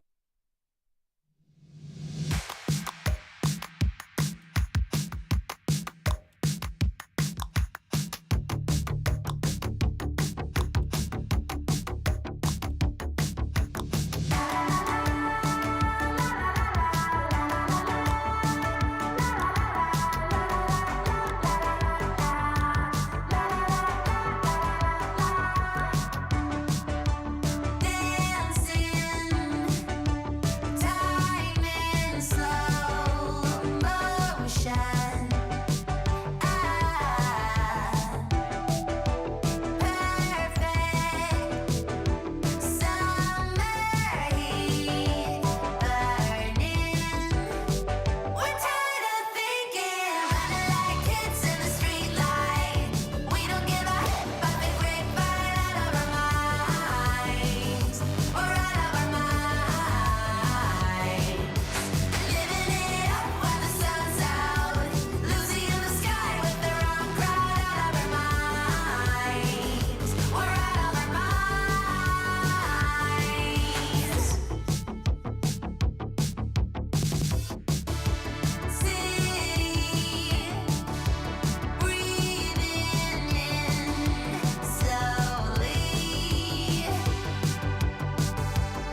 大和 AD 的话，还有和压线的 AD 的话，就对线的厉害的 AD，感觉都是能选出来的吧。这个版本肯定下路更适应，就是打线比较注重。调整的话，还是要调整一下我们的稳定性吧，还有就是我们的打团思路。打 LNG 的话，应该可能会中野应该会多针对一下他们中野，然后我们下路应该就尽可能去对线打出优势。现在打 LNG 的话，我可能会选的英雄更加主动一点，然后去跟他们下路就是多打，然后他们下路的话还是比较稳定的吧。就目前队内的话，就不是已经输了个B5吧，就肯定我们自己要回去好好调整一下，就是复一下盘，然后进世界赛肯定就是一定要去进的，就是面对他们的话，就是线上尽可能自己不失误，然后自己会抓住机会去对线击杀他们。Welcome back, one and all, to the LPL Summer 2023 playoffs. We finally have ourselves a series at 2-1 as Top Esports bounce themselves back, but they have a hell of a job to do if they want to keep it going. It did come out of the fact that Jackie Love was completely untouched in most of these team fights, and he was just pumping out DPS, and he is our MVP for game number 3. The draft allowed so much more room for maneuver for Jaculov, and the Sivir pick worked really, really well. And we did talk about at the start of the day, AD carry champion pools would be a factor, particularly in the current meta where you have AD carries like Gala and Jaculov, which have that ability to pick fourth. Last pick as AD carries as well. Jaculov didn't get the counter pick this time. He picked it blind with the Milio, and it worked out really, really well. 7-0-1, incredible late game team fights where he just kind of took off with the items that he had to his advantage. Jaculov looked a lot more comfortable in this game on the Sivir compared to the other 2 games on the Varus, where it felt like he was really fighting to just have a single space to stand in team fights. Yeah, just able to stand, fight, constantly be throwing out auto attacks. That's exactly what a Sivir wants to do. And it's funny how Sivir is just kind of slowly but surely finding herself back into a little bit of a meta. She's kind of, when everything kind of finds itself banned away and you're not able to be aggressive with things like the Varus or the Draven, she does have her place here. And I mean, look, when you're going carry versus carry, you have to be the one to step forward and do well. And Jackie Love did just that. Gala never really found a place to step his feet down and to be the one to do the DPS. Absolutely. I think it also really helps that the front line being able to be just so tanky against the full physical composition of LNG just really helped. There wasn't the same level of threat onto the backline with stuff like the Eco Ultimates and the Ricochets doing so much damage to the backline, where the tail of these late game team fights killing carries. And then, of course, we saw this very bizarre ending to the game. Scout made the mistake around Baron, absolutely sure, but then what the heck happens here? The double Q, another Ricochet. Yeah. It's just so much unexpected damage. Jaculov really getting the most out of that. Scout dies on the other side of the map, and suddenly game's just over. Yep, the game's just done. You can't 3v4 this. It turns into a 3v5. And then, you know, full summoners available really for everybody. You're not going to be able to try and catch him out. So really, really well done there by the side of Top Esports to finally get themselves just kind of on the board, to be perfectly honest, because that game was starting to slip away from them. We'll see if that one team fight around the Baron is enough momentum to drag them back into this series. And it's still a decent gap to cover. We have heard that LNG will be on the blue side, so we'll have a change of sides for the first time in this series. LNG had side choice. It means that maybe they can use that first pick a little better than Top Esports did with their first couple of games. It felt like the first pick, Jace, wasn't working out for them, and now Jace has lost, well, you know, every single game it's been played. All 3 games, Jace has ended up with a loss, despite the fact it has been early picked. Feels like maybe without that Maokai, without some locking in something like an Ivern alongside it as well, it's losing some of that effectiveness and the ability to just kind of stand and actually have some disengage put for you by your jungler and maybe your support as well. So going into this next draft, I think really for LNG, they're looking for either a lot more disengage to play for their long-range backline and have a bit of a better frontline situation to play around, or have that backline access he managed to find in the first 2 games to make sure that Rookie and Jaculov couldn't have the carry performances that they had in that last game. Yeah, a couple of different draft questions come into this one now is, does Top Esports ban the Kai'Sa on the red side? Do you see things like the LeBlanc and, you know, Tristana being kind of shoved over there as well? Is the Jack still a priority for you? It looks like it is, but I mean, there's now an awful lot more you have to be aware of what you're giving over and how powerful that first pick can be. So we'll wait and see how about these teams. I think LNG are definitely going to feel like they could have won that last game, but again, like we said, that one Baron fight kind of everything just tore away from them. So I don't think they're going to be too disheartened about it. I definitely feel like they're going to be feeling a lot more confident still coming into this game number 4. I think advantage is still on LNG, and the fact that they can change over the blue side as well. It's a bit back and forth, right? Because you're kind of wiping the slate clean in regards to what's happened in terms of the draft prep, which you've done with the red side drafts from LNG and the blue side drafts from Top Esports. So you might be opening up a can of worms, particularly if Top Esports do have themselves some strong counter picks to pull out in the way that they couldn't do in the first games when they were blind picking a lot of their laners. But it still, of course, gives you the ability to pick one of those big power picks up, and maybe LNG can use that more impactfully than Top Esports have. That's the big thing. It's about the impact they're able to have. I think way we're getting onto this, Renekton has been a good kind of stopgap. They've been giving him priority in a lot of these matchups as well, just to try and make sure he doesn't get completely gapped, to be perfectly honest, as we've seen him previously. But it does feel like you are kind of, waiting for the perfect storm. And it does feel like I actually quite like the fact that LNG are swapping over from the red side to the blue side. Not because of anything other than, it feels like our Top Esports have figured out the formula of how to make blue side work for them. What they need a ban, what they need a first pick, all that stuff. But now you kind of have to completely rejingle that. You're not going to get the same, first pick priority then until 1-2 and be able to lock in your bot lane or a top and jungle or such. So this is where the game starts to get even more stress for a team like Top Esports. And we'll see if LNG have an answer to what they want to do on blue side. Yeah, and of course, bringing it back into the larger picture as well, the winner today will go on to face the loser of JDG BLG in their series tomorrow. It keeps their playoff dreams alive, their title dreams alive as well. Either of these teams, well, both of them, of course, will, of course, end up at minimum in the regional qualifier as well after playoffs has finished. They are still in contention for Worlds, and they can play off against each other. I think the loser of this does go up against Weibo, who will be waiting for them in one of those first series in the regional qualifiers as well. So that'll be an exciting matchup to look towards. Of course, these teams would like to not be in that series, if at all possible. They'd like to not have to deal with that. They'd like to do well in playoffs and have themselves not just the ability to have that fallback, but it all has to be put out on the Rift here.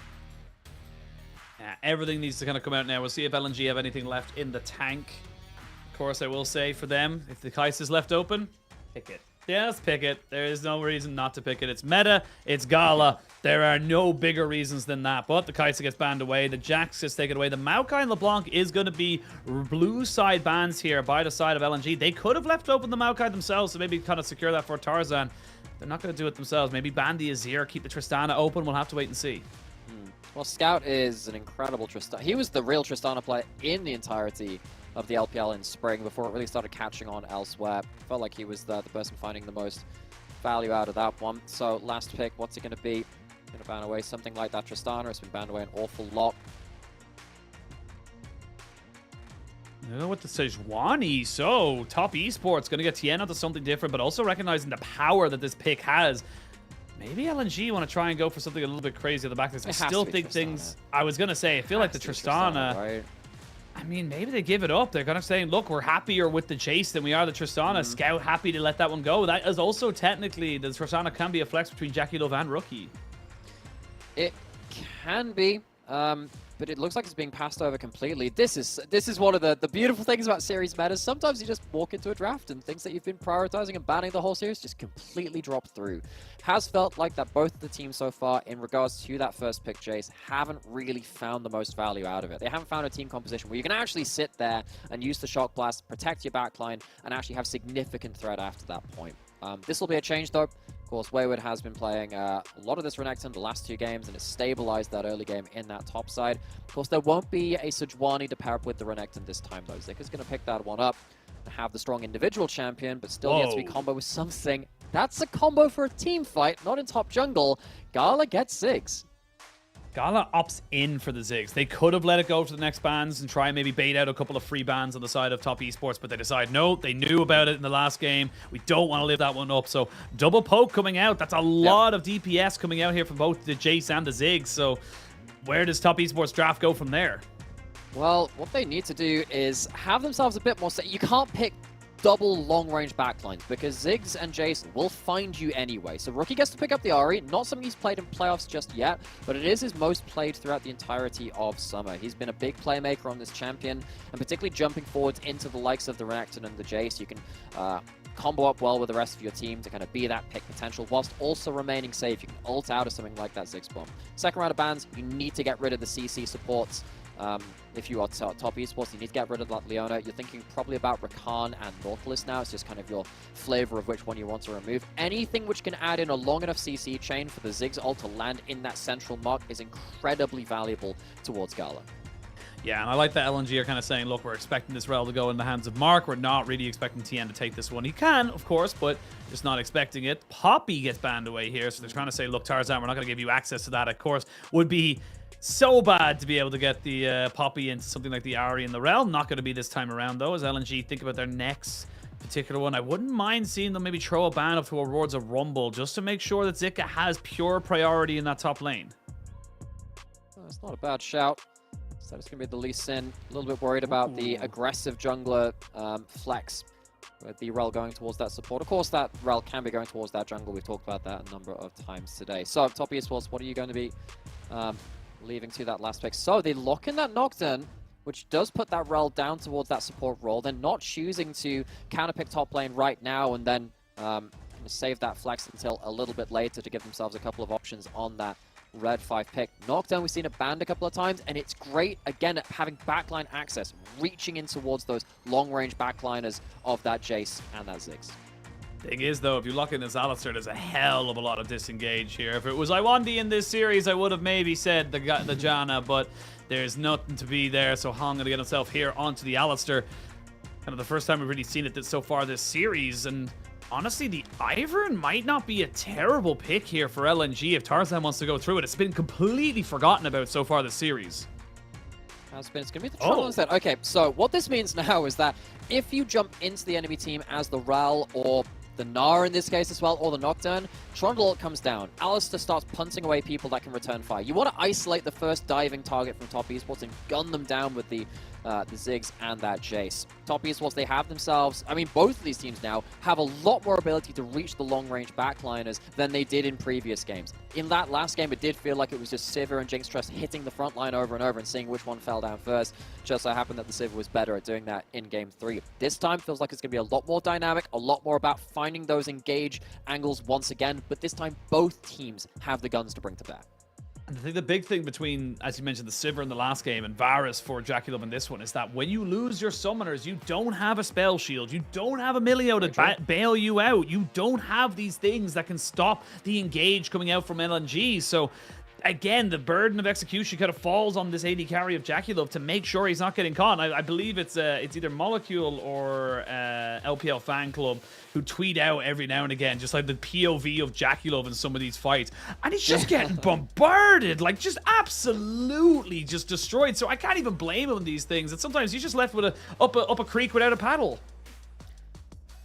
Yeah, and this game, it does feel like there's going to be a lot more burden of execution on both teams to make sure that that backline survive. I think in previous games, it was kind of one way or the other, particularly the first two games, right? It was kind of, Scout and Gala having better backline access and having less threat onto them. Yeah, they had to dive in occasionally with something like, the Kai'Sa or the Nico kind of going forward aggressively themselves, but this time around, it feels like both teams have the ability to kind of reach those backliners. So a very different game once again. We had the first change of sides for the first time in this series.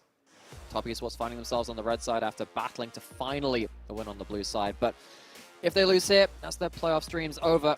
They have to see themselves in those Worlds qualifiers and watch LNG go forwards.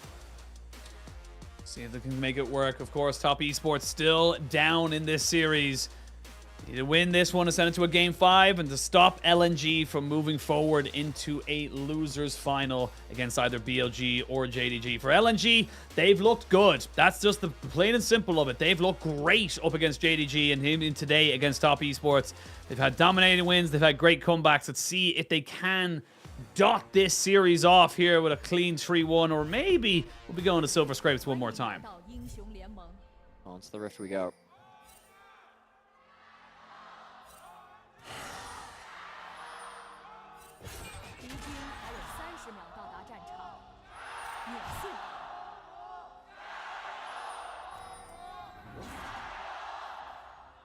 Crowds getting behind their teams. This is where you start to see that sixth man almost. It's kind of like home and away games in football or any kind of like regular, kind of traditional sport. Is the kind of setup of having that momentum with you when the crowd cheers for what you do and when they boo for what the other team does. It can help you out quite a lot. Of course, in the LPL, we have home arenas, remember. We do have that. A couple of teams do. LNG have a home arena. Of course, in Shenzhen as well. But This one, of course, being played in Xi'an, so it's not necessarily that home place advantage that you get in that regular season. It's a bit more neutral territory. That being said, I do think that Top Esports, that last win, really has woken up the crowd in their own side of the crowd as well. They really needed that. I did feel like they were running out of inspiration in those first couple of games. Their macro was feeling a little bit sloppy, giving a lot of stuff up for free, not necessarily understanding how to play around a lot of these objectives. Zico going to walk behind the enemy wave, trying to get as much of a trade as he can as possible. Playing range versus melee, you need to use a couple of those tricks every so often to get some HP in your advantage. Yeah, you just need to try and trade it all back. Of course, we did see a little thing there of... oh, not going to stop Mark from going in on top of Hong, but we did see 300 games now for Tarzan here in the LPL, having moved over from the LCK from his former team, Griffin. And definitely having a pretty good time of it. I wouldn't say a super successful time. Has yet to really see a championship, or despite us saying that he's been number 1 or 2 jungler in the league for quite a while. Now we get to see what he can do here on this LNG squad. Now they brought in kind of, a lot more consistency in that bot lane. I think that's kind of part of the tale of LNG in itself, sadly, where, you look at Tarzan and his history on this roster. Regular seasons have been stellar from this team. They've had great win streaks. They've shown some great, particularly mid-jungle synergy in this year even, right? We've seen Scout Tarzan have some great moments, but they haven't quite capitalized on it. So this would be a big turning point for, I think, Tarzan in his career in the LPL, and this org within the LPL as well. Scout welcomed in from EDG, left his world's winning roster coming into this year. It was a big shift for him in his own right, but both of them would love to find new highs together on a new team. Got a 2021 Worlds winning mid laner. You've got a 2021 MSI winning AD carry. It does feel like this is the makings of something great, but for now, we are seeing now LNG looking to try and punish Tarzan, and a good placed pillar means this hop could mean nothing. They're going to flash in, get the chomp down. The stun is good. A flash away. Is he able to get away from it? No, he cannot, because they have themselves the Pillar of Filth, and that is first blood to LNG. Wayward's going to have to teleport back to lane, already missing about 4 or 5 minions for the attempt of that either. So, early pressure towards top lane. This time it's LNG having themselves that Renekton pressure. Tian, not sure if he was spotted walking around there. I assume he was. There are some blue pings coming out, so Scout's hanging towards that top side. Rooker would need to charm flash, but doesn't want to risk that at that point. A little bit long range. Reaction would have been on point, especially with the advanced notice from Scout. Of course, Rookie has had some great games on this Ahri so far, but not going to get quite an easy entry into this game.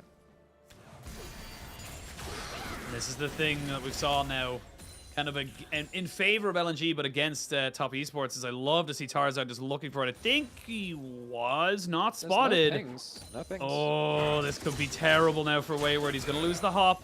You can see Zika just trying to make it so obvious that he's not available. Even a ward going down, Zika kind of saying, oh, I'm taking such a bad trade. No hop for a good few seconds. They're going to wait for 1, 2, here we go. They're going to try and burst them all down. Need a couple more auto attacks, but this is just child's play. Tarzan finally getting an advantage here for Zika in the top side. Oh, it's a disaster for Top Esports. It's so easy as well. There's no teleport this time. This is a bit of the Dyrus treatment. You die in lane, you teleport back, you die again. LNG, they've done a great job now in this game of exposing Wayward. At least Tian picks up some farm towards top side. That's important. The Nocturne will be a little bit closer to that level 6. So it's a silver lining, tarnished though it might be. He saw him! I think he saw him there. Mid lane, Scout's getting caught.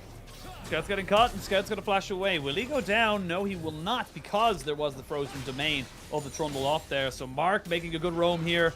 Only loses his Ignite to try and get the flash of the mid laner. But, I mean, Wayward, that is unacceptable, my dude. I mean, you can't be letting that happen. I really hope the Observer wasn't trolling us there in that replay, because that clearly showed from what we were seeing that Wayward, saw the fact that Tarzan was walking into that brush. Maybe his camera was elsewhere, but that is a big mistake, and it's got huge implications now as well, because it's felt like Wayward has, on the whole, individually had a pretty okay series. He's, even in the first game on the Gnar, he was holding side lanes well. In the 2 Renekton games, he did well enough to hold Zika to account. But now with 2 deaths in the hole, that's going to be a big deficit to try and overcome. Yeah, just that Renekton getting so far ahead, and the Trundle as well. We haven't seen the Trundle in a long time, but it is something that kind of just fell away from the meta, if you will, just because of the way things work. But Mark now moving in aggressively, trying to see if he can make something work here. But there is a TN coming off the backside of this one. Mark Just using that glacial augment to the best of his ability. Gala seeing if he can maybe keep his team there. Flash for flash. They jump in onto the Trundle, who's trying to make this one work for his team. They will get a trade back. So 1 for 1 at the end of it all. It's the Ziggs for the kill. Nocturne picks it up for the side of Top Esports. Well, that's happening as well. A couple of minions die to tower on the Top Esports bot lane. He has himself level 6, taking himself some big heavy trades. Just takes 1 tower shot for the trade. Wayward. This is the thing. You're trading even towards this bot side. Yes, you get yourself a dragon. That's a slight advantage for Top Esports. But the question is now, with the 2 ganks towards top side, you don't need to send jungle attention towards that now. If that means that everyone is then piling bot lane and leaving top lane in an isolated island, what do Top Esports realistically do? This is the kind of bot lane which, of course, favored LNG earlier in the series, where it was more focused towards bot side and less about just scaling up. Gala getting a kill from this fracas as well, that's really not what Top Esports would have wanted. Yes, you do end up getting a kill back, but it's not Jackulov getting that gold. Ziggs getting more gold on the board is going to be very important, because this whole combo with Alistair going in, Trundle Pillar, and of course the Renekton stun as well, is going to feed directly into Gala, just completely dunking on the first target with this combo. Yeah, well, we'll see how they end up kind of bringing this one back. Top Esports down about 1,500 gold already. They did pick up a dragon, so they do have that scaling kind of asset in their back pocket. We will see Paranoia being available as well for the side of Top Esports. See what they can do with it. We are having a fairly heavy presence from the Trundle right now towards that top side, as he looks to try and confirm the Rift Herald. And this is the thing, when you've got all this pressure onto Wayward, who's just straight up behind, like, you know, you can start to put in just a little bit more pressure and get those very aggressive wards. Additional problem now, we've got Herald spawning, first ults of the game, ready from mid-jungle, particularly from Top Esports. Tien has himself that Paranoia, but you're not going to be able to attack side lanes in the same way that you would like, because this Renekton is 30 CS up, has a kill and an assist. You're not really going to be able to isolate this Renekton in the way that you would have liked to. So that's an option down from Tien. Typically, the way that you deal with a Nocturne is kind of you group up and you make sure you can't find isolated targets. If the isolated target is that strong already, though, you don't even need to do that. LNG already putting Tien into a bit of an awkward spot. If they can continue to do this, Top Esports are again going to be in a position where they need to figure out what they're doing with their macro, because it feels like LNG already, just 8 minutes into the game, giving some worries, particularly with this top lane situation. Now, we'll say Tarzan is down about 20 CS off the Tien, who's farming exceptionally well in this kind of early stage, building up towards that stride breaker where he's able to make something work for his team. And I mean, you've got the lost chapter now for Gala. He's going to be able to perma hold this wave, be it in bot, mid, top, doesn't matter, because he's just got so much available to him. So it's just hard for Top Esports to get the same kind of lane presence that they had with this Nocturne, or sorry, with this Varus in previous games. At least some vision control established around the bot side for Top Esports. Currently, LNG have their bot lane kind of trapped alone on the turret, but diving into the Ziggs is one thing. Diving into them with the Alistair is awkward. Wayward. I mean, when you go into Mega Knight, you kind of just use your ult for poke a lot of the time, because you get it once per ult cooldown. That's looking for a higher ult. This looks a little bit awkward, but at the end of the day, it's not the end of the world. Our observers are such trolls. They love, yeah, they love to do it. They love to show really flame players. And I kind of respect that, because, like, there's some attitude to it, but come on, we can be kind sometimes, right? No, only flame. That's the only. It's the LPL way. It's like in LCK you get a load of like player POVs, and in LEC you get a load of like cool cinematics. Every observer team's got their style, you know. And in the LPL it's just straight up flaming players. That's our style. But we are going to see now. One of the hilarious things in Game 2, we had that with the Baron, where Top Esports could never kill it, and they just zoomed in on the Baron, did like a little camera shake thing. It's like, yes, we're aware that the Baron hasn't died yet. Just in case you were left wondering, the Baron is still up and available. But we're actually seeing a little bit of a lane swap coming out here from the side of LNG. They kind of want to maybe put in some decent work on these towers in the top lane, maybe throw the Trundle up with the Rift Herald to get this plate down. Exactly, because when you have either a Tristana or a Ziggs, particularly in the current meta with a Herald, the ability to completely take down a turret gets really, really scary. You have to respond very quickly. If you're slow to the punch, Herald goes down, Satchel goes down after it, and that's suddenly 4 or 5 plates over to one team in one fell swoop. As it stands, Rookie is at least keeping some trades towards this mid lane going well. Scout has teleport to get back in towards this mid lane though. And it's going to be a battle now of Top Esports trying to respond as quickly as possible. Big burst on the turret. Wow! Huge burst, because he's got the Gore Drinker and the Solo Bolo Zika putting down his marker and saying, look, you can rotate all you like. I am winning. Okay, so I guess we're forgetting about that, Harold. It's just solo Renekton power. Couple of ganks go towards that top lane, and Wayward is absolutely blown out. We were worried about this top lane matchup, but it had been covered well enough on the whole in the first couple of games. Suddenly, with that Renekton, things are going from bad to worse. Maybe looking for a little bit of a move in the mid lane. Hung does not take arrow aggro. Flash had been used there by Rookie. Tarzan now moving over. Going to see the Paranoia used to try and just make sure this Alistar can be a taxi to get himself out. But, I mean, what a play. Wayward, you'll try your best. But, I mean, this is a futile effort. And it's going to be an easy reset from Zika. Easily done here from the side of LNG. And they are building a momentum. I do not envy the first target into the fight from Top Esports. He not only has to deal with the Trundle ult and the Alistar bopping them up into the heavens, you're going to have Zika doing something like this as well when it comes into late game team fights. Absolutely demolishing Wayward as soon as he goes into Mininar, tries to defend himself under the turret, gets himself a couple of plates afterwards. He can teleport back onto the map if he so wishes. He's actually going to save that one as well. He is so far ahead of the curve. Huge CS advantage. Kill of participation as well, really putting him ahead. And this is going to be a huge worry for Top Esports now, because how are you going to deal with this Renekton? You don't get to deal with him with the Nocturne. Again, if you're using an ult on the Renekton, you have effectively lost that trade, and he's going to come into the team fights so much strength. 5v3, they're going to see a TP coming in, though. That's the Renekton trying to make this one work. Chain of Corruption has already been used, as well as the Magnet Storm. Everyone is backing themselves away. Gala wasn't a part of that. Rookie trying to see if he can do something here with the Spirit Rush. He missed it over the wall. Oh, they almost get on top of him. That charm was so key from Rookie. He almost flubs it, but at the end of it all, it is still going to be LNG taking control around this Dragon Pit. They will get Tarzan just healing up with some Honey Fruit. And TN doesn't have a Paranoia. Flash was burned by Gala, I believe, just to try and make something work there. As TN trying to see if he can maybe wait a little bit longer. He'll have the Paranoia back in a couple of seconds, and they have the Mega Gnar as well. Okay, what teleport? There are no teleports back in. These are the HP bars that they're working with. Top Esports, I think they somehow figured the way out of this because they've just done more damage to LNG. Just done more damage. Zika will have Dominus. That's what they're looking for. Mega Gnar is no longer available. Hung has the Hex Flash, tries to go in, gets Charm stolen. Confirmed by LNG. They will trade back their jungler's life as a Paranoia does get Nocturne out. It's a 2-for-1 trade, but the damage and the bomb! Holy moly, that was absurd! It is still going to be a favorable trade here for the side of Top Esports. The Chain of Corruption has come back, but Jackie Love is still going strong. Zika finds his mark, but my God, it was scrappy. It's a bloodbath in the bottom river. Both AD carries getting themselves value out of that fight. Jackie Love just about able to take down Scout. The Dragon goes the way of LNG.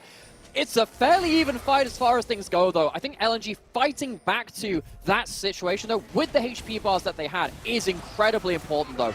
This is after, you know, big chunks have come out of the majority of LNG. Gala just about gets his ult back for this point. And the hero of this game so far has really been this Renekton. Zika getting just incredible value, not just in the individual plays, but now into the team fights as well. I think Top Esports are very lucky to get away with just that. I think Jackie Love could have died just as easily in the back end of that fight. Yeah, I mean, Jackie Love really kind of pulling the full momentum of that play right back to make sure that LNG did not get absolutely everything. However, the Dragon did go over to LNG, and now the Rift Herald as well. So you're just a little bit too late here, Mark and Jackie Love. Yep, they recognize it. Go back to your lanes, sirs. There's nothing to see here. This game's starting to get funky. It's starting to get scrappy, but yeah, Zik is huge. The Zika is a monster right now. This is...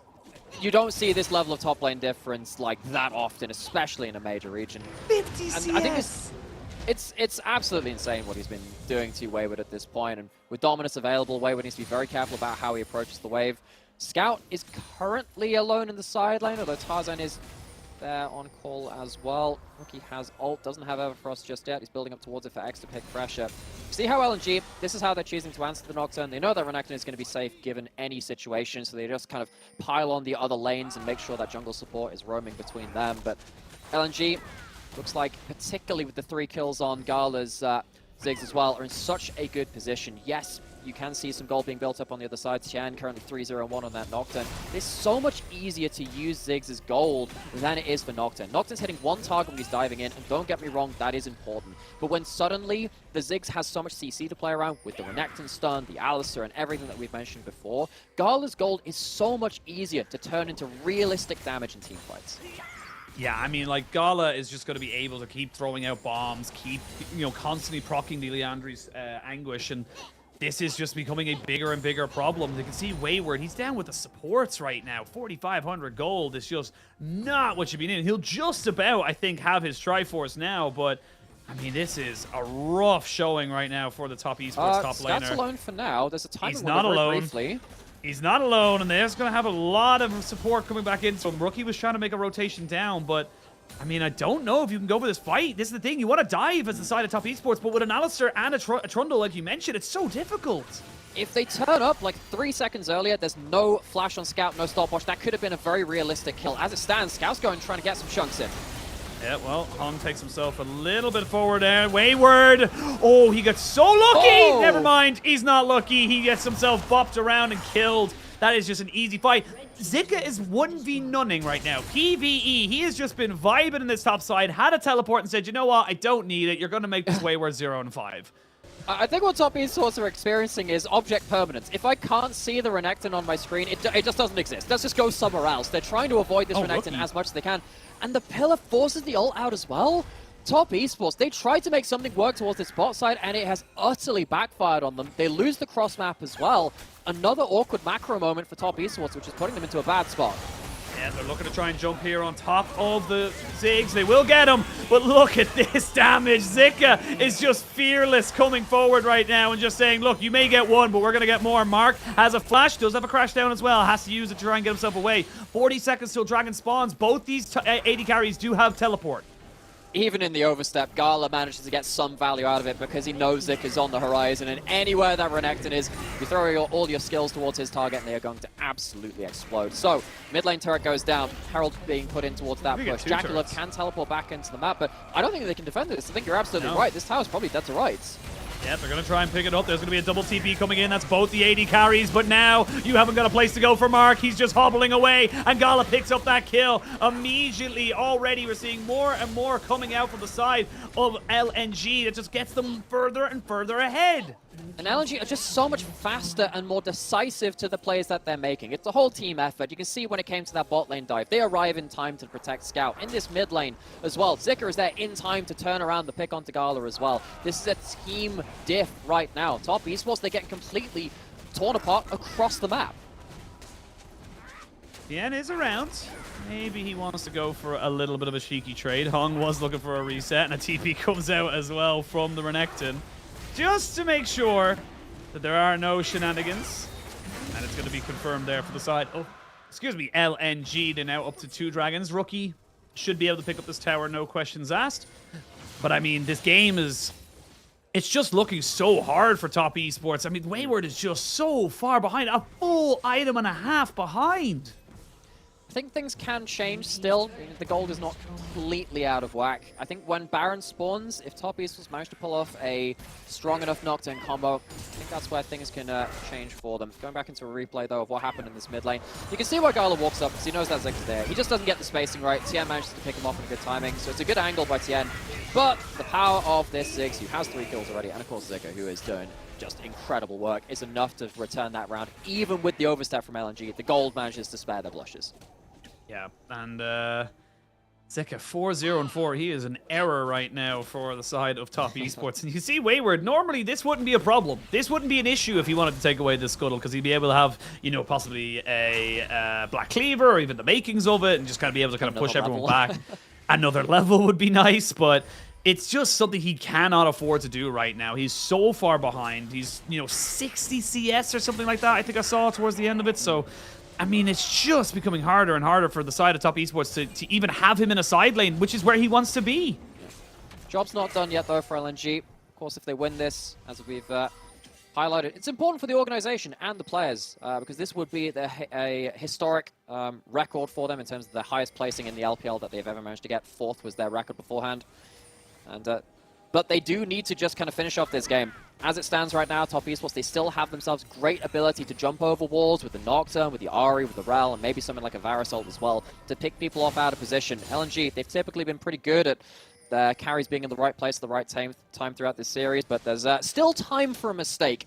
Top esports, they need to be willing to pounce and find one of these carries out of position.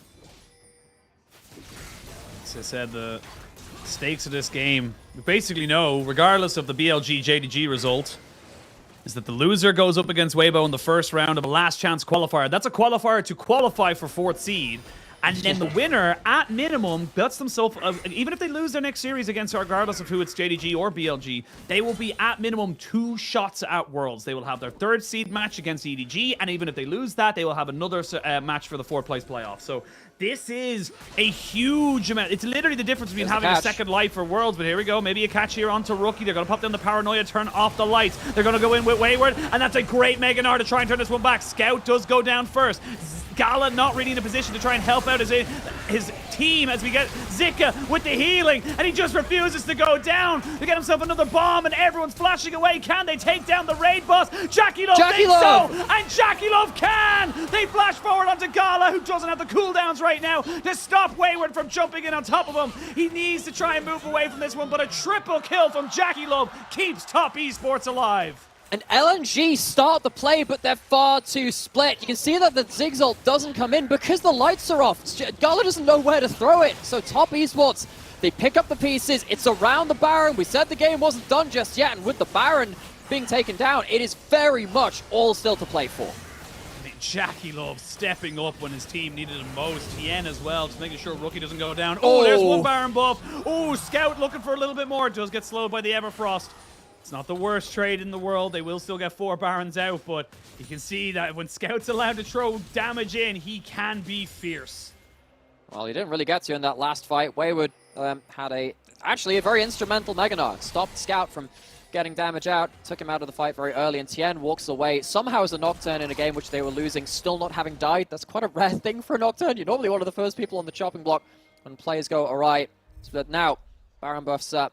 Armed up for the side of Top E's. We're getting Jackie point of view for what happened in this play. Gets to force out the slice and dice away from the Renekton, so a lot of that mobility is gone. Sees that Jace is off the table as well, and then suddenly realizing that the threats are really not in a position to hurt him, spaces things out, and manages to come away with a very important fight for his team.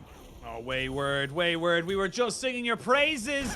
Wayward, come on, man. We want to give you praise. Don't be like this.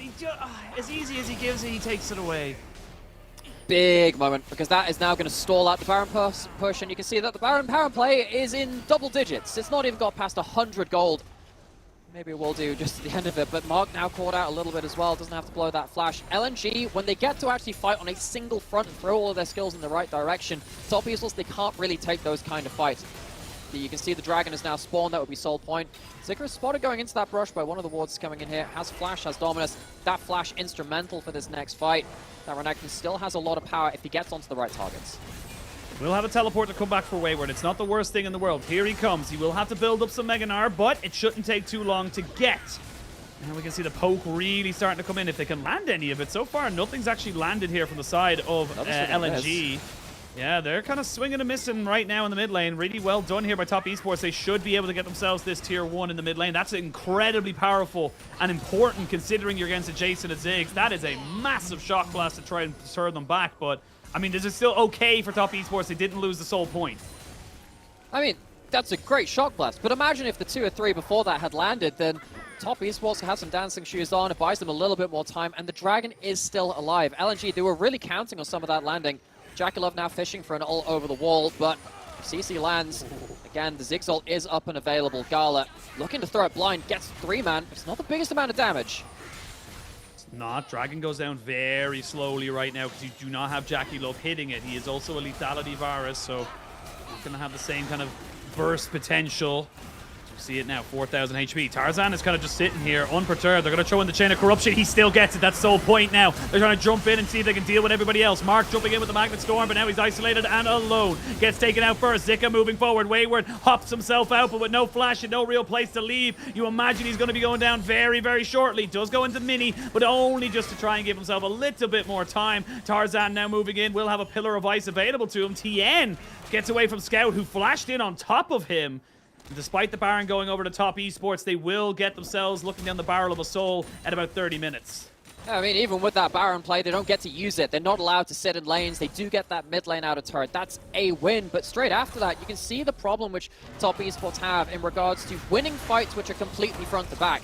the Ziggs, the Jace, they are untouched for a lot of this. See that Tian is really quite afraid to jump in towards that backline, understandably so. See the damage comes into that first target. Mark gets absolutely obliterated, removed from the fight as soon as that combo comes in.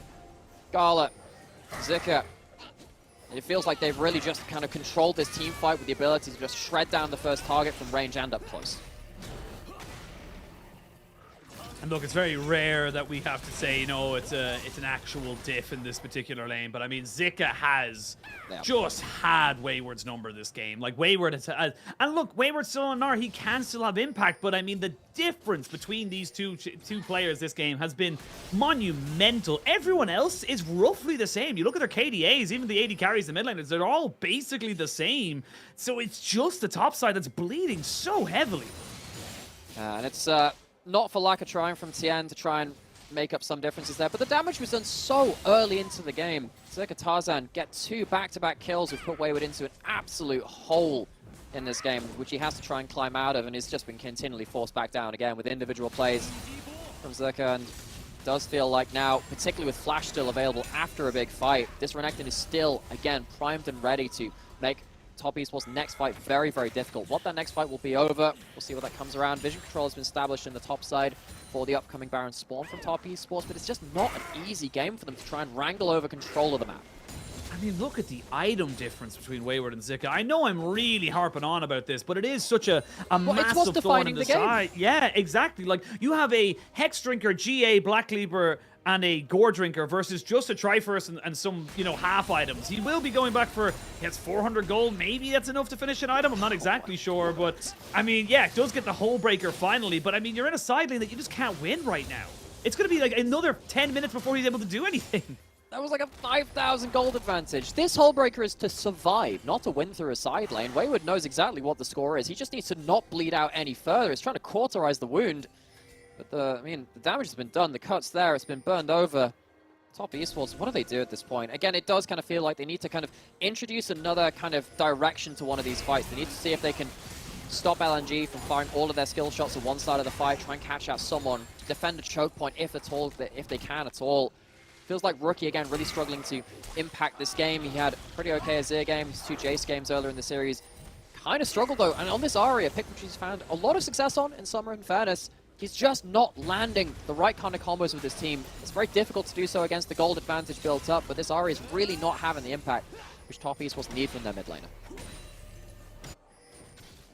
Only it's 1,500 gold lead, minute 30 till the next dragon spawns, and that's going to be the next point of contention, you would imagine, with the lethality on the Varus as well. You're not going to be taking this Baron exceptionally quickly anytime soon here on the side of Top Esports. So you're not really able to kind of go for that. I also love that Tarzan's going straight for this Warmogs after his Divine Sunderer. Just saying, look, all I got to do is soak up all this poke, back away, regen it, and come back out. That's all I have to do. Level 16 now here for Zika. Finally getting himself up to the 3 points in that ultimate. And look, Top Esports are throwing so much resources to try and control the vision here on this top side. But, I mean, it's just, you're using all this time and resource, and then you have to reset and lose it anyway. Importantly as well, good thing to note is Scout has Stopwatch and Edge of Night. So Edge of Night will stop the Paranoia's vision denial coming through if that is popped while that shield's still up. That's important to know. And the Stopwatch allows Scout to play a bit more defensive on the side lanes. You can see that he's not as close to his team in when he was laning up against Wayward there. Earlier in the game, he kind of needed to be shielded a bit more because Tian did have so much early gold. Dragon spawning in 20 seconds. That Paranoia might be the story of the win or loss around this one. LNG, they arrive to the river first. They have some ability to maybe play around their range between this Ziggs and this Jace once more. Yeah. Ziggs also picked up the Rabadon's death cap, so massive spike in AP damage. TP. Yes, Pain. TP, very, very deep, but it's not on vision. Scout has a feeling something is happening around the side. Now he knows, oh, that's unlucky for Rookie. Now he knows they are not going to be able to get that perfect flank going off for themselves. The Dragon has been started. Mid lane is being pushed in by the side of LNG. Here we go. Tarzan just walks in again. Wayward has gone in too early. There goes the Mega Inferno bomb to try and make it work. Hop out from Wayward as he just tried to keep himself alive. Zika vacant very low as they try and jump in now. The Magnet Storm and the Paranoia using in such great synergy. They can't kill off the Alistair. Finally he goes down, but at what cost? Scout goes golden to keep himself alive for the moment, but Rookie can't do much more himself. Zika in a 1v2 has just been keeping everybody away. Finally will get taken down. No, No, not quite yet. And now you can see that Galen's finishing them all up. They do not have the resistances, and that's Soul over to the side of LNG. It's Soul, it's 4 kills, and yeah, they do end up losing their mid laner and their support, but that fight is probably what is going to spell doom for Top Esports in this game. The next time you go for those engages, you're going to have an even more tanky set of members to burn through. Mark, bless his soul, he's trying to get these big engages on the REL every single team fight, but he's just not quite managing to combo up with the rest of his team. LNG, they're managing to separate out these fights so well, with a Baron going down on top of it. Top Esports, they're looking down the barrel of a playoffs exit. Yep, not only a playoffs exit, but they'll also be having to play 2 best-of-5s. They want to go for it. Paranoia is up. Do they have vision? Does he have the range? They're looking for it. They know they can't let it go down. Here we go. They're going to let the lights go out. He needs to jump in. He will not be able to get it. Mark tried his best. He hex flashed over and then immediately jumped back out. I appreciate an effort coming out here from Top Esports. They knew they needed to try something. Like anyone who saw the last World Finals with a couple of those Varus arrow steals and objectives, held their breath a little bit. Those empowered Vitality arrows. Incredibly close to stealing a lot of those objectives. You can just see the difference between the ground which you can stand on as Top Esports. JackeyLove can't walk up anywhere close. He's a lethality virus, but it does feel like he has to back off as soon as the front line walks up. If he is ever close to Zika, like, he just gets completely obliterated. JackeyLove, he doesn't have the easiest time this game. Earlier in the game, he was dealing with a Renekton without flash, without the ability to keep on fighting. Not nearly the same degree of safety in this fight. Gala on the other side, he's completely untouched. I mean, I think this is why, you know, kind of like almost leaning into it, is why we saw the Renekton being picked by Top Esports, why we saw them first picking the Chase. When you let these compositions go through, I mean, LNG just looks so comfortable with it. They don't look like they've ever really been in kind of doubt in this particular game. It's nearly 100 CS difference in that top side because Zika's just been able to do so much. And now the mid lane, JackeyLove loses his flash just because he stepped up too far forward. A lot of damage onto Hung, who does have his ult, chooses not to blow it. Varus ult missed just before this, another desperate attempt. I mean, Zika can just go forward onto this, forcing the Paranoia out. They will get a little bit of damage here. Rookie trying to see if he can do. Zika is still pushing in strong. Has got the GA, so was feeling fairly fine for that. Rookie goes golden to stop the Mega Inferno Bomb from killing him off. Scout jumps over the wall. They're kind of kiting between the base gates very nicely. There's going to be a TP from Zika as they're still knocking on the door. You can't get back to your base to heal, and these bombs are starting to rain down from the heavens. You need to get JackeyLove back to base. He needs to go back and defend his Nexus. He's trying to get back to his towers. The rest of Top Esports do manage to get their heals, but is it enough? Is it enough indeed? Another turret down and dead. The Zig's doing so much to keep them down. Wayward almost has to go back to base immediately after coming back out. No one's gone down just yet from Top Esports, but you're losing everything. I don't know how long you can hold. It's getting so close, but the range advantage, again, chipping down every single auto on these towers is going to be so much damage. This is a hair's breadth off the player's exit. You gotta go for it. Chain of Corruption goes wide. There's gonna be the Mega Inferno Bomb right on top of JackeyLove's head, and they're gonna commit everything onto the carries. I am Death, Destroyer of Worlds and Destroyer of Top Esports. They are out. LNG, move forward. LNG achieved their highest ever LPL finish. At minimum, they will be third. They still are in the running for places even beyond that. They sealed it out in a 3-1. They are by far the better team on the day. And I think particularly, it felt like they were more decisive on the day as well. They gave themselves the tools to play out these fights, and particularly in the first 2 games, I think you could really see the difference between LNG and some of the hesitancy of Top Esports, who didn't quite know how to press their advantage, didn't quite know how to keep their carries safe, and particularly through a lot of those backline access hero plays in the early games from the likes of Scout, Tarzan, it felt like they were always poised to run away with the fight the moment there was a positioning misstep. Great from LNG. This guarantees them, at minimum, 2 shots at Worlds. Even if they lose their next series, they will have a shot against EDG, and even if they lose that, they will have a shot against the winner of Weibo, and now we can confirm Top Esports. That is going to be such a tightly contested one. Literally 2 teams that you're looking at in Top Esports and Weibo, who should have been top 4, now have to fight for a shot at it. Not even just to get it, just a shot. No, it's always really fun, particularly in the LPL where there's so many talented rosters, and you can see a lot of teams like, I mean, BLG is the big one, right? Where you see a roster on paper, you think, oh, that'll be good, but how good will it be? And suddenly they end up being a top team. It changes your power rankings across the entirety of the year. I mean, at the very start of the year, we thought JDG would do pretty well. We thought Weibo would do really well. And of course, we thought Top Esports would as well. Suddenly, 2 of our top 3 teams are ones which we thought would be good, but we didn't think they'd be right there vying for a final spot. It really does change your perspective on how this league works and all of these players of such caliber, what their pedigree can really be. Yeah, absolutely. And look, for LNG, nothing but praise from me on this particular matchup. I think LNG have really come into proper bloom, if you will, for this playoffs run. And I'll be honest, regardless if it's BLG or JDG, they are not a team to take lightly. I do think that this could be a potential thorn in the side of either of these sides, considering how well they've played so far in the playoffs. And I really want to shout out, particularly from spring to summer, I really want to praise the improvement from Zika in the top side. Because I think in spring, when he came up against the likes of Shanji, he got really, really blown out in spring playoffs when they did end up losing to OMG.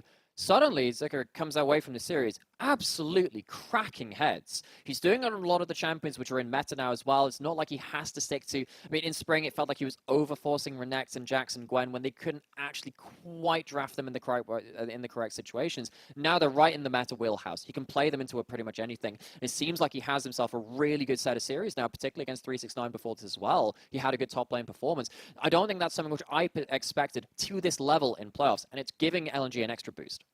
Yeah, it really is. And I'm really excited to see kind of where this team can go. Honestly, I really want to see what they can do. I feel like Gala's fitting in very, very nicely. It's enabling someone like Scout to have those pop-off performances. And it does feel like that synergy that maybe a couple of people were questioning when Doonby was taken out and Scout was put in. Tarzan and himself have worked exceptionally well. And on the other side, you know, we have to say farewell from the playoffs, at least to Top Esports. And I think particularly... even though the damage graph there is fairly significant from Rookie, it was a quiet series from Rookie. JackeyLove had his missteps in earlier games where he's caught out of position, but he did have one of those incredibly important team fights in this game. Rookie just couldn't quite match that, and this time around, it felt like he was picking up this playmaker, which just couldn't quite land the blows. Maybe it didn't help the fact that they couldn't play around side lanes because Zika got so far ahead and Wei would go out so far behind. You really want to try and do that, overload a side lane with a Nocturne and Ahri, and that didn't quite come through, but it really felt like Scout outvalued what Rookie was bringing to the table today, and that was a big factor in why LNG walked away with this win. Yeah, I mean, huge to kind of say. And look, you can see there, JackeyLove, there were still moments. I think JackeyLove and Rookie were still fantastic in a lot of these games, except for maybe game 1 for Rookie, but it did feel like we are seeing kind of the vintage style of that IG setup. It just isn't coming together. And for Top Esports, that's just tragic for them. Like, it really does feel like this team that, you know, 3 world champions on this team, TN with FBX, Rookie, and JackeyLove with IG, it's just not coming together in the same vein as it is for other teams like BLG, JDG, and now LNG. And, you know, you look at both these teams, you got 2 mid laners that left their historic orgs, went to other teams to see if they could find more success there. Top Esports, it was, I don't know whether it came as a surprise. It very much did to me and many others that, you know, Knight left Top Esports, the org which made their logo in a Knight's helmet for the player in that mid lane. But it felt like they replaced Knight with the only other player in the LPL at the time that could really fill those shoes in terms of the elite mid laners. It felt like it was Knight and Rookie for the longest time. But Rookie hasn't quite managed to lead this team to success, and it's not just a Rookie issue. I know I'm focusing on that. It's just because of the expectations we have on that player. There are so many great players, and as you said, world champions on that roster, and they couldn't quite deliver on that promise of a super roster. No, they couldn't quite. Look, they're not down and out just yet. Like we said, they will have another shot at Worlds, but they are going to have to work hard for it. Top Esports will move to the lower end of our regional gauntlet. They will fight against Weibo in that first series. I mean, it's a tough one to say the least, but it does feel like it is going to kind of come down to who on the day shows up, because I feel like, you know, Weibo were, you know, kind of very unfortunate to lose against LNG, which then knocked them down into this situation. So, I mean, this is as close can be. I can't make a call on that. Yeah, I think it comes down to form on the day, and it also comes down to prep. I think Top Esports today were utterly outclassed by LNG's draft preparation. Game 1, it was pretty much lights out as soon as you lock in. You think, okay, there's just way too much backline access to the carries of Top Esports. Game 2, I think that probably was form on the day instead, because of the mistakes that were made and the inability to push those advantages from Top Esports. They couldn't quite close that one out. So looking forward towards that series, that will be a lot of pressure on the coaching staff and the preparation of both Weibo and Top Esports to get a leg up on each other. And of course, the next series for LNG going forward in this, they'll have another series to watch, which will be, of course, happening tomorrow between JDG and BLG. before playoffs, you would have absolutely called that a blowout. But with 5-game series from JDG and BLG already in playoffs, there is room for drama yet. There is. However, this will be the 7th meeting of BLG versus JDG. They have met each other, I believe, I didn't hear no bell. Yeah. It is the 5th best of 5 and 2 best of 3s. BLG have yet to win one. They are 0-6 so far up against JDG. And I said this throughout the entirety of the regular split. When it's BLG against any other team, they're my favorites. If that other team is JDG, they're gonna lose. And I am gonna stick to those guns. But we'll see. I am always up for a little bit of drama, a little bit of surprise. The form of which BLG are coming in does feel a lot stronger. But we got our MVP from those previous series that we just had. I am so glad to see his name pop up on my screen. Thoroughly deserved, stepping up when he needed to most. And the fact that he's got the brackets there are the 2 playoffs games, which Zika has walked away with MVP from. Again, there were a lot of questions around this player because it felt like, again, the last time we saw LNG in playoffs in spring, Tarzan really wasn't on form, and particularly Zika was diffed by a lot of his top lane opponents as well. That's just not the case in this series and the series before this as well. Zika walking away with an important win on a meta pick, which he really used to great success after this early pressure. The early dive, the kill after the teleport back into the lane as well. It felt unplayable for Wayward after that point.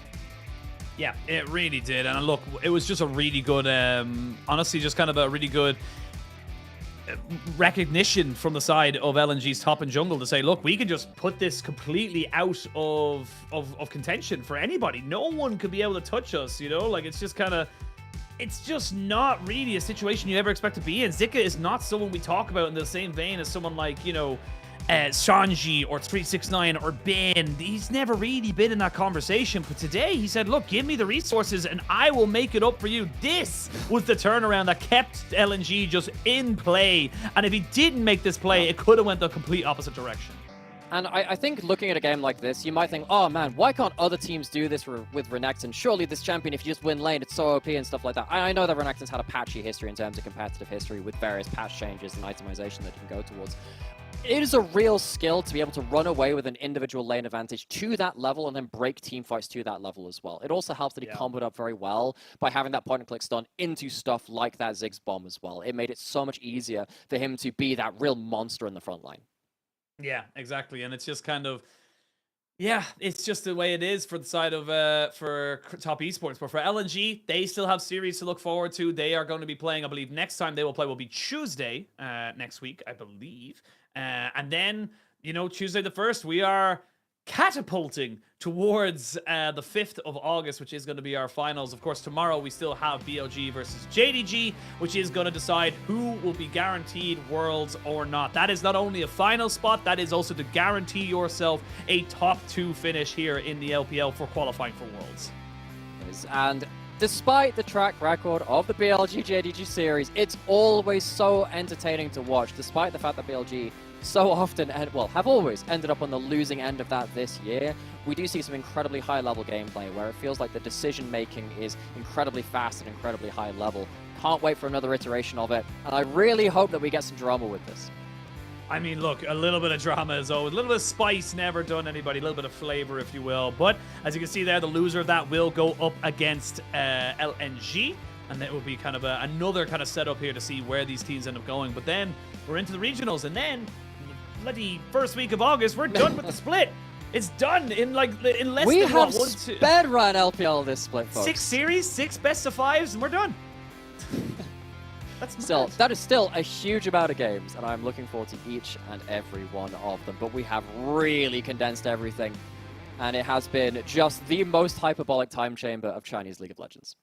Yeah, it really, really has. But look, for top esports, they're going to be looking towards their Weibo series now as well. I cannot call that one for the life of me. We are going to wait to see how they kind of do for that one there. And BLG and JDG are definitely going to be looking down towards that lower bracket, kind of saying, look, LNG are not a pushover. This is not a 2-horse race. There is definitely someone's kind of creeping up in the shadows, if you will. But we'll have to wait and see how it all kind of you know, formulates and finds itself out. But I mean, for tomorrow, I still got to put my money on JDG. JDG are still the #1 team in the LPL, regardless of regular season standings. The thing is, my soul, my spirit just wants BLG to take one series of it, put things into question. I think there are angles for it. You look at it from like a baseline analytical thing, nameplates off. Maybe Bin and carry meta can do some more damage against 369, where it was harder to do so in Spring. Yep, it really is. But Amara, that is all the time we have for today. Thank you so much for bringing me through the weird and wonderful world that is the LPL. Thank you guys for watching. And of course, thank you to all of our fantastic back-end production staff. Without them, none of this would be possible. We'll be back tomorrow on the same channel at the same time, and we'll see you then.